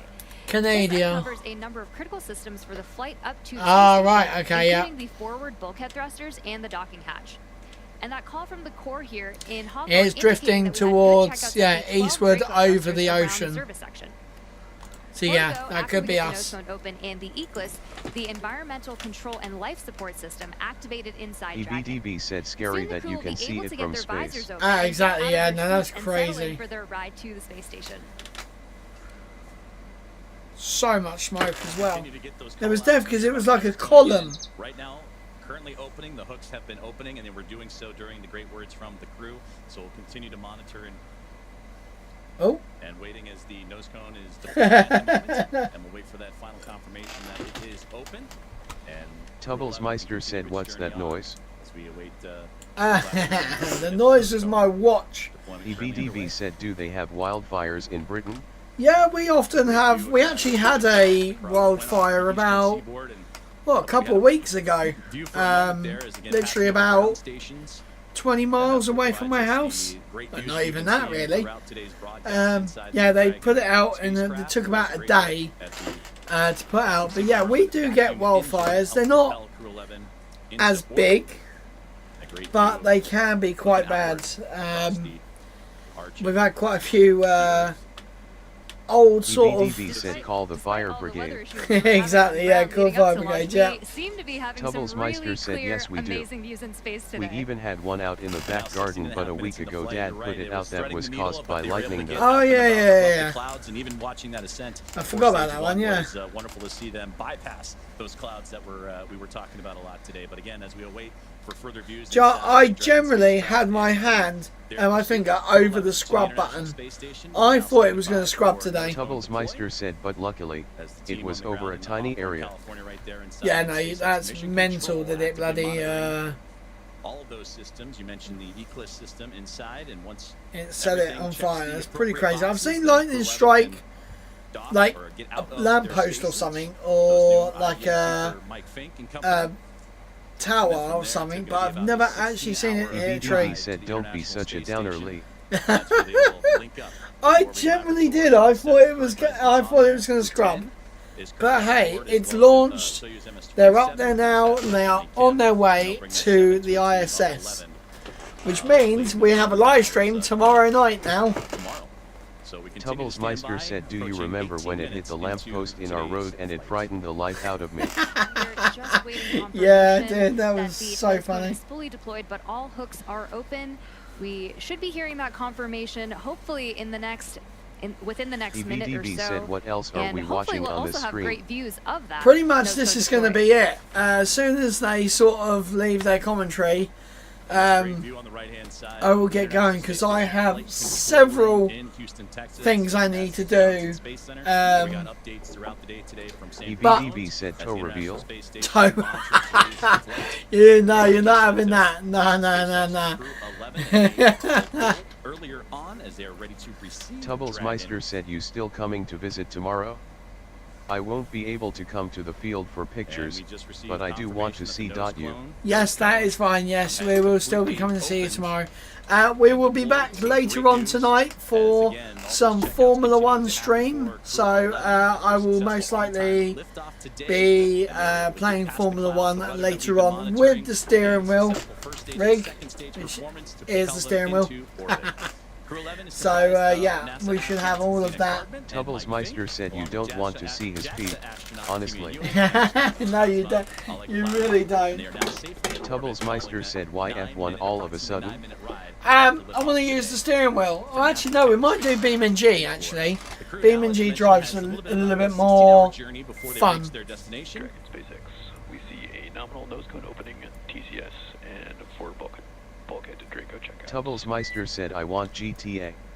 You want GTA? Okay, fine. We'll go GTA.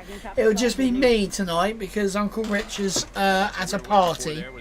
EBDB said Siege. Oh God, no! I don't play that sort of games. I used to play them sort of games. We will also be monitoring the stage 2 deorbit to give you the go for suit doffing, and we're expecting that at T plus 45 minutes. Tubblesmeister said he should try escape Dragon to talk off. We'll be monitoring and Escape keep to up talk 45 off. approximately for suit doffing. What? We're with you in the timeline. I want to see where they are. Great conversations there with the team on the ground, and there they are. Show us an 211. external one. Happy as can be in orbit now, and they have a 16-hour journey Tubblesmeister before said they reach their Tarkov. destination, the International Space Escape to Station. Tarkov. said Okay. escape of Tarkov. Okay. August 2nd at 3 a.m. Eastern Time, 12 a.m. Pacific, to the space-facing port of the station's Harmony module. Now, between now and then, Dragon will perform a series of burns as it catches up to the space station. And that first burn you heard him talking about is the phase burn, and Tubblesmeister that said happens all about the 30 streamers seem minutes to or be so playing it. From now, so we'll continue Okay. to monitor the Dragon spacecraft, and the teams on the ground will continue to Escape monitor from that first of Tavo. a sequence of burns to help them stair-step Okay. their way up to the International Space Station. Was Human on the... spaceflight has come so far in the last 5 years with Dragon. In addition to flying people, SpaceX's Dragon spacecraft also enables researchers the opportunity Tubblesmeister to said, fly can you critical describe science your to orbit. YouTube channel in 2 So far, sentences? SpaceX and Dragon have carried more than 1,000 research experiments to and from low Earth orbit, I both to the International stream Space Station and on our rocket free-flyer launches missions. and I play From videos. DNA sequencing to 3D printing, studies Bloody enabled by hell. Dragon and the space station test a variety of technologies, Okay. systems, and materials that Yeah, will be needed so this for is future shit. long-duration So exploration this is just another pay to Every fucking mission win yields critical game. science, critical research, Standard and learnings that game help is make life both on Earth and in 52 space better. euros. And flights just like today's help us continue to lay this foundation To get for our the future among ultimate, the which stars gives you and continue our max mission to make life multiplanetary. skill, max gear We'll be edition, signing off from SpaceX increase for now, so we're going to send you back over to Kennedy Space Center. all game Before we go, traders, we want to thank NASA, season Joseph, pass, for entrusting us with today's mission, and 195 thank you all euros. for being with That us is today. 22% Well, thank off. you very much, Samya, Ronnie, and the team. That here at is SpaceX. It was fucking another phenomenal ridiculous. opportunity to catch NASA SpaceX Crew 11 in orbit today. Yeah, it's With just that, an we're gonna say unlock. goodbye from You here just at gotta California. pay We'll to be unlock back up with everything. our docking coverage being at 2 That a.m. is fucking ridiculous. Saturday, August 2nd, tomorrow, for that targeting docking to the space-facing port of the So it Space looks Station like Harmony kind of module like at COD, 3 but a.m. Eastern. in So for now, thank you for joining us, and we're going to toss it back over to Nick and Daryl at Kennedy Space Center to wrap up today's launch coverage. Great job. If you're just joining us, welcome back to the Kennedy Space Center in Florida. I'm Daryl Nail here with NASA astronaut Nick Hague. Just moments ago, Hague. we saw Crew 11 safely on orbit with the nose cone open, checkouts complete, and a few words from the crew as they settled into their new environment aboard Dragon. And Nick, watching him in that moment, floating free, you must feel good about your friends and colleagues successfully. friends. Absolutely. You know, at the moment of liftoff, the tingle on the back of your neck, the chills, and watching them go into orbit, and then to hear them call down after they're there safely, the joy in their voice, and then they were very happy. That got them there. Just you can't help but feel awesome right now. Everybody awesome, dude. And now it comes, a completion for Zena Cardman, the commander, who was part of Crew 9, was pulled off that mission. You continued on. Oh yeah, so she was meant to be on Crew 9, which obviously went with 2 less people. But now finally gets to fly. Yeah, it's a full circle moment, and it's a thrill to be here and just be part of it. We appreciate you from the very start saying that you wanted to document this moment with her. With her here at the Kennedy Space Center, watching them go up at that moment. Mike Fink has been around for a while. He's a veteran astronaut. Why did he try and do the guy from Scrubs thing? Why? I can't do it. I haven't got talk about patience being a key quality of an astronaut. It's not just sitting strapped into a rocket. Tubbelsmeister said a general question: how long does it take you to edit videos? Doing your job and waiting for your opportunity. It depends, really. It can take a couple of hours. It can take a few days. It really depends on the video and how much I've got to do to it. Incredible character and incredible character is Mike. Quick story here. We want to tell you, when Zena Cardman was here and she did the co-host role for Crew 9 when you launched. After the launch broadcast was over, she pulled out a deck of cards and just offhandedly was like, oh, hey, I want to show you something. And she showed me this deck of cards. It was the Crew 9 deck of cards.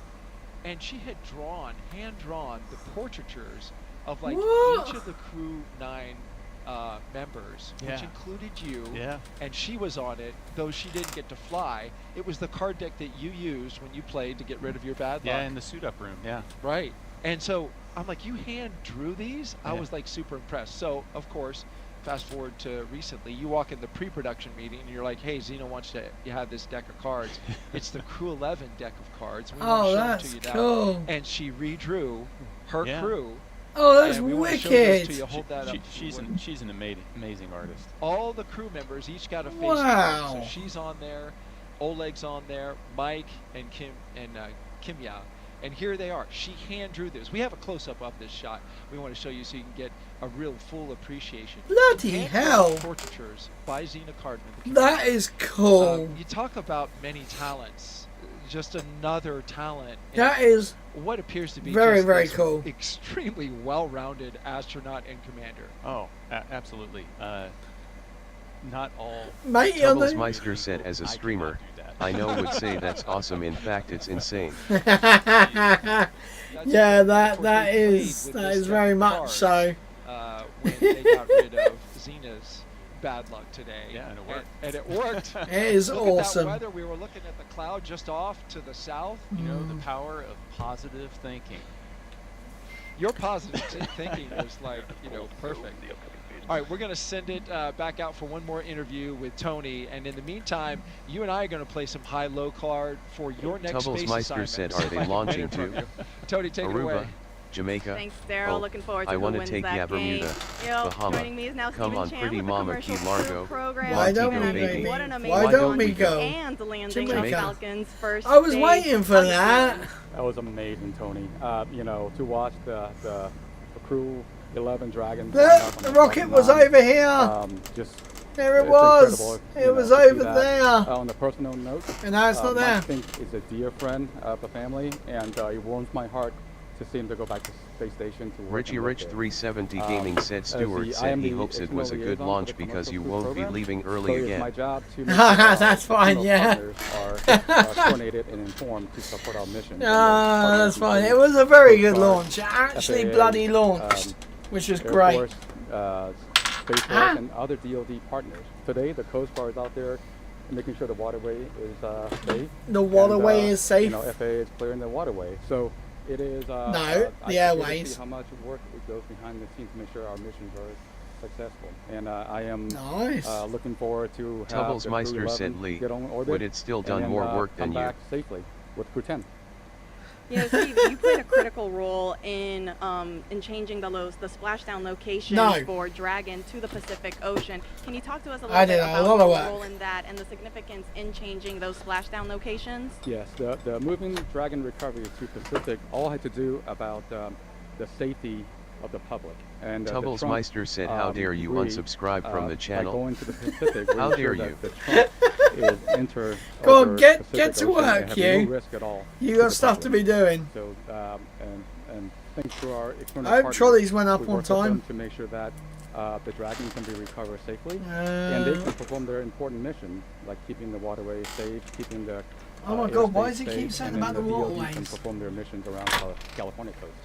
You know, speaking about all of those external partners that you have to work with, I mean, it took a huge effort to get this underway. Can you tell us a little bit more about how that worked? Yes, so for our West Coast partners, you know, the Dragon landing in the Pacific is a new challenge for them. And they have, as I mentioned earlier, they have their other national priorities.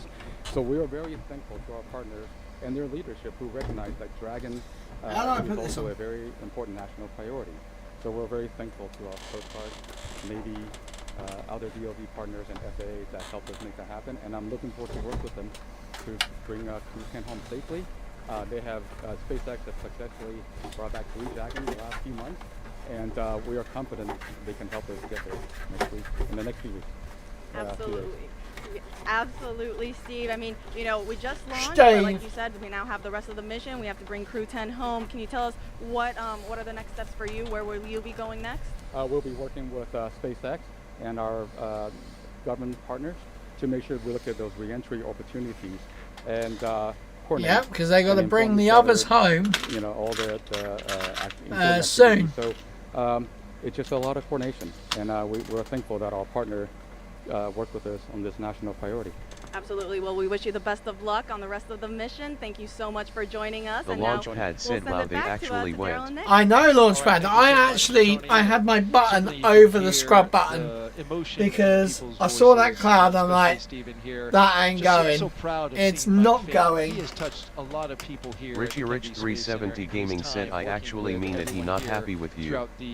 Well, he said that the launch pad said same. He said I could go. I did say I didn't have to. So it's his own fault. So we need to clear the record here because oh man, that's crazy. Meister said, "Hey TLP." Alright guys, I think they are going to end their stream, and so am I think. Is this show over yet? I'm gonna. No, you know what? We're excited for you, Nick. We can't wait to see what you do next as well. The launch pad said I wouldn't have complained of another day of stream revenue, but would have complained of another 5 a.m. wake up. LOL. Luckily, I'm off work tomorrow, so I wouldn't have minded another stream. So you know. Troubles Meister said, "Is it 9 or 930 tonight?" 9:30 because. I've got to do a few things. I've got to get a lot of stuff done between now and 9:30. Social question. Let's see if we can get it fired up here. Yes, Aaron Anzar is the winner with, what is your best memory as an astronaut? Well, you can imagine there are so Tubbles Meister said, excellent. I will be there and you will be late. I will not be late. It's fascinating to hear each and every one that you remember. But what would you put as the #1 memory? You know, the image, if I try to sum up my 12 years of doing Tubbles Meister said, my best memory is the one I've just remembered. What have you just remembered? What? That makes no sense. Right. Pack. They are. Gaming. Gaming. Gran. Got Russian traditional. Tubbles Meister said the astronaut got asked what his best memory was. And it's just the culture. Yeah, I know that. You put my best memory is the one I've just remembered. My cosmonaut colleagues and I'm confused. And them talking to me in broken English. Oh wait, GTA 6 is now coming up as an option for a game title. Wow. Right, 9:30. Done. So we have our GTA. Meister said, can you change the possibly in e-stream title when you put the light one up? It's so normal. Can you change the possible? That's my Yeah, no, I've changed. It's a different one. This is because Rich ain't going to be on. I've added title. Meister said next. Next. And just getting There you go. I've got now understanding each other, a new one. appreciating where we Oh, come practice from as 2. What's different happening? countries. You know what strikes me about that? What happened in practice 2? Let's have a look at practice 2 for Formula 1. Meister said, do you always have to schedule your live streams? And saw the entire. You don't always have to, but it can. It's better to do it. As the memory. Right, practice 2. Let's have a look at the results. Stands out as the oh, what has happened to Max? Yeah. Max is 14th. Yeah. It's only You practice. can spend all day You watch qualifying, he'll be up in experience it, first. and it's an amazing So, yeah, practice never means anything. watches it with you. It's just that much. Right, guys, I'm going to kill their stream. So, thank you very much, guys, for watching. That was super awesome. I'm going to stretch quickly because my legs are killing me. Right, guys, join me later on at 10. Meister said he's not getting sucked off by Horner. No. So, you guys join me later on at 9:30 UK time for GTA 5 stream. So, guys, that was absolutely awesome. It's a shame I couldn't do the whole commentary, but you know, we're here for it. So, thank you very much, guys, for watching. I'm Lee. Fly safe. Tubbles Meister said, I'm off to watch Emmerdale. My God, Emmerdale. Fly safe. Land safe. I'll see you guys later. Bye.